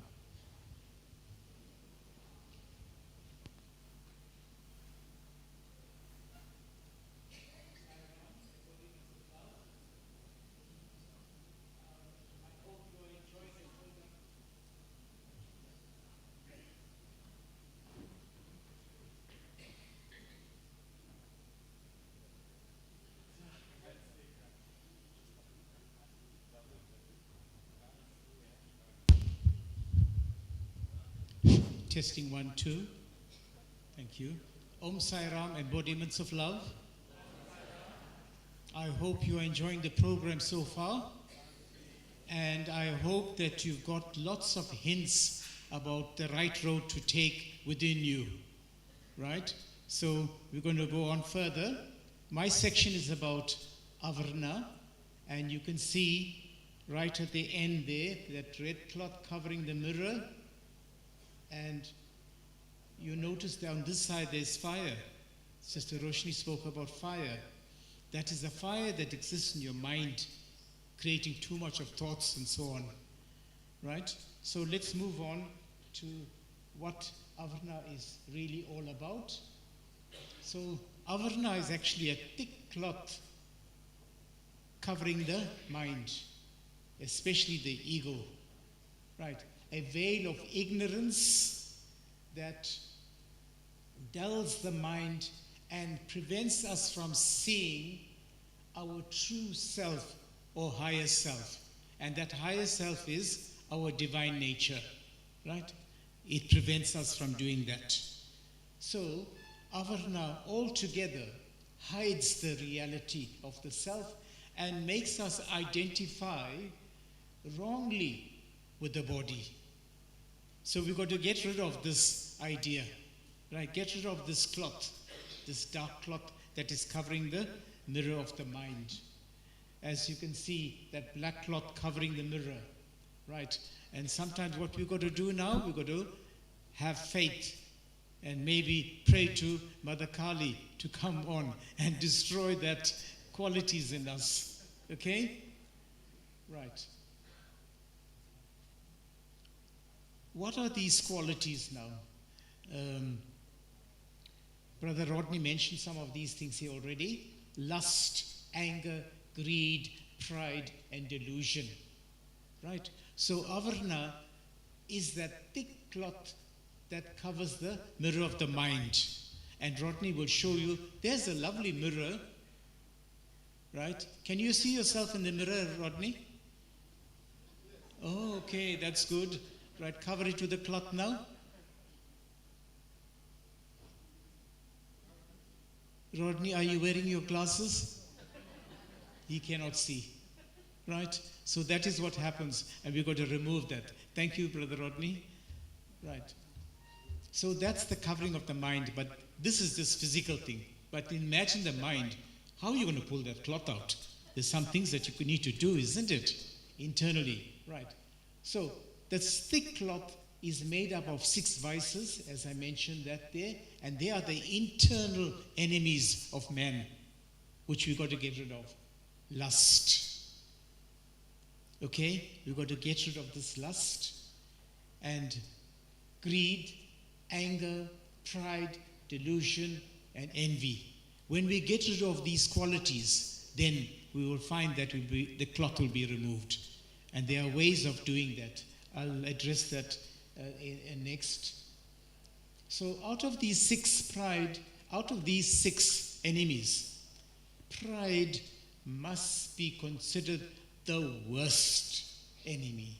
And there are 8 types of pride. Imagine that. Pride of money, learning, caste, affluence, beauty, youth, position, authority, and spiritual pride also comes about too. Right. And you can see the pictures on this side here. Gluttony, too much of eating as a result of greed. Right. Wrath, pride. Who's got a better car than mine? Right, and then sloth, the greed again, envy and lust. We got to get rid of these things. And how do you go about getting rid of them? We'll speak about that now. We go to, the remedy is, for Avarna, is to love all, serve all, and to realize that God is there for us.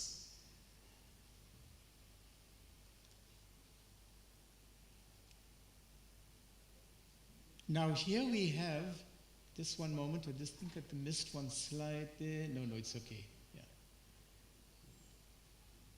Right, here we have the acknowledge the Almighty. We have to do that. We have to realize where we've came from. Sister Roshni spoke about that, right? That God has created us from the 5 elements, and they are in us. And if they are in us, then God is in us too, because those elements come from God. He separated himself from himself. So we have to realize that, and once we realize that, believe in that. Acknowledge the ego, that it hides in denial. So we have to figure that one out too, to get rid of the ego. Remember, others also possess that which you may be overly proud of, right? In other words, your education, your position in work, in the community, and so on and so on. There may be other people better than you.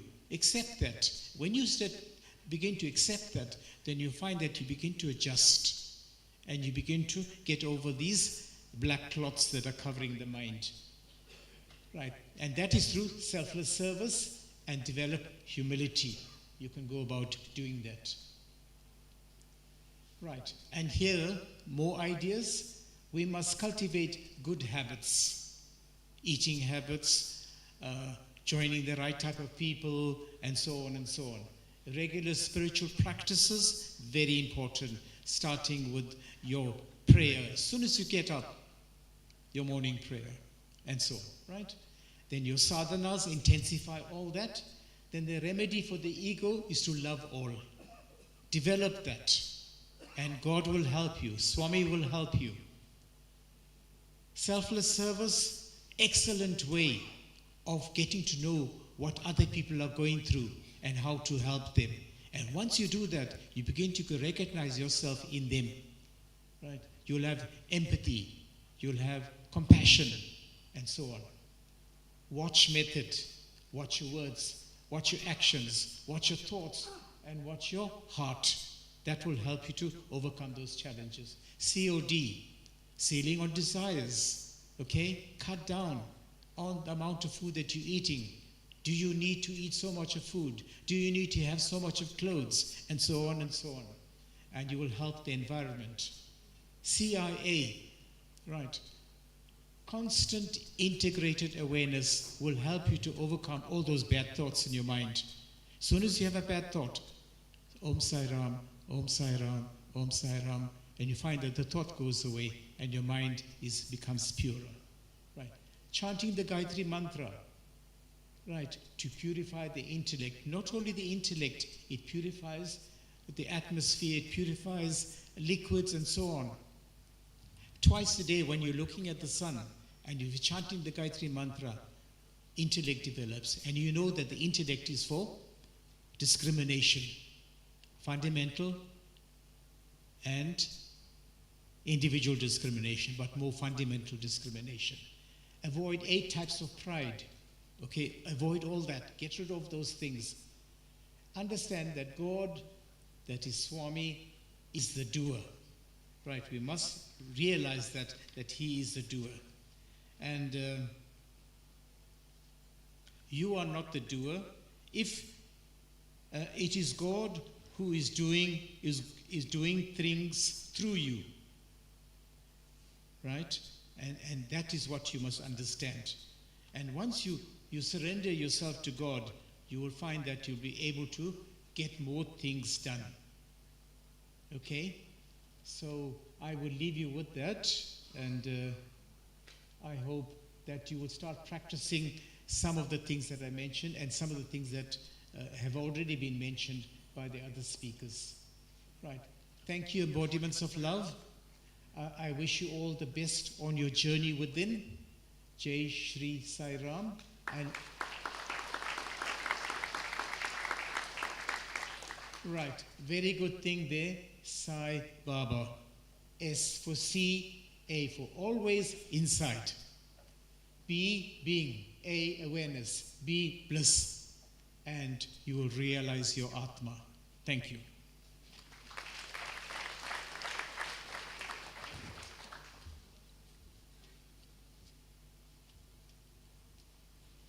So, thank you, Uncle Morgan. So, dear devotees, now that we have gone through all of the different behaviors of the mind, and we are here at this conference so that we can learn the techniques and the ways in which we can transform and get better. So I'm hoping that you're all now looking for that reset button that we can press so that we can make a change and turn things around. So we are here this afternoon to tell you that yes, we can change, there is definitely hope, and we're going to use a very simple and a practical example. I'm just going to move across here.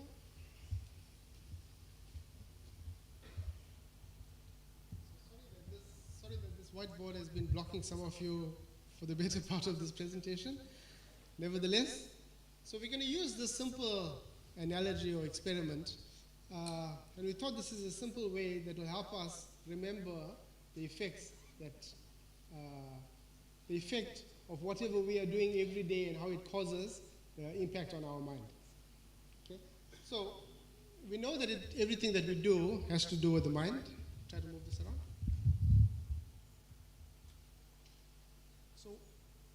So I've got this jar of water.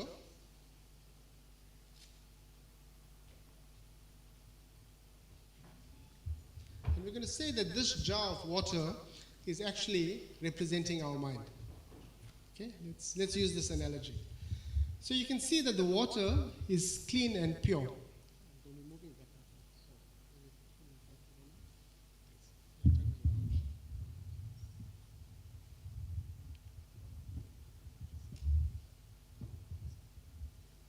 Okay, so this jar of water is our mind. You can see that it's clean and pure. So as we said earlier, if our mind is clear, then we are able to get a clear reflection of the Atma within, a clear reflection of the divinity within us.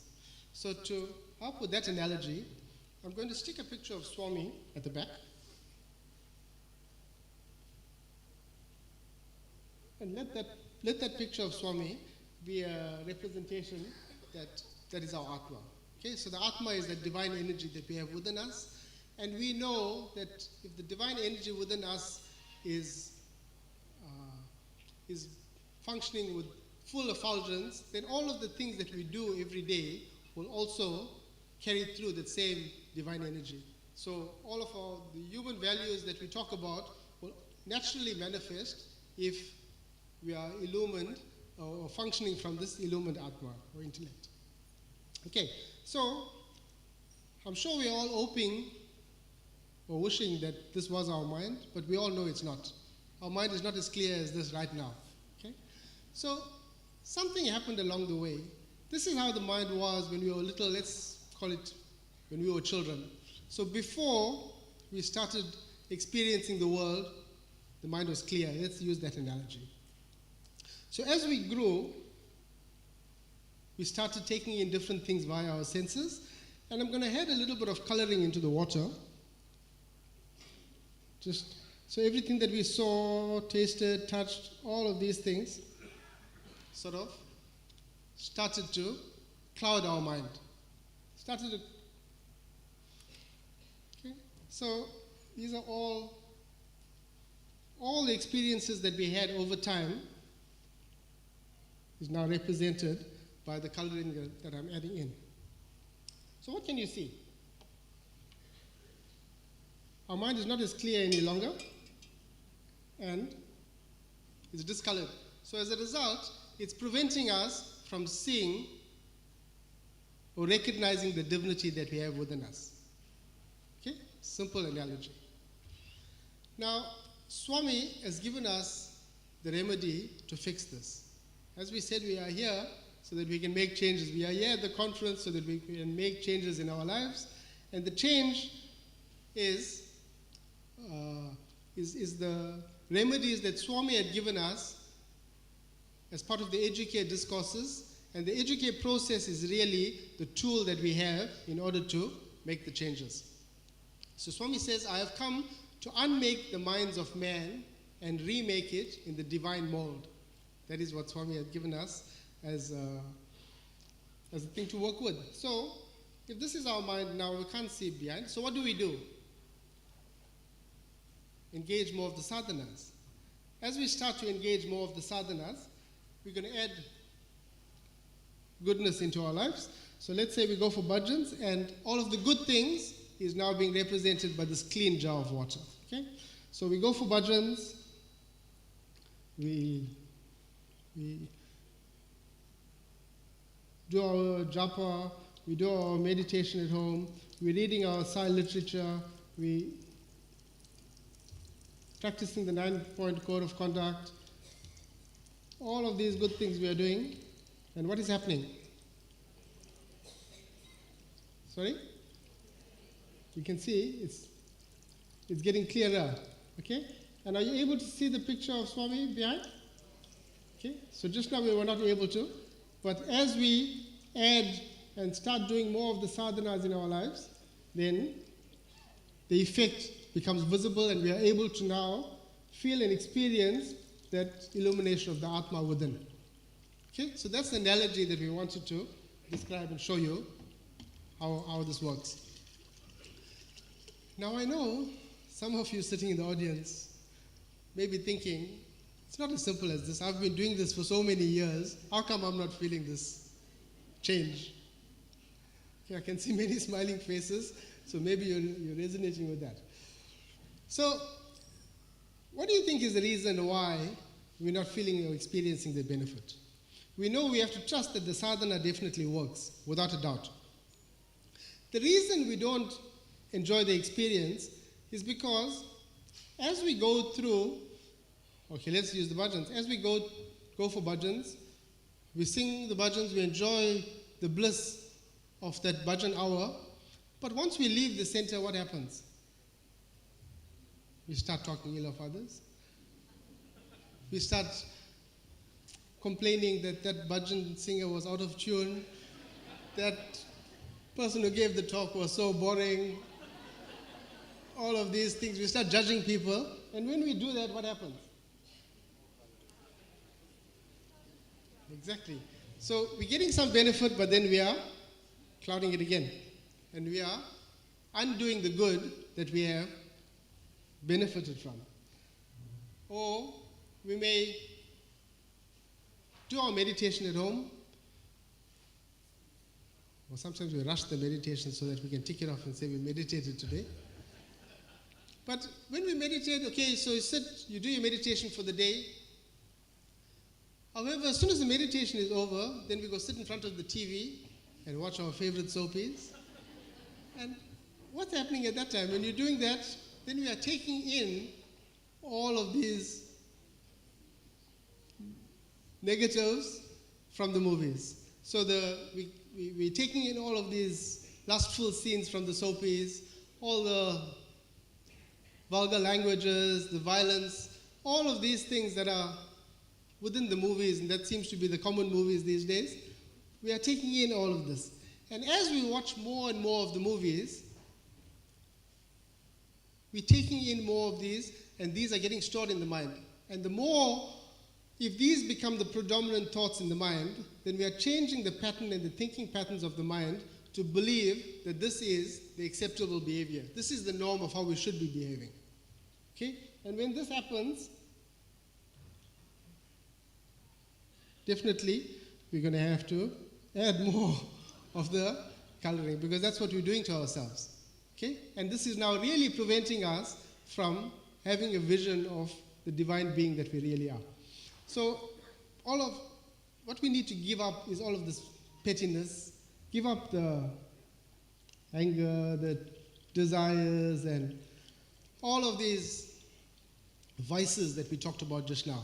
If we give up this, then we will be able to make a change. And as we said, dear brothers and sisters, we are here at this conference to make changes. Okay? So what we are suggesting is that we spend our time getting better. Let's spend our time rather, instead of watching the movies, let's read some Sai literature. We got lovely Sai media channels that are available. Lots of beautiful YouTube videos, stories, discourses that we can watch. Do our meditations sincerely. Attend the bhajans without being judgmental. Enjoy the bhajans, enjoy the bliss. And obviously, we can make our changes and get better from there. Okay? So, you can see I'm taking very long in order to change. Okay? Isn't that so? Why is that so? Why am I taking so long? We're on this journey. It's because we have taken in so much over the years. Okay? It can't be dissolved overnight. So, the reason or the message that we're trying to convey here is that we need to be consistent with our sadhana. We have to be consistent and do it regularly. So what we want to do is really put in more of the appropriate practices that we should be as spiritual aspirants, engage in more of the spiritual disciplines, the 9-point code of conduct. We talked about the 3 distortions of the mind now. Eat the right type of food, regulate our recreational and living habits, follow the 9 modes of devotion.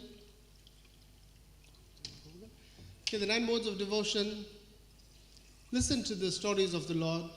Do our japa, meditate, be obedient to Swami's messages, follow, worship at Swami's lotus feet, be his friend, surrender. These are all of the 9 modes of worship that we talked about as the remedy for vikshepa. And then the last one we talked about was avarana, which was the defect. And the remedy for avarana is to love all. And as Uncle Supri said to us earlier, see 1,000 people sitting in the audience here as Swami sitting in all of these chairs. And as we begin to see Swami or see God in everyone, we begin to love them more. And as we do that, you can see what's happening to us. Okay? And you think we're getting the benefit? Most definitely. Okay, so the secret is to be consistent with our sadhana, and definitely we will get the benefit. So dear brothers and sisters, no, don't clap, hold on.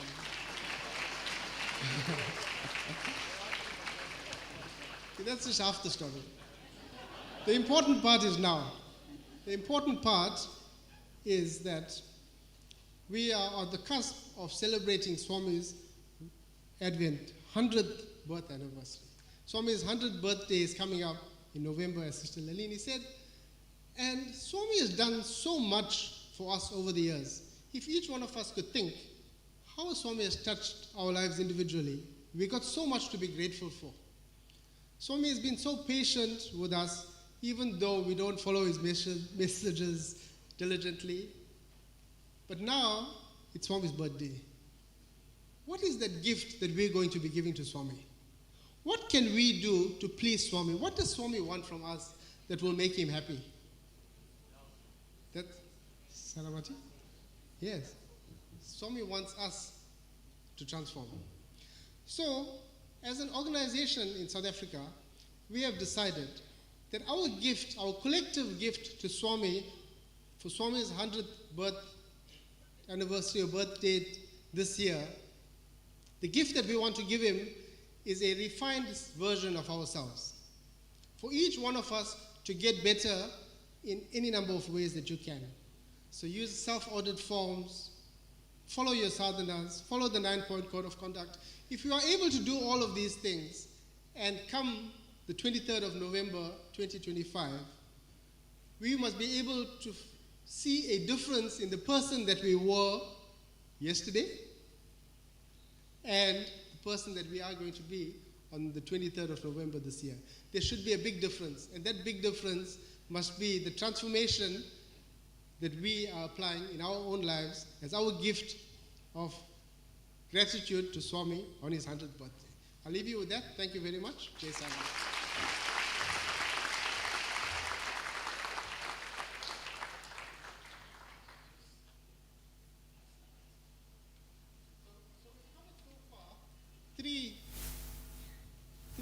Three touch points. We've covered the cosmic origin, we've covered the cosmic connection. What we talked about now is our cosmic responsibility in getting back.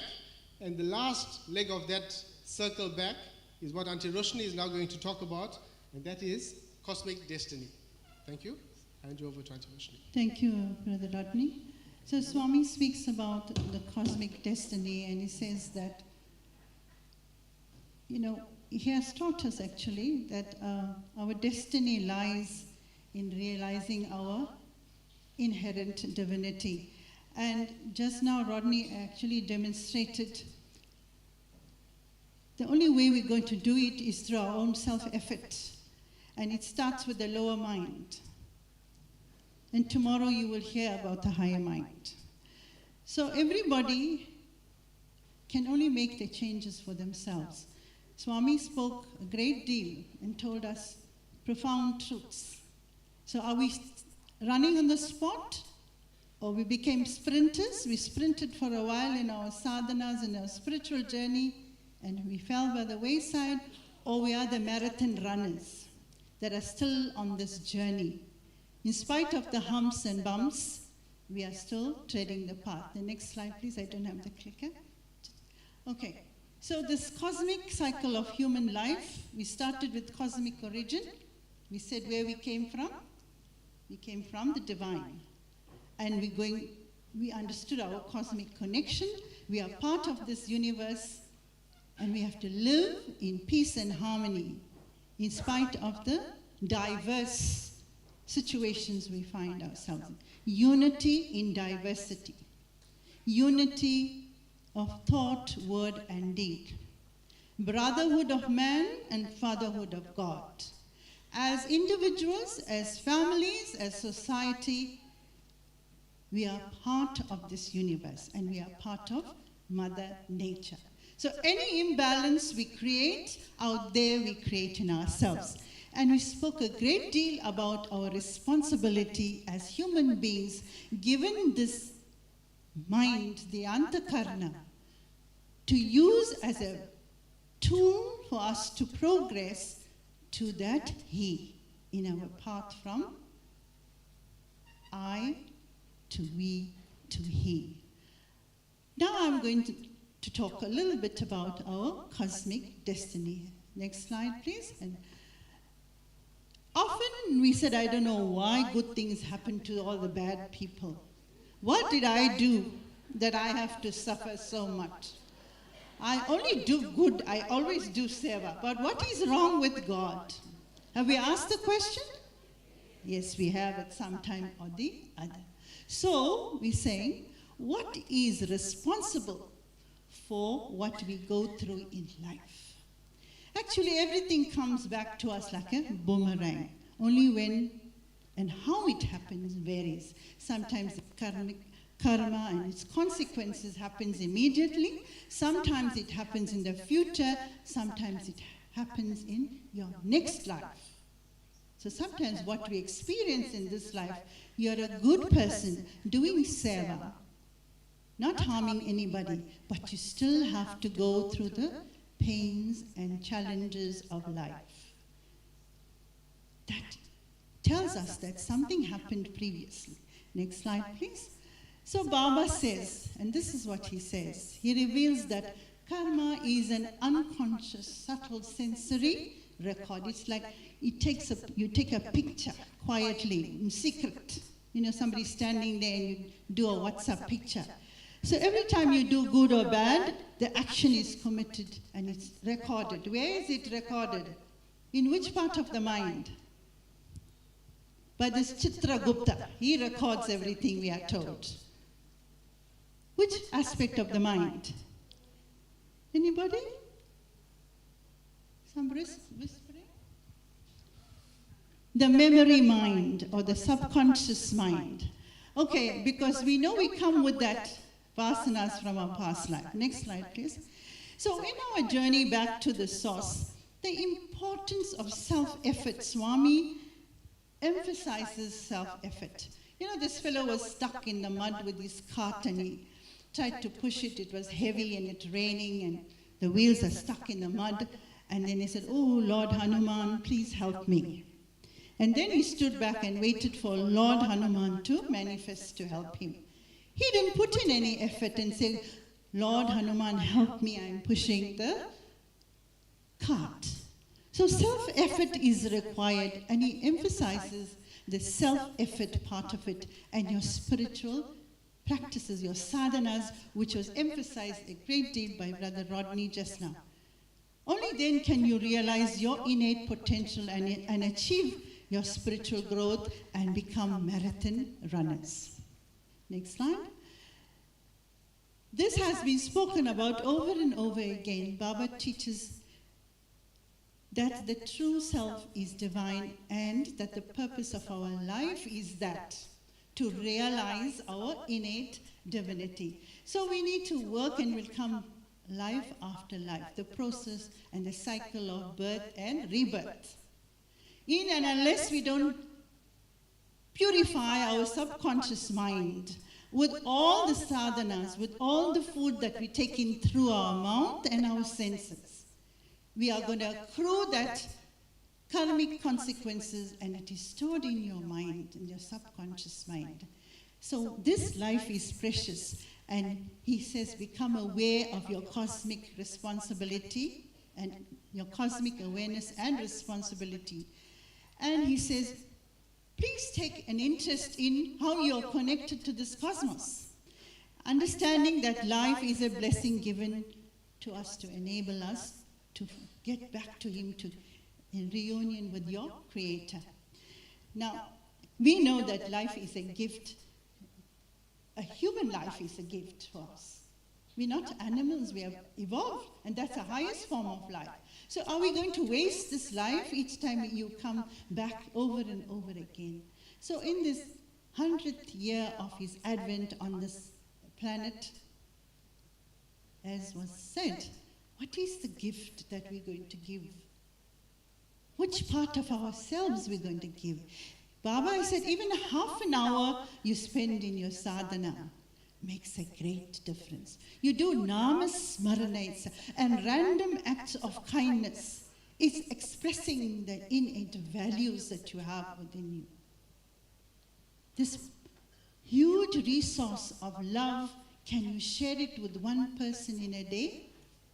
I'm sure it can be done. So the whole universe is a school, a university for all of us. Why? Baba views the world as a school where individuals learn and grow through their experiences. And again, he talks about the 5 human values. Where are the 5 human values of Sathya, Dharma, Shanti, Prema, and Ahimsa? Where is it? Where is it? Sarah? Inside us. Where inside us? Okay, tomorrow you will learn more about that. It is inherent in us, and we have to allow it to blossom, and emphasizing that blossoming of a flower, a lotus bud, only takes place when it is nurtured with the right ingredients. See? So, what one has to do is make a kind of a pledge. I know people say they don't like making pledges. In your conversation with Bhagawan, tell him, Swami, we want to offer, I'm going to offer this to you. And make an effort. Your self-effort is required. This beautiful prayer, which Swami gave to his students, says a lot. O Lord, take my love and let it flow in fullness of devotion to Thee. Take my hands and let them walk incessantly for Thee. Take my soul and let it be merged in one with Thee. take my mind and my thoughts and let them be in tune with thee. O Lord, take my everything and let me be an instrument to work for thee. Isn't it a powerful prayer to offer to Swami? Everybody's quiet. Yes? Louder? That side I can't hear. Okay, thank you. So now we will all stand up. We will all stand up and we'll sing. Sound, please. This is our pledge to Bhagawan in closing this session on the mind and its role in the cosmic cycle.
Thank you and Jai Sai Ram.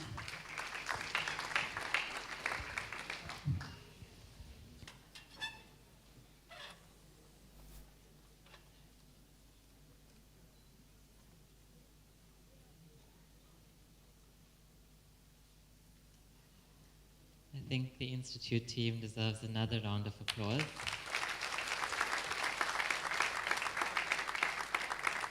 Thank you for that very insightful and impactful session. So a lot has been presented from the team this afternoon. There was a lot to absorb and take in. And now is the opportunity to flip the cards a bit. So we're going to go into the question and answer session. We didn't get any questions in the box, so it's going to be very interactive in that we're hoping to hear from you during this segment as well. And while the team is setting up, I just want to identify the audience assistance sevadals that we have in the audience. So on the female side, we've got Sister Aranya, who will be assisting in getting the mic to any of you that may wish to ask a question or participate in the segment that's coming up.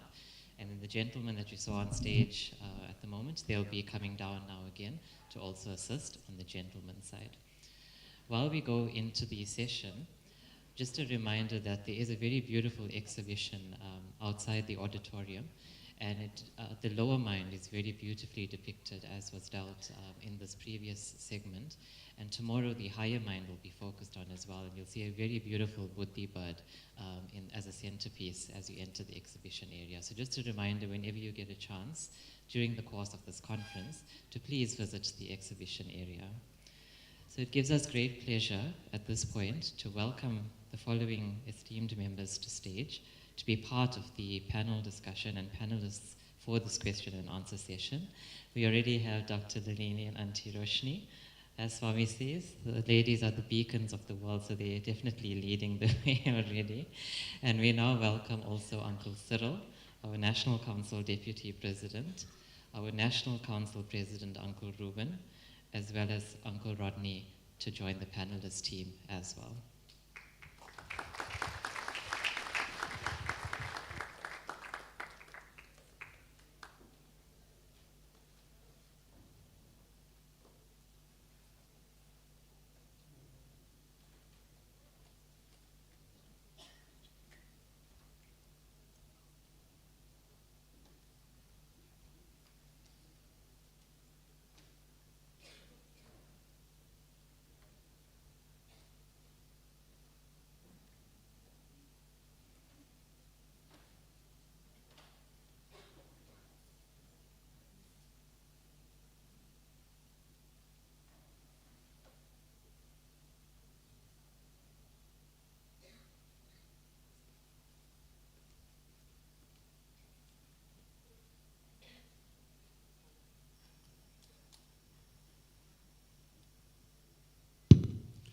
Sai Ram.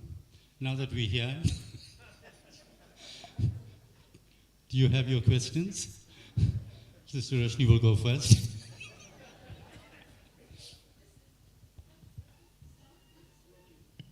Can you hear me?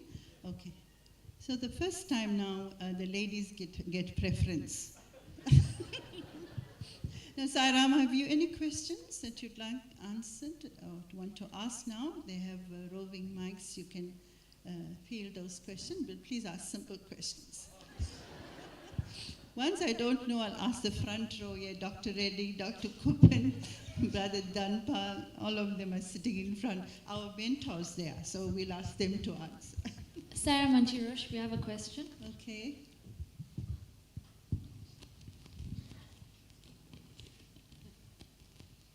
Okay, they've given me a question. Why does a devotee need to be a strict vegetarian to do the Educare course? We'll start with the doctor. Sai Ram. So a devotee does not have to be a strict vegetarian to do the Educare course, but we're hoping that by the time you finish the course, you'll become a strict vegetarian.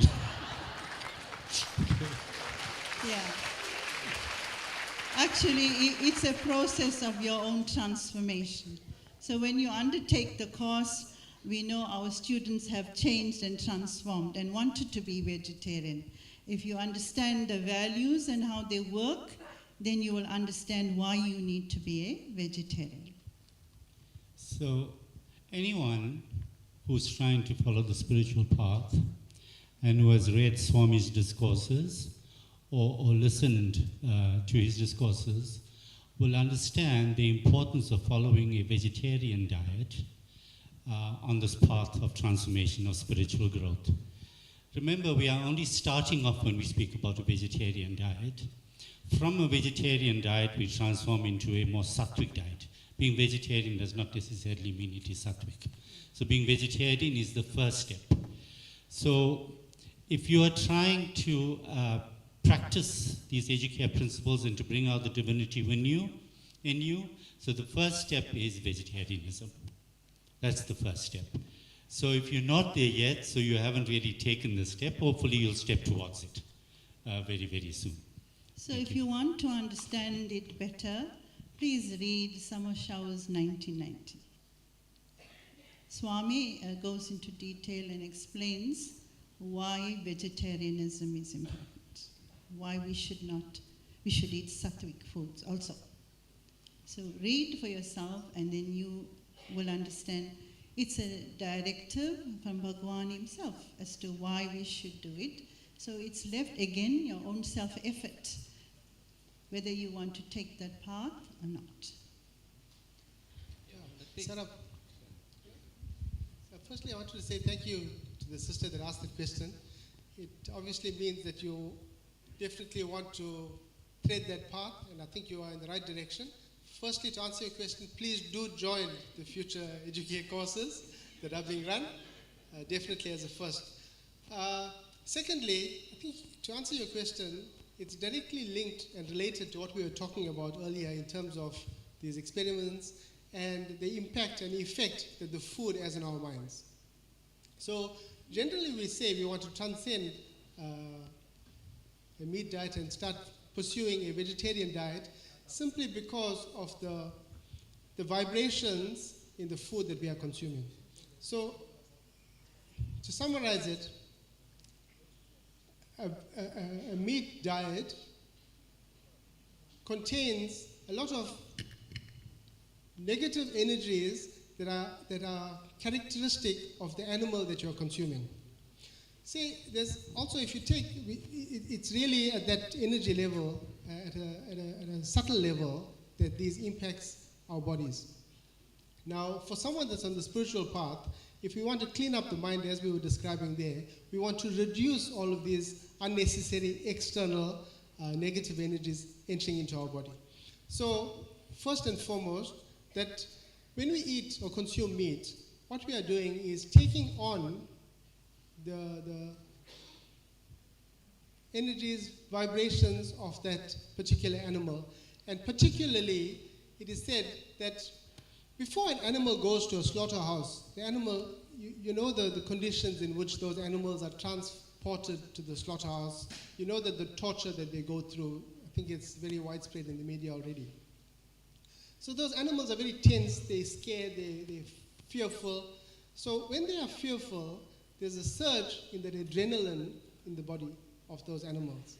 And at that energy level, all of that fearfulness, that increase in adrenaline, that scared emotions are all then frozen into the animal before they are stunned and before we eat the meat.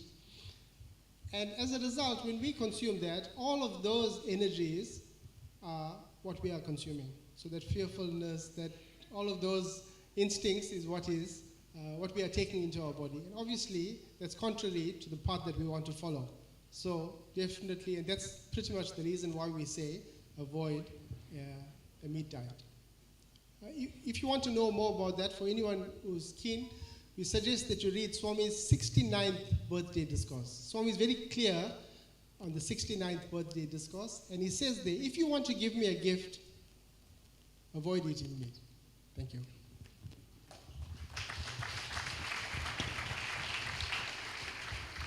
Saram, I think at the end of the day, we as talking about the gurus, taking the courses, I think we are imparting knowledge to young minds, and it's important that we basically follow what Swami has to say. Swami has given us a directive, and we should follow that and pass on that knowledge. As we pass the values to the children, the same energies get transferred to the children as well. Sarah. Saram, just to add to that, we all have, we know about Save the Planet project in the organization, and really it has to do, and it's tied up with the besides ceiling on desires, but also the climate change, and we don't want to be culprits that actually contribute to, but actually try to inhibit any further changes. So, cutting down on rearing cattle and other animals for meat eating is actually definitely going to be reducing the carbon footprint. So that's just another way of looking at things. Saira. On a lighter note, if you're in the organization and you are asked to take an officer position and you are chickening out,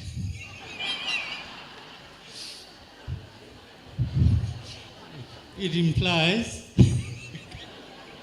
that you are consuming.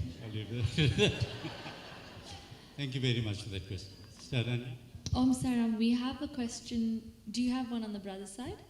Yes. Okay, you can go ahead and then we have a question here. The question is, has all the miracles made self-efforts a non-entity? Has all the miracles made self-efforts a non-entity? Have all the miracles made self-effort a non-entity? Correct.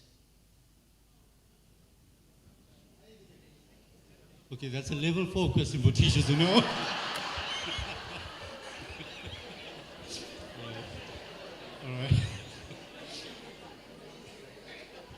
All right. I think we depend so much on, I think I understood the context of the question. We depend so much on Swami's miracles that we do not make enough of an effort to change ourselves. Okay, so it doesn't mean that because we are depending all the time on Swami's miracles, Swami is going to do this and Swami is going to do that. We've got to understand that God helps those who help themselves. First and foremost, the effort must come from us. Okay? So it's not that Swami, self-effort is not important. Of course, when something changes, a transformation takes place, and we say, oh, this is such a miracle that I've changed. But in changing, I've also made the effort. What has happened in that path is that Swami has held my hand and taken me on that path. That is what he has done. I have also threaded the road, and I've also tramped those heavy stones that were on those sharp stones and things like that. But I've gone through the process. But Swami has helped me through it. I hope that was the context on which that question was asked. Sir, just to add to that, it's definitely the law of karma. Sister Roshi just spoke about that. We can't get away with that. Nobody, not even the highest and most highly spiritual person. There are some really highly spiritual people, if you read in history, that could not really reach the top and, experience self-realization because of certain amounts of karma that was still accumulating. So what may look like a miracle is really earned through your good karma in the past.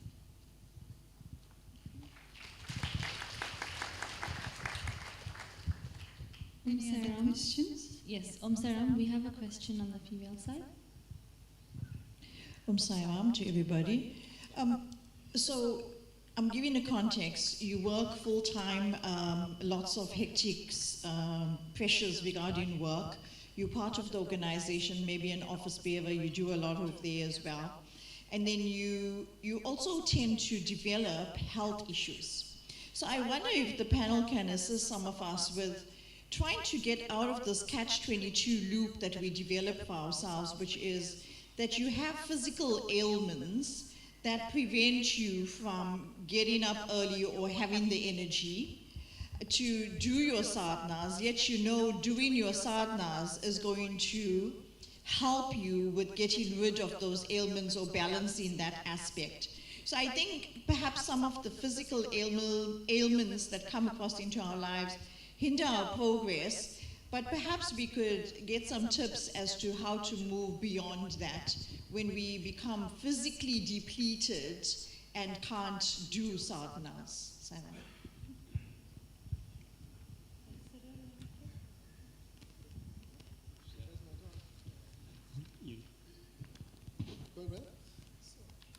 So the sadhana doesn't necessarily mean you have to get up at 5 a.m. to do the sadhana. If you obviously have an ailment and you're not able to do that, so then you do what you can.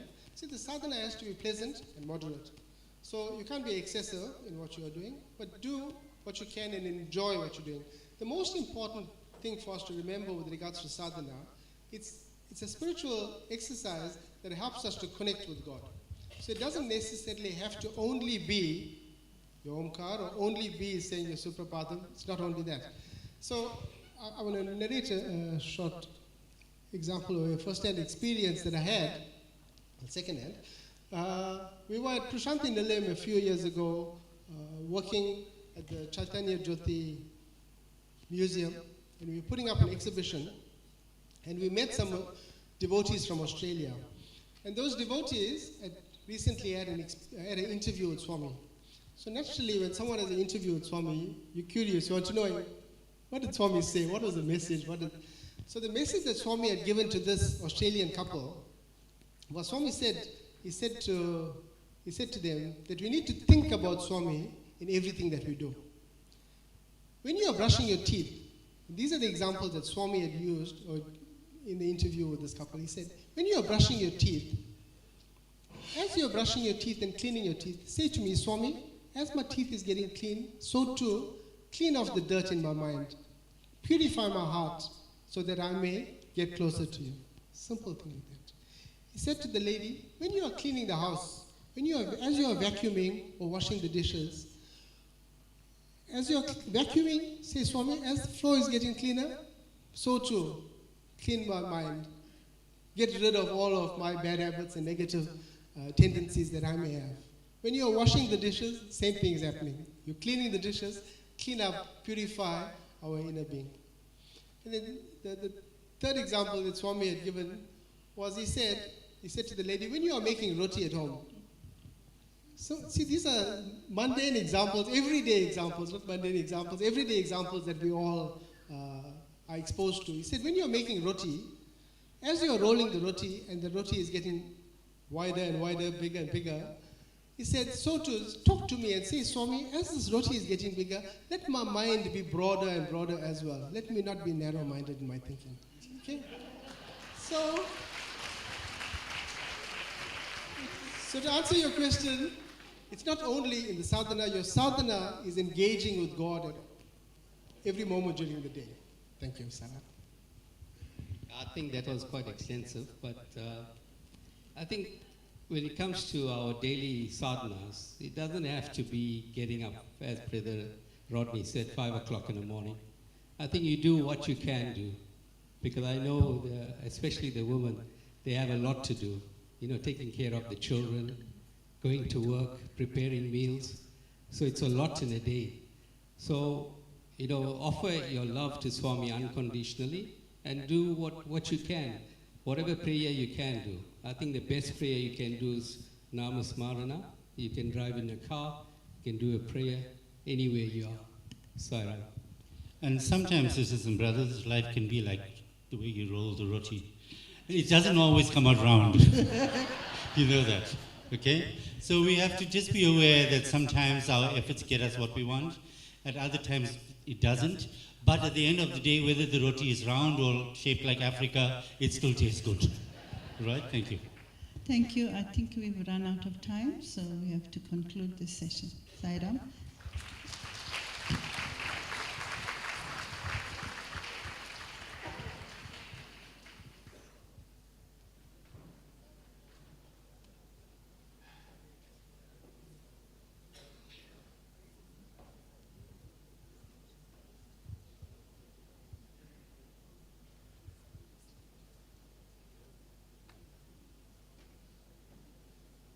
Thank you to the team and to each and every one of you for those very interesting questions.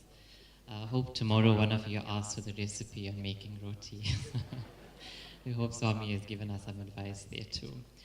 So most of you were soaked in the divine stories of our Lord's Sai this morning.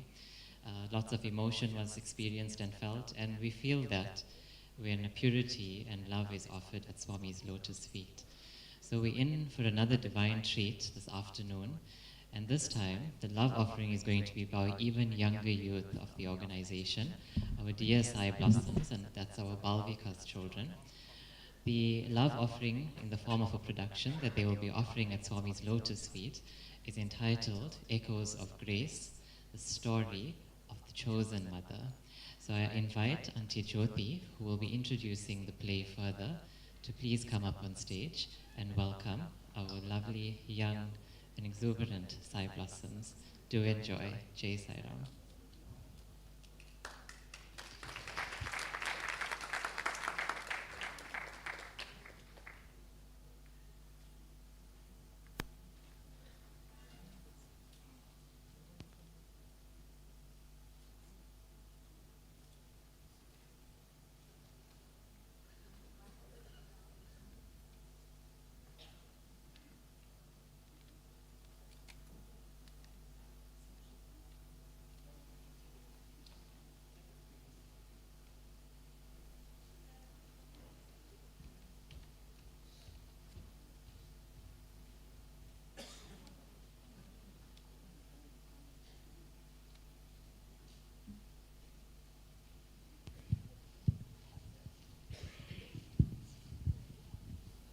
Sorry about that.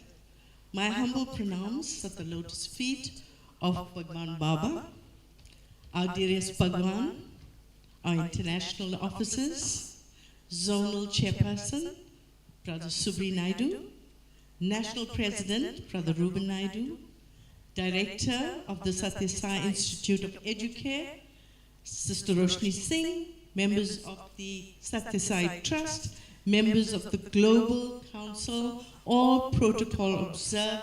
Om Shri Sai Ram. The play that you're about to witness was inspired by the Mother of God, Mother Ishwarama.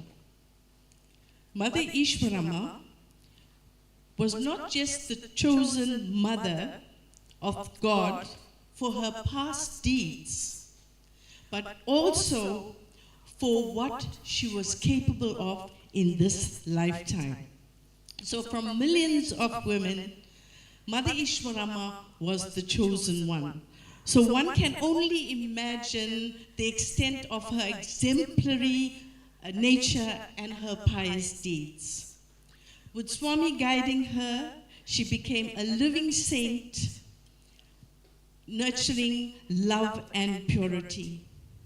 Three humble wishes translated into major institution and humanitarian projects. Ladies and gentlemen, brothers and sisters, the children have worked very hard on this project. They were challenged in many ways. We had heat waves in December, and then we had school exams, then it was the festive season, and then came going back to school, and then it was heat waves again. But the most important thing is that they persevered. So brothers and sisters, please support our children by radiating your love as they present Echoes of Grace, the story of the chosen mother. Jai Sai Ram.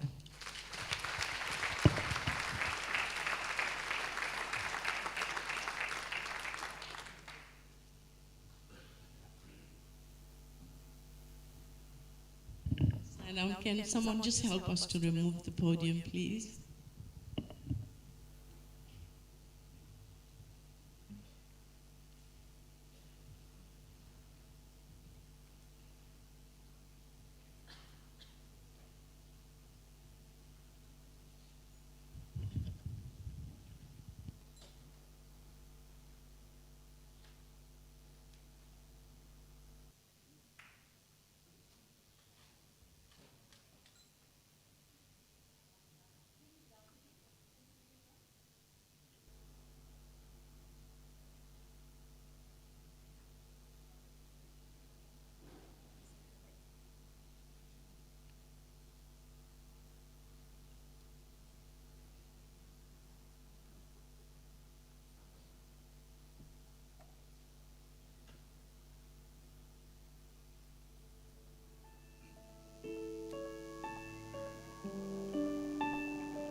Divinity pervades the entire universe, and every manifestation embodies the vibration of the divine.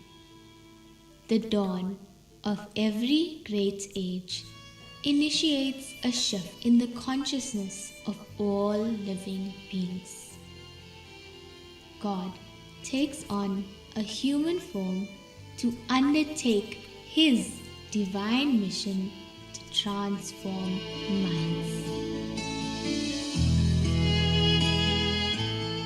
Long ago, in the village of Puttaparthi, the Supreme Divine Being chose a humble family to manifest in to undertake His divine mission.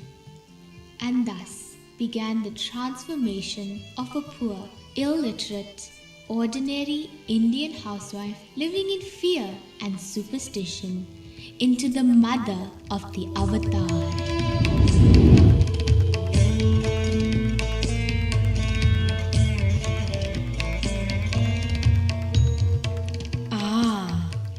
water, the gift of the divine, the symbol of life and renewal, one of the most important elements on earth. I wonder if humans truly appreciate this valuable resource and understand its worth. Water, the powerful force of nature with the ability to shape and change the environment around it. Water, a metaphor for the fragility of life. Alas, greed and selfishness have conquered man's thoughts and actions. Man has misused and mismanaged the divine gift called water.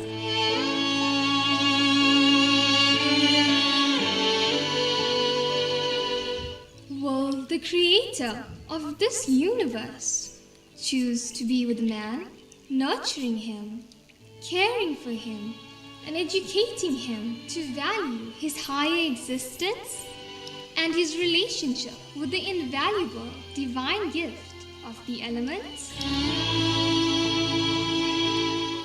Imagine a world where, like water, healthcare flows freely to every soul in need. State-of-the-art healthcare. There is no doubt the inalienable right of every individual, irrespective of race, religion, creed, or economic status, to receive such healthcare. Free, compassionate, timely delivered healthcare. Can this become a reality? It will be wonderful if man could only redefine healthcare and make a clarion call for all medical professionals to deliver ideal healthcare. Service must be rendered with humility and without solicitation of funds. It's time for a rebirth of humane medicine. Will the creator of this universe come in man's own image on an earthly sojourn, growing the consciousness of millions towards a higher purpose, so that human excellence, rather than academic excellence, becomes a reality for all? Have hearts really become dark rooms? Animal qualities seem to have sneaked their way into them. Great values like honesty, cooperation, integrity, mutual love, and respect have no doubt declined. Man has forgotten his divine nature and his innate human values. This is why man experiences great difficulty to love all and serve all, and help ever and hurt never. The end of education is character. When education focuses on this goal, it becomes true education. We need to replace narrow-mindedness with broad-mindedness. Teaching and gardening have a lot in common. A good teacher is like a good gardener. Both can see the potential in struggling young plants and enjoy watching them grow, develop, and thrive. Will the creator of this universe really take birth to point out the sacred path of educare? So the polluted minds are shaped by the divine source within? Yada yada hi dharmasya glanirbhavati bharata abhyudhanam adharmasya. To show us that our reality is the Atma, a wave of the Paramatma, the Creator descended in human form. Where do I begin to tell the story of the divine descent?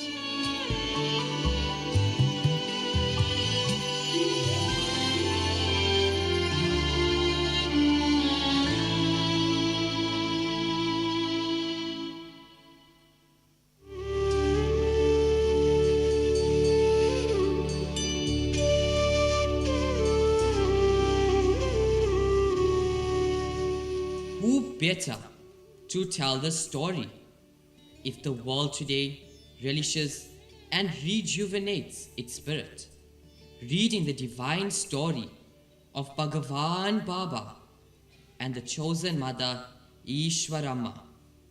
It is because Professor Kasturi created masterpieces of literature that would stand the test of time for centuries. He was blessed to pen the book entitled Ishwarama, the Chosen Mother, a befitting tribute to the life of Mother Ishwarama.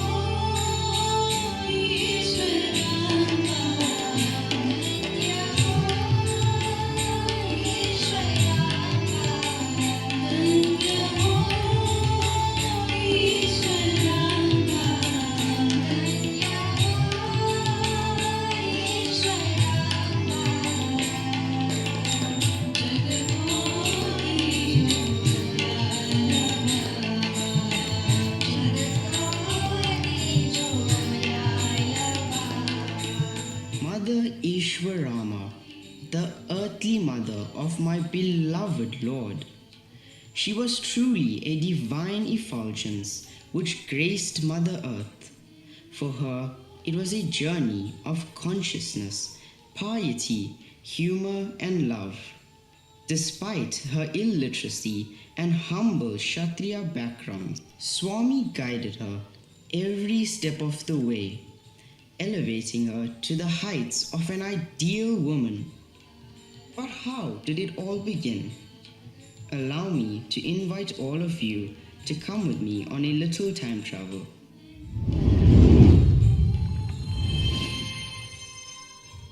Amma, I'm going to collect water from the well. Yes, dear, sure. But wait, I need to talk to you. What is it, Amma? I had a dream of Satyanarayana Deva. What was the dream about, Amma? I want to caution you, my dear. Listen to me very carefully. You should not be alarmed if something happens to you through the will of God. I shall not be afraid, Amma. Don't worry yourself. God will be with me.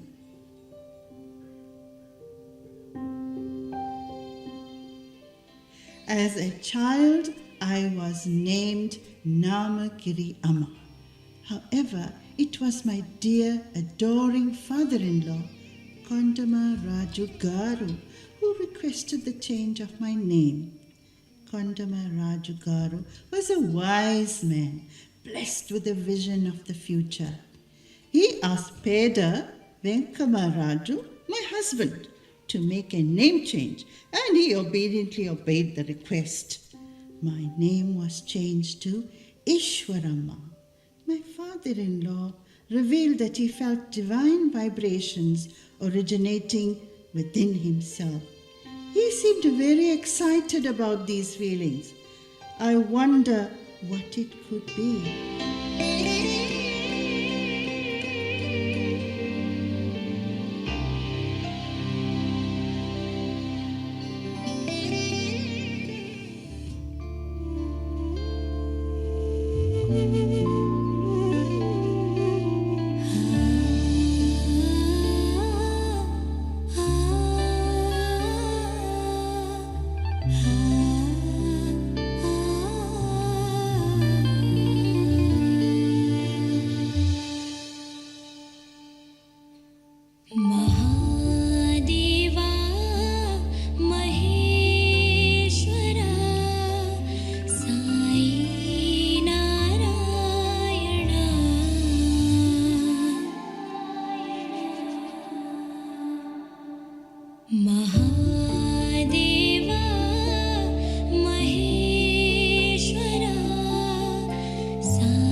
Pravasavam. Most definitely Pravesam.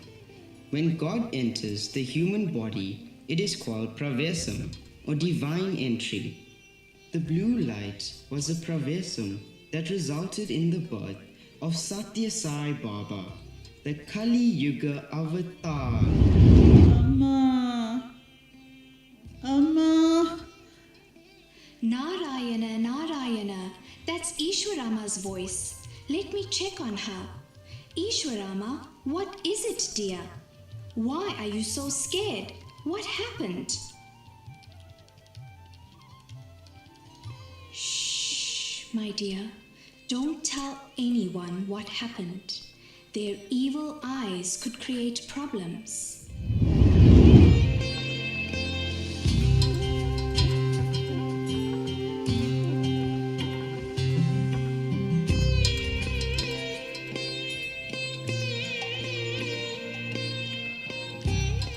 Sometime later, after hearing about Ishwarama's pregnancy, Subhama arrives at the home of Ishwarama. I am so happy to hear of this wonderful news. Ishwarama, remember that the child in your womb is the grace of Lord Satyanarayana. Please promise me that you will name the child Satyanarayana. I promise that I shall name the child Satyanarayana.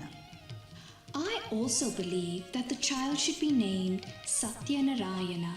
I am a great devotee of the Lord.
Mother Ishwarama had to journey along the inner path that leads to the Master.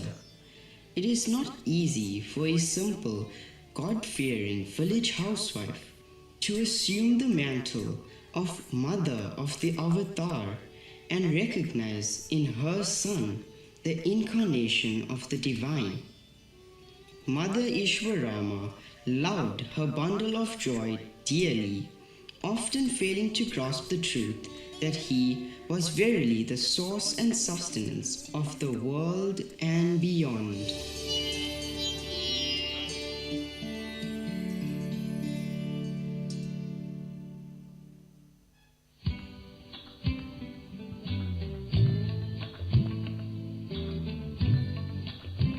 The villagers called him Brahmanyani. He was known for his extraordinary love and compassion, and never wanted any creature to be harmed. His amazing singing and theatrical activities did not go unnoticed. He soon became the pet of the entire village of Puttaparthi.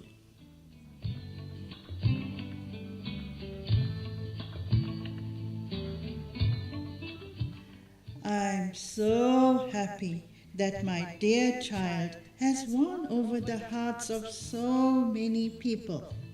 I am also pleased to see Sathya respected and adored.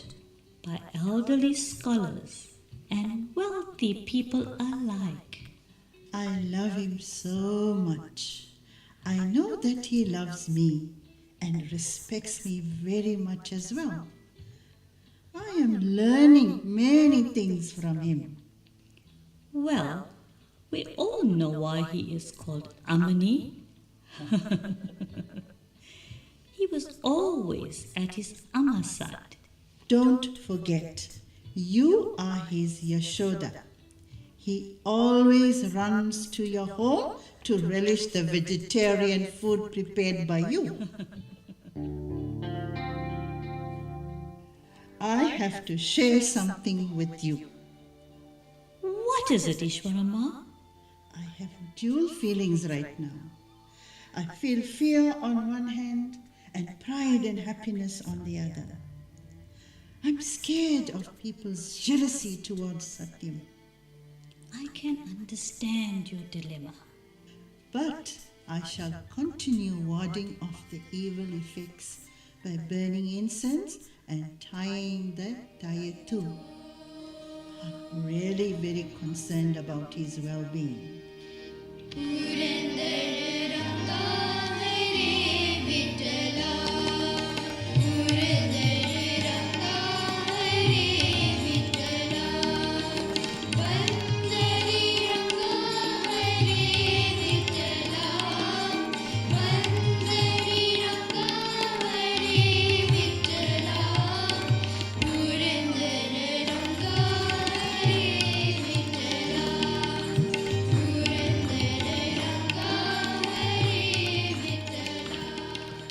Look at it. Satyam has organized everything so beautifully. It fills my heart with joy to see these children singing with such devotion. He is guiding them so well. I really do feel so happy watching him, listening to him, leading the Pandari bhajans. We are so fortunate to witness all of this in our village.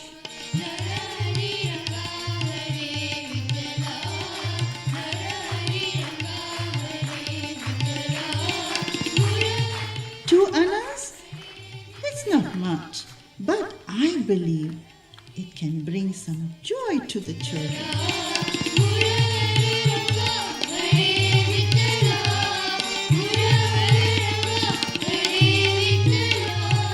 Children, come, come to me. I have something for you.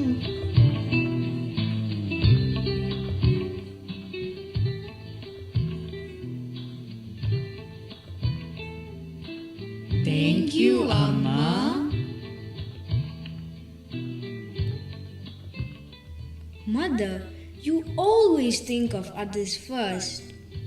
Whatever little I have, I shall share, my child. That is what makes life beautiful. It's not in the having, but in the giving.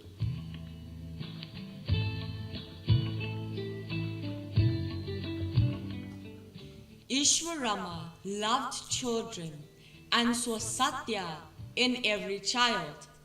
She was a great storyteller, and the children gathered around her to listen to engaging, value-based stories. Her exciting tales kept the children wrapped in suspense as she effortlessly reproduced the screams of kidnapped heroines and the wails of demons. Ammayi, can you please tell us a story? There was once a demon in a very huge forest. He was always angry and scared all the animals and the people who lived near the forest with these very scary wails.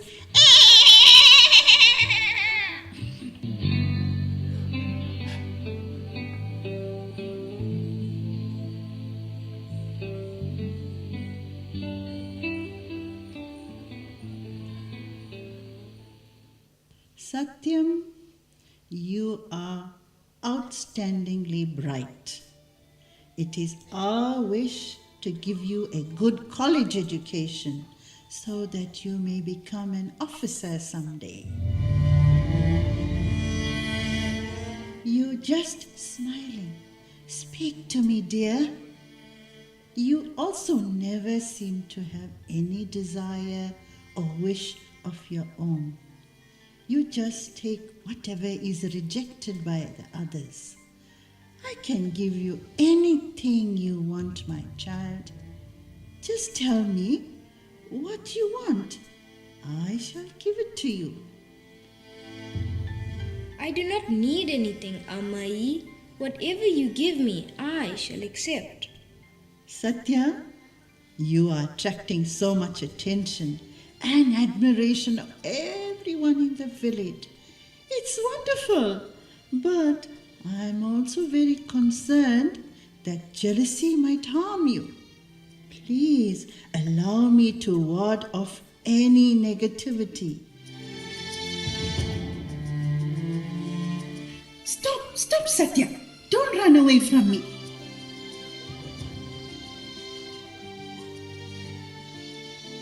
Subama, why are you encouraging children of other castes to be in your home?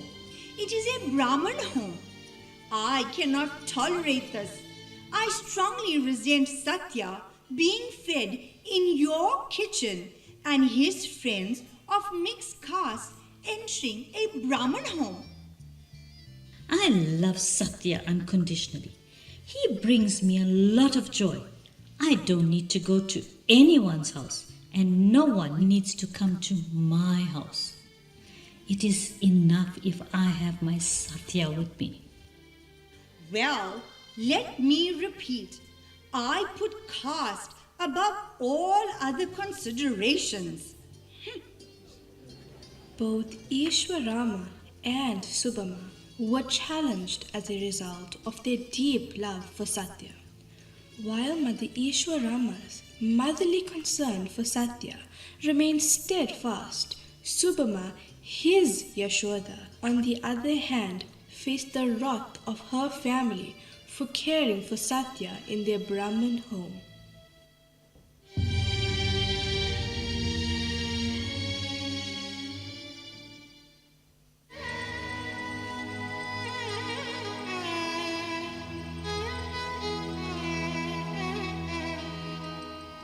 From Puttaparthi to Kamalapuram to Uruvakonda, he journeyed. Both Ishwarama and Peda Venkamaraju had high ambitions for their child. How ironic! What they didn't know then was that he was all-knowing and that he would soon inspire a unique approach to education called Educare.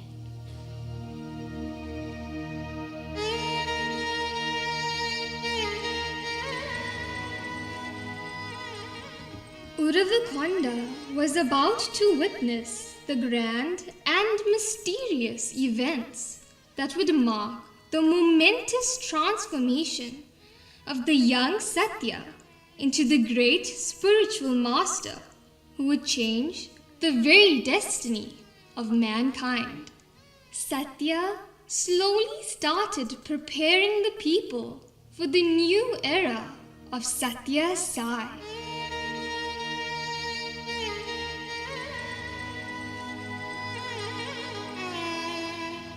I am Sai. Maya has left. My devotees are waiting. I have to begin my work.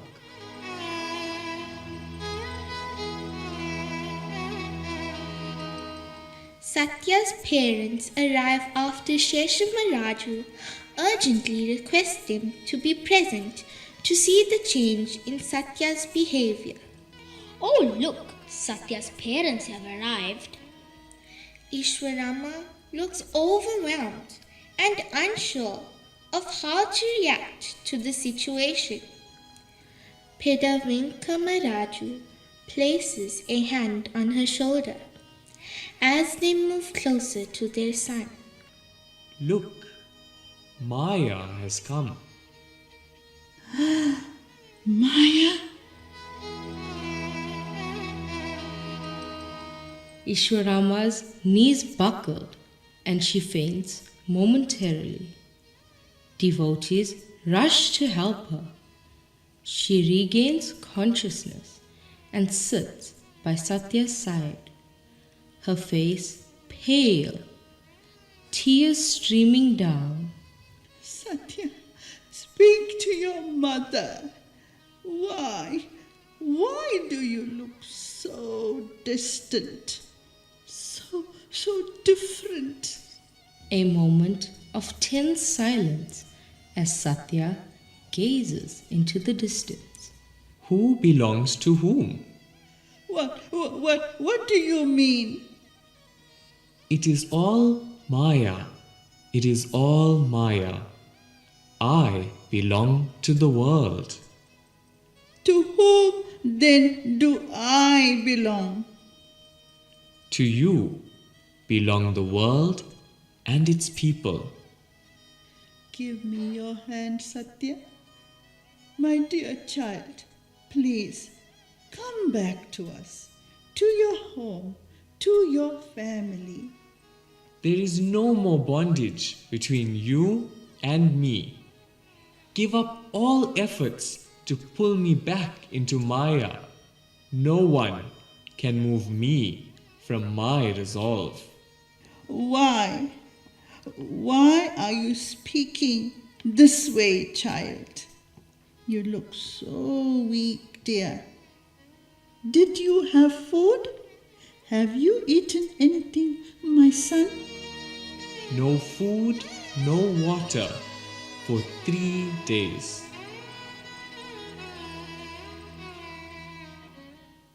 Ishwarama is jolted into action. She hurries to the kitchen and she returns quickly, carrying a plate of freshly made food. Here, my child. Eat something, please. It pains me to see you this way. Sathya takes the food and makes 3 bowls, which he gives back to Ishwarama to feed him. Tears continue to fall freely from her eyes as she offers him the bowls of food, each representing her love, her sacrifice, and her acceptance.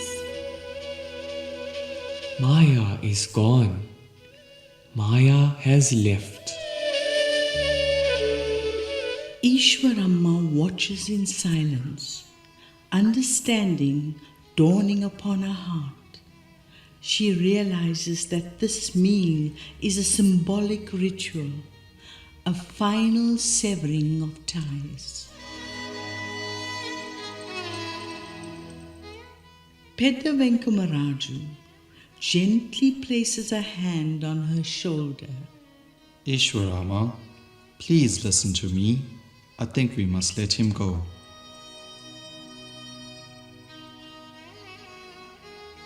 We are in Maya. We are in Maya, but you are free from Maya. We will not interfere. We will not argue. You can be whatever you are, but not in the Himalayas, not in the caves and the hills far away from us. Give me your word that you will remain in Puttaparthi. Let your devotees come there. We will welcome them gladly and treat them kindly. A moment of tense silence. I have chosen Puttaparthi as my Kshetra. This boon is not granted to you alone, but to the village, the world itself. I shall leave this place and return to Puttaparthi on Thursday. Ishwarama and Pedda Venkamaraju move into the background as Sathya teaches all gathered the first bhajan, which holds the eternal message for all, the one which has become dear to millions. Manasa bhajare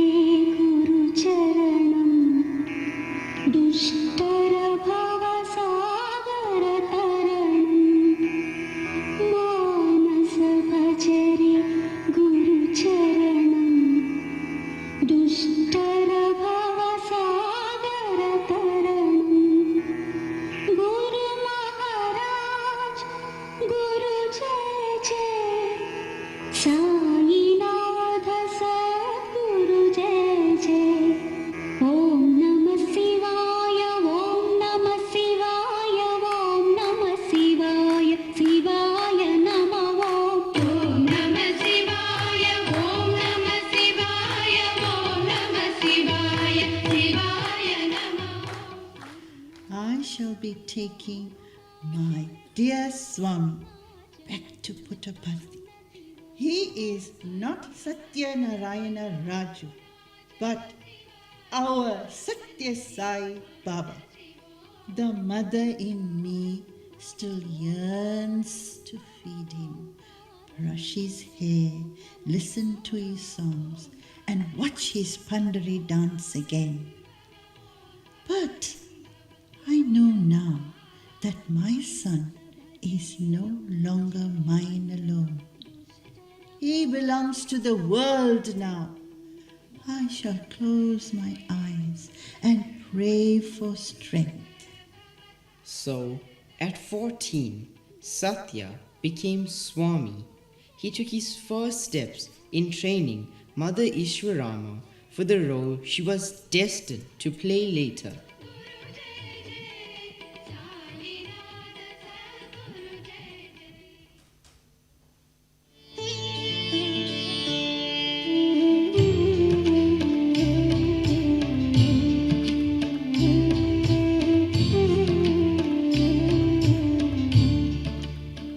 Ishwarama played a crucial role in Swami's mission, transitioning from being addressed as Amai to being called Griham Amai. Swami treated her like any other devotee, aiming to help her detach from worldly affections. Despite her efforts, Ishwarama couldn't help but express her maternal concern, reflecting her profound worries about Swami.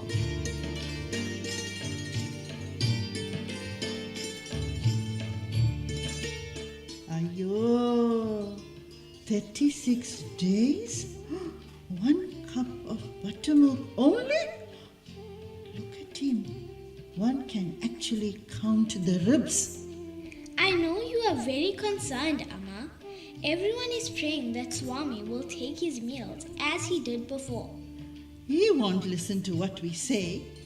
He's having his own ways whilst telling us how to behave. Don't worry, Amma. All will be well. But the concerns, fears, and doubts still plagued her.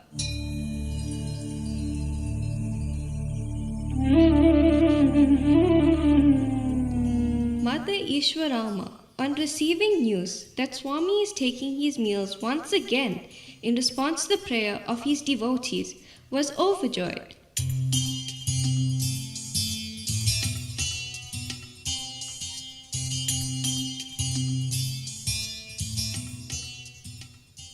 I'm really happy today. Swami has started eating his meals as usual. Swami, please don't ever tease us like this again. Ishwarama had concerns about who Swami received the handkerchief from, who he gave interviews to, jealousy from others, and the content of his discourses. She cared about his reputation and safety, especially due to early attempts to poison Swami and the burning of the hut where he was housed. Don't forget, Ishwarama also worried about who would take care of Swami as he was not married. Typical motherly concern, right? When she was told Swami need not get married as he is God, she asked, did Rama not marry? Did you know that Swami allowed Ishwarama to materialize Vibhuti only once in her lifetime to cleanse the body after Swami was poisoned by the caste-obsessed lady? She later repented by observing Swami recovering. She realized that a little boy was a divine incarnation. That's amazing. Swami's speeches during the Shera were so deep and powerful, and his chanting of mantras and stotras was so inspiring that it amazed Ishwarama. She would listen from a distance and wonder if all he was saying was correct. There were numerous occasions when she sought reassurances from Kasturi Garu about pestering doubts. She asked Swami Amritananda, a highly revered soul, if his information was correct, knowing he had limited education and fearing someone more educated might contradict him in the future. If all these issues affected Ishwarama so much, I can only imagine how much his decision to visit East Africa scared her, for not much was known of Africa then.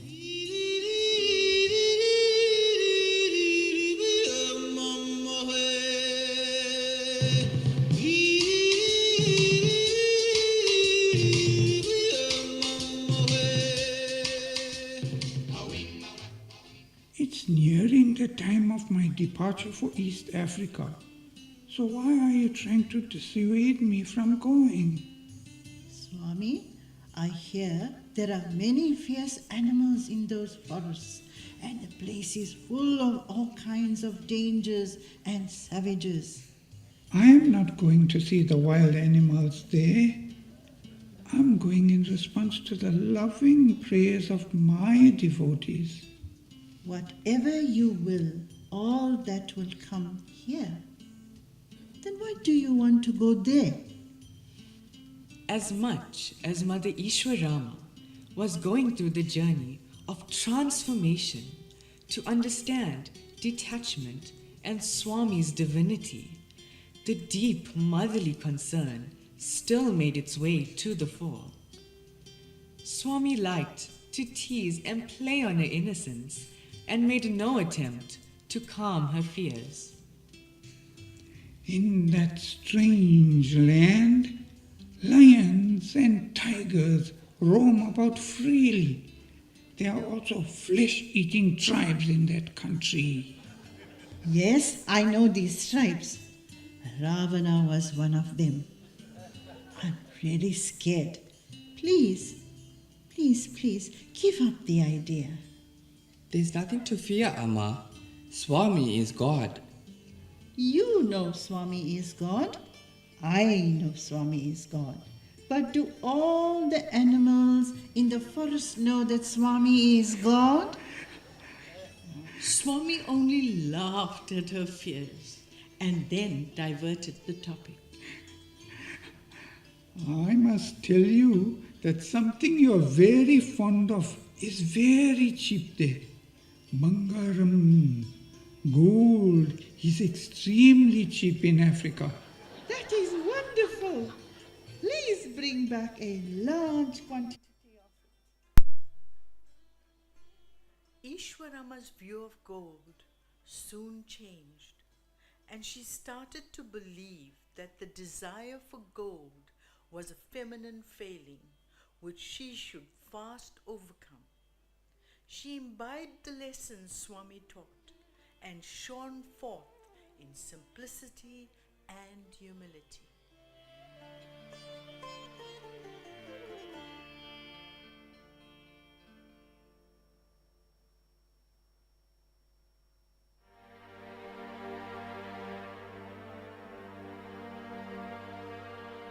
That pot seems very heavy, Amma. You seem to be struggling to carry that pot of water. Yes, Amma.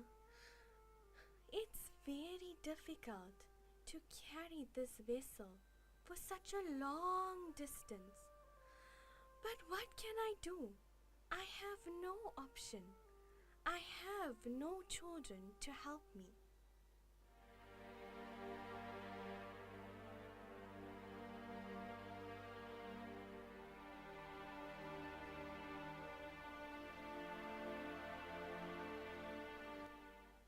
dear son, why are you carrying such a heavy load of books? So many pens and pencils. You can hurt yourself, my dear. I can see that you cannot even walk upright. Amma, I need these books. I have to carry them daily so that I can note down all that my teachers teach me. I still have a long way to go, but I'm so tired already.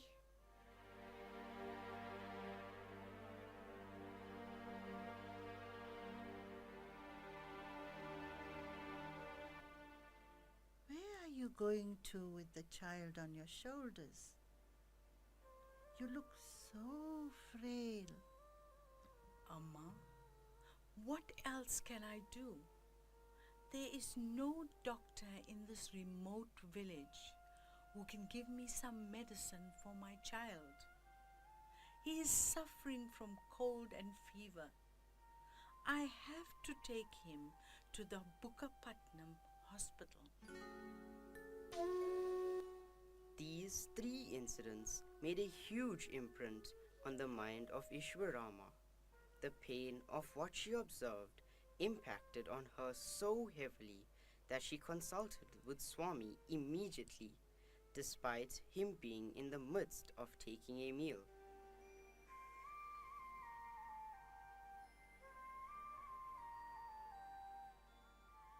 Swami, please help. There's no hospital in our village. When the children become sick, mothers are forced to carry them to Bukapatnam. They are frail and tired themselves, Swami. I'm unable to see their suffering. My children and others' children are one and the same for me. Please, Swami, build a small hospital in our village. I promise I shall fulfill your wish. Ishwarama joined devotees carrying sand, cement, bricks and stone from the road to the construction site, despite requests from younger, stronger ladies not to do so. She later sought out women patients and admitted them to the hospital and welcomed the idea of a doctor being present to meet their medical emergencies.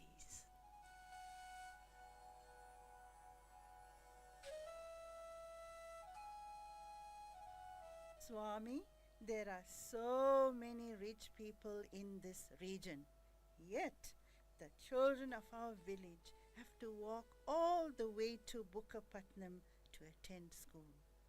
My heart grieves to see these little children walk so far, carrying such heavy bags. Swami, can you please build a small school in our village? Swami once again teased her like he usually did.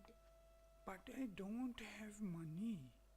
It costs a lot of money to build a school, even a small one. Swami, I have this gold chain. Please take it, sell it, and build a small school. Wait, don't be hasty. It was only to test you. I shall definitely construct a school for the children as per your wish. Swami, our village has to have drinking water. The women folk walk so far daily to fetch water. Many are getting very ill because of all the difficulties they are facing. It makes me so sad. Please help, Swami. I promise that it will be done.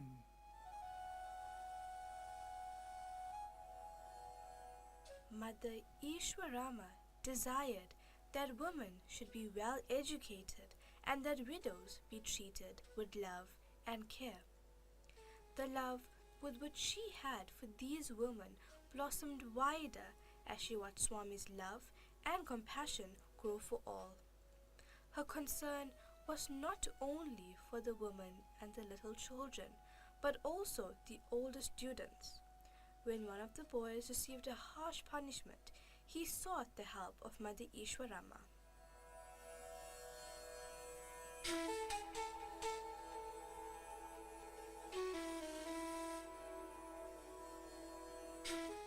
Discipline is of utmost importance, young man. You insulted the others by getting up before they all finished their meals. I am so sorry. I didn't realize that I had done wrong. Please forgive me. You cannot be forgiven for such disrespect. You are suspended from classes. The student desperately rushed over to Mother Ishwarama to request for help and solace. He fell at her feet and pleaded with her to help him. What happened, my dear child? Why are you so troubled? I am being very severely punished. Please help me. Don't worry, child. I shall speak to Sir. You go now and take rest.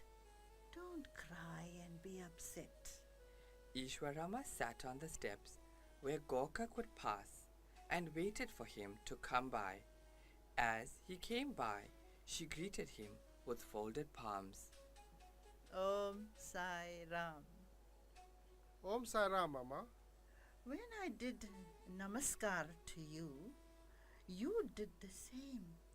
In the same way, if you punish others, you will be punished. The boy made a mistake out of innocence. Please forgive him. See, Ma, he was indisciplined and needed to be punished. If I forgive him now, it might happen again with other students. Sir, please forgive the boy. Amma, I'm going to do this, but only for you. So, in this way, she would go out of her way to help and provide comfort and solace to others.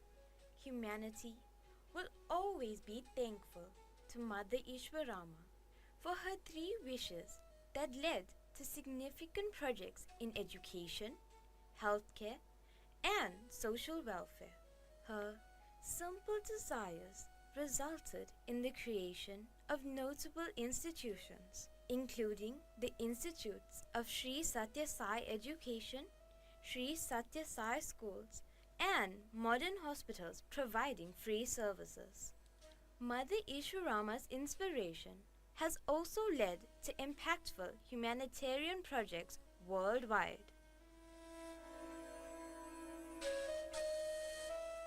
We must always remember that Swami's gift to the world was not merely to cure and alleviate the suffering. I do agree. It was also to inspire humankind to lead a life for the welfare and service of others. To be able to do this, one has to develop confidence in one's own self with strong determination.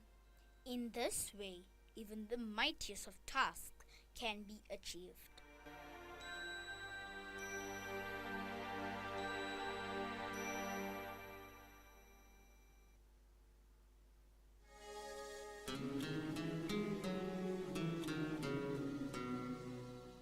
He raised the one whom he chose as the mother, his foremost pupil, turning her into a genuine saint.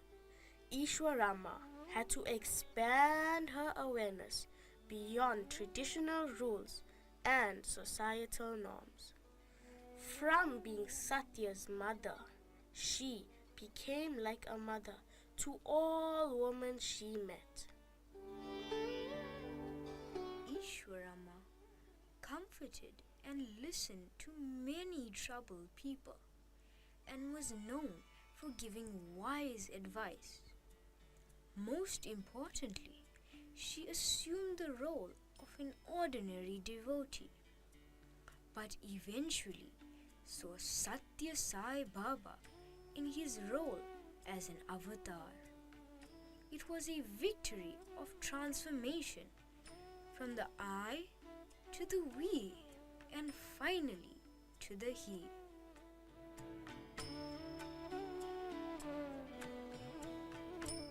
One of her greatest blessings was a vision she had a few days prior to her passing away. It was during the summer course that Mother Ishwarama exited this earthly plane. Her conversation with Pedabottu a few days before was very special.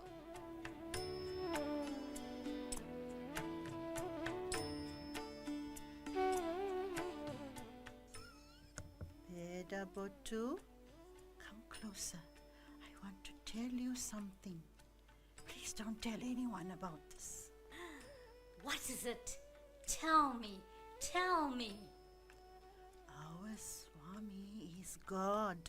But why are you laughing at me? No, I am not laughing at you. I am very happy only because you have realized it now. How did you come to know about this? Tell me. I have been having fever for the last few days and Swami.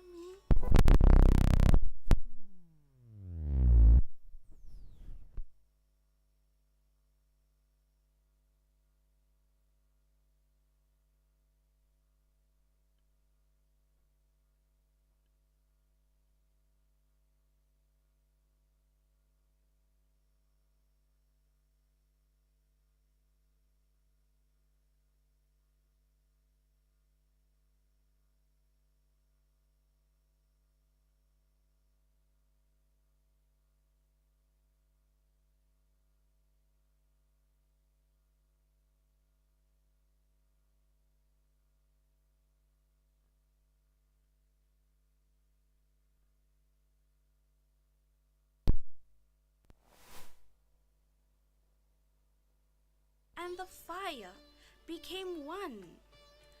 Mother Ishwarama drank her coffee as usual quite happily and took her seat on the inner veranda. Suddenly, while trying to make her way to the bathroom,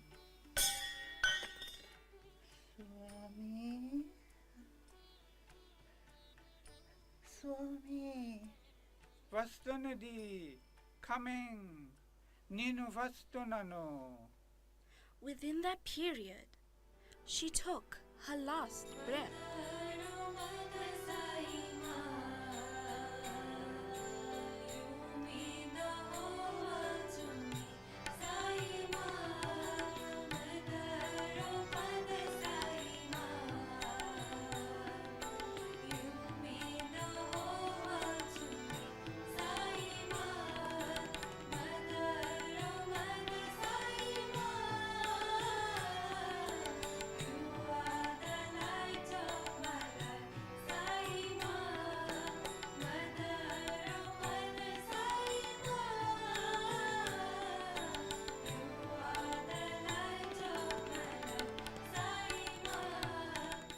The Lord chose her as His mother, not only as a reward for her past deeds, but also in appreciation of what she was capable of in this lifetime.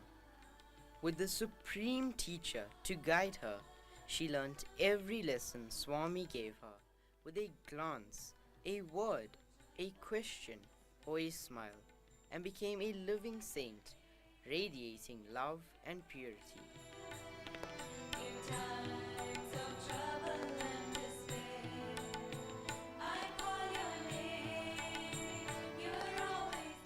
Getting this yearning for God at the final moment is the fruit of holy purity. The whole life of Mother Ishwarama is a shining example and ideal for Sai devotees to emulate. Let us not forget the wonderful account of the only overseas trip physically undertaken by Bhagavan. Swami took them into the jungles of their own minds and described how the wild beast sheltering there could be trapped. This is the message that we all need to conscientize ourselves about, for all the problems in the world are due to polluted minds. Like Mother Ishwarama, let us be guided by Swami every step of the way. Let her be our role model to become a true devotee of Swami, non-judgmental and all-embracing. She sacrificed her personal interests and desires for the rest of the world and proved to be an exemplary selfless mother for all of us. The 6th of May celebrates Mother Ishwarama. Let us never forget her sacrifice for our own spiritual growth. Ishwarama ki jai.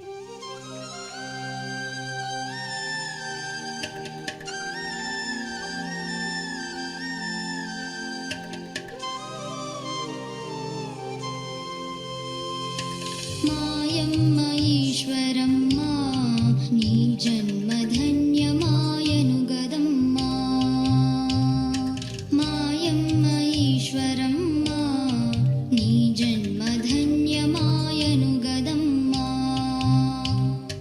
जगदीशु के तल्लिवै मा पालि ईश्वरम्मा वैतिवे ये मनुजु పొగడెదమ్మా నీ భాగ్యమింతింత ఎనిగాదుగా మాయమ్మ ఈశ్వరమ్మ నీ జన్మధన్యమాయను గదమ్మా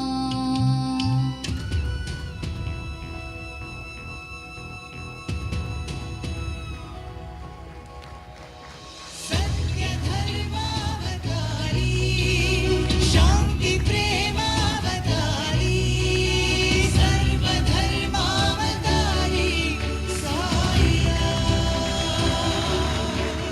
श्री सत्य साई अवतारी Saira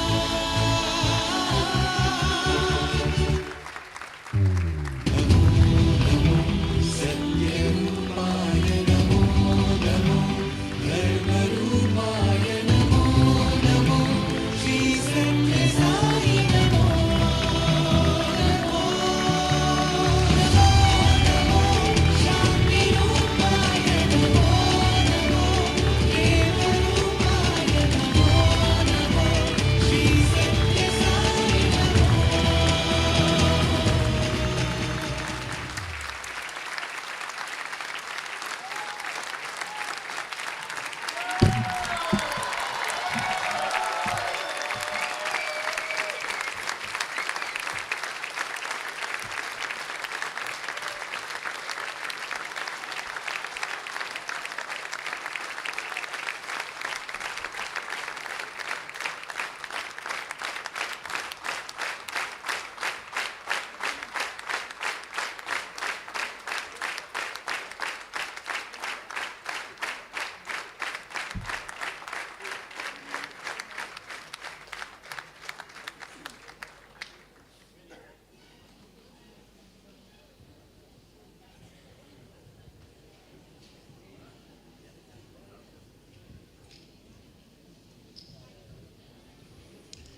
Thank you, dear embodiments of love, for showering your love on our little Sai darlings. But I think they deserve one more round of applause.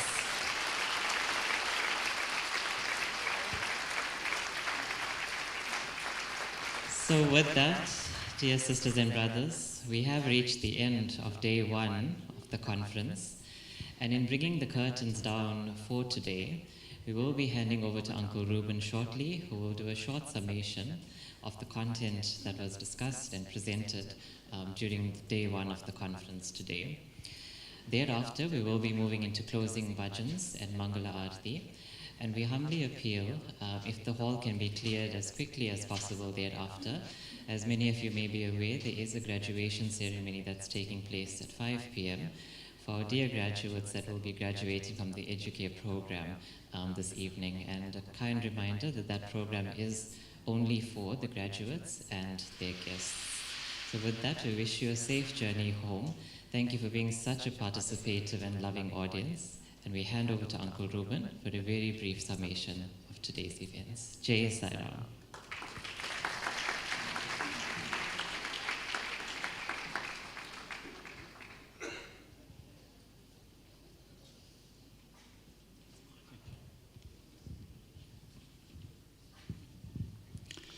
Om Shri Sai Ram, dear sisters and brothers.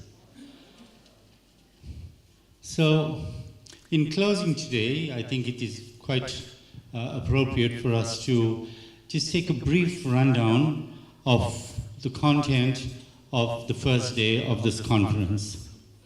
I think we were quite fortunate earlier in the day to have, albeit at the last moment, to have an address by Brother Shivendra, who spoke to us about the centenary year and all the excitement surrounding it.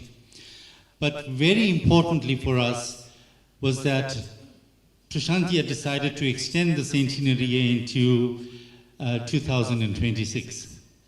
So what that means for us is that we have a few extra months of celebrations, which we thought will end at the end of this year, but we know we will continue that into next year.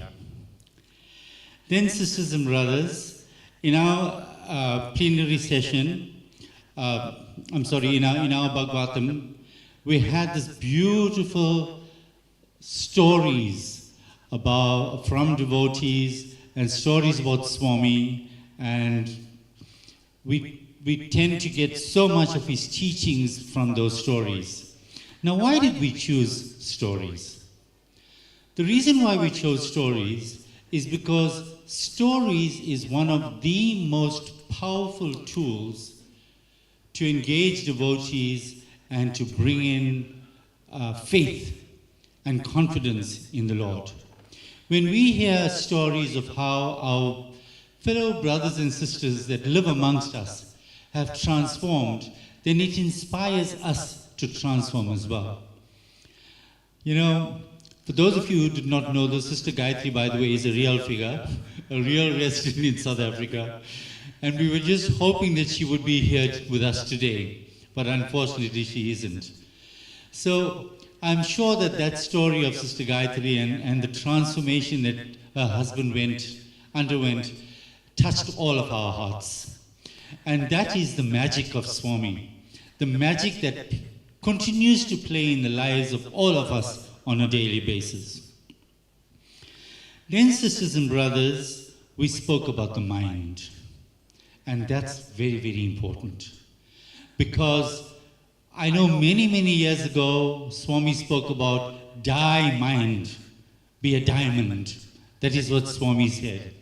And so, sisters and brothers, we've learnt about the mind, and very, very importantly, we've learnt about how to purify this lower mind so that we could take it to greater and greater heights.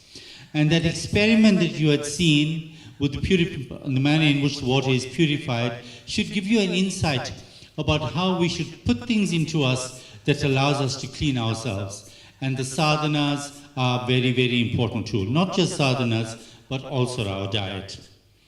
We went then into this panel discussion and we answered some very, very important questions. We needed to gauge from that or understand from that vegetarianism plays an extremely important role in our spiritual growth. And that is one of the reasons why we here at the Sri Sathya Sai Global Council South Africa had insisted that at least officers should be vegetarians. If you want to be a leader, you must learn to practice the teachings of Bhagawan Sri Sathya Sai Baba. And finally, our little darlings gave us an insight into Mother Ishwarama, the chosen mother. The mother of God who became the daughter of God of the universe. Can you believe that? The mother who becomes a daughter. She went through the trials and tribulations, but at the end of it all, she did one of the most difficult things for a human being to do at the time of death, and that is to call God. But it happened to her, and she liberated from the cycle of birth and death. She was one woman from the hundreds of millions of women that roam this earth that Swami from his heavenly abode identified. He chose her to bring him onto this earth for our own sake.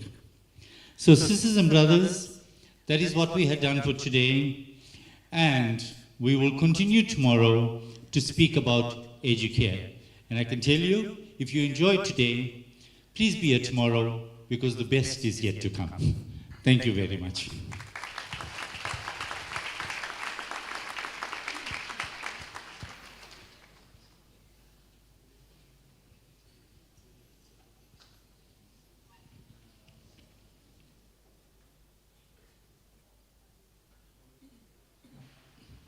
Om Saranam, we will close today's session with bhajans and arati. Thank you.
Kalatitaya Siddhirupaya Yogishwaraya Namo.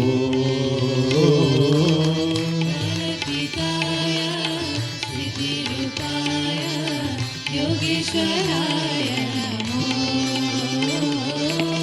Kalatitaya Siddhirupaya Yogishwaraya Namo.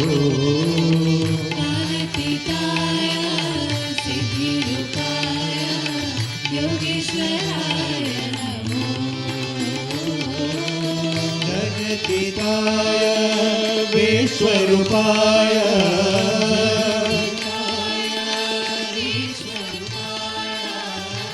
Jagatitaya Vishwarupaya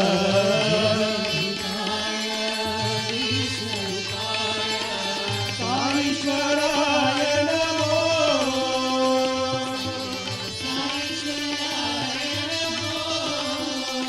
Sathya Saishwaraya Namo.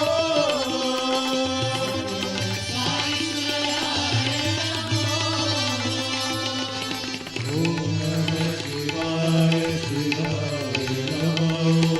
Om Namah Shivaya Shivaya Namo. Om Namah Shivaya Shivaya Namo.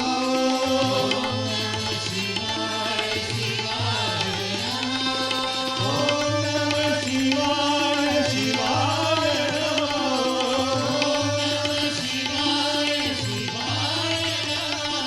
Om Namah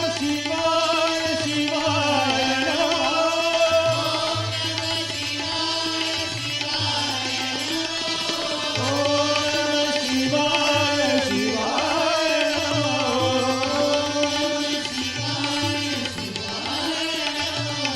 Om Namah Shivaya Shivaya Namo.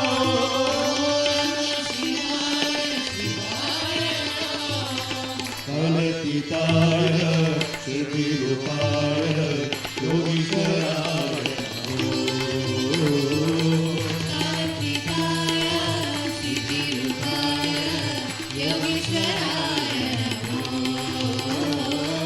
Jagatitaya Vishwarupaya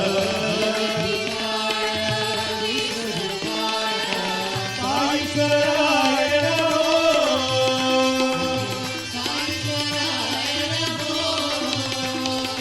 Om Namah Shivaya Shivaya Namo.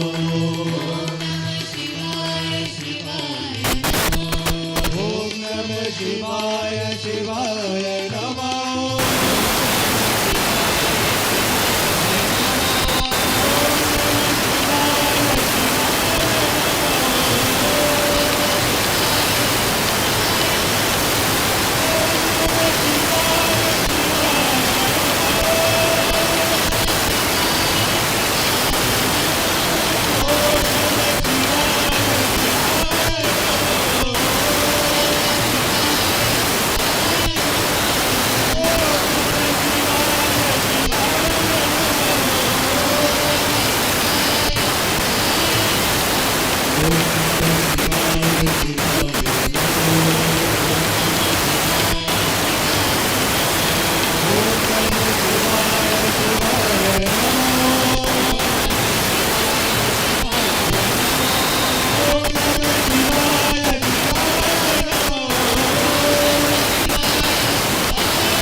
जय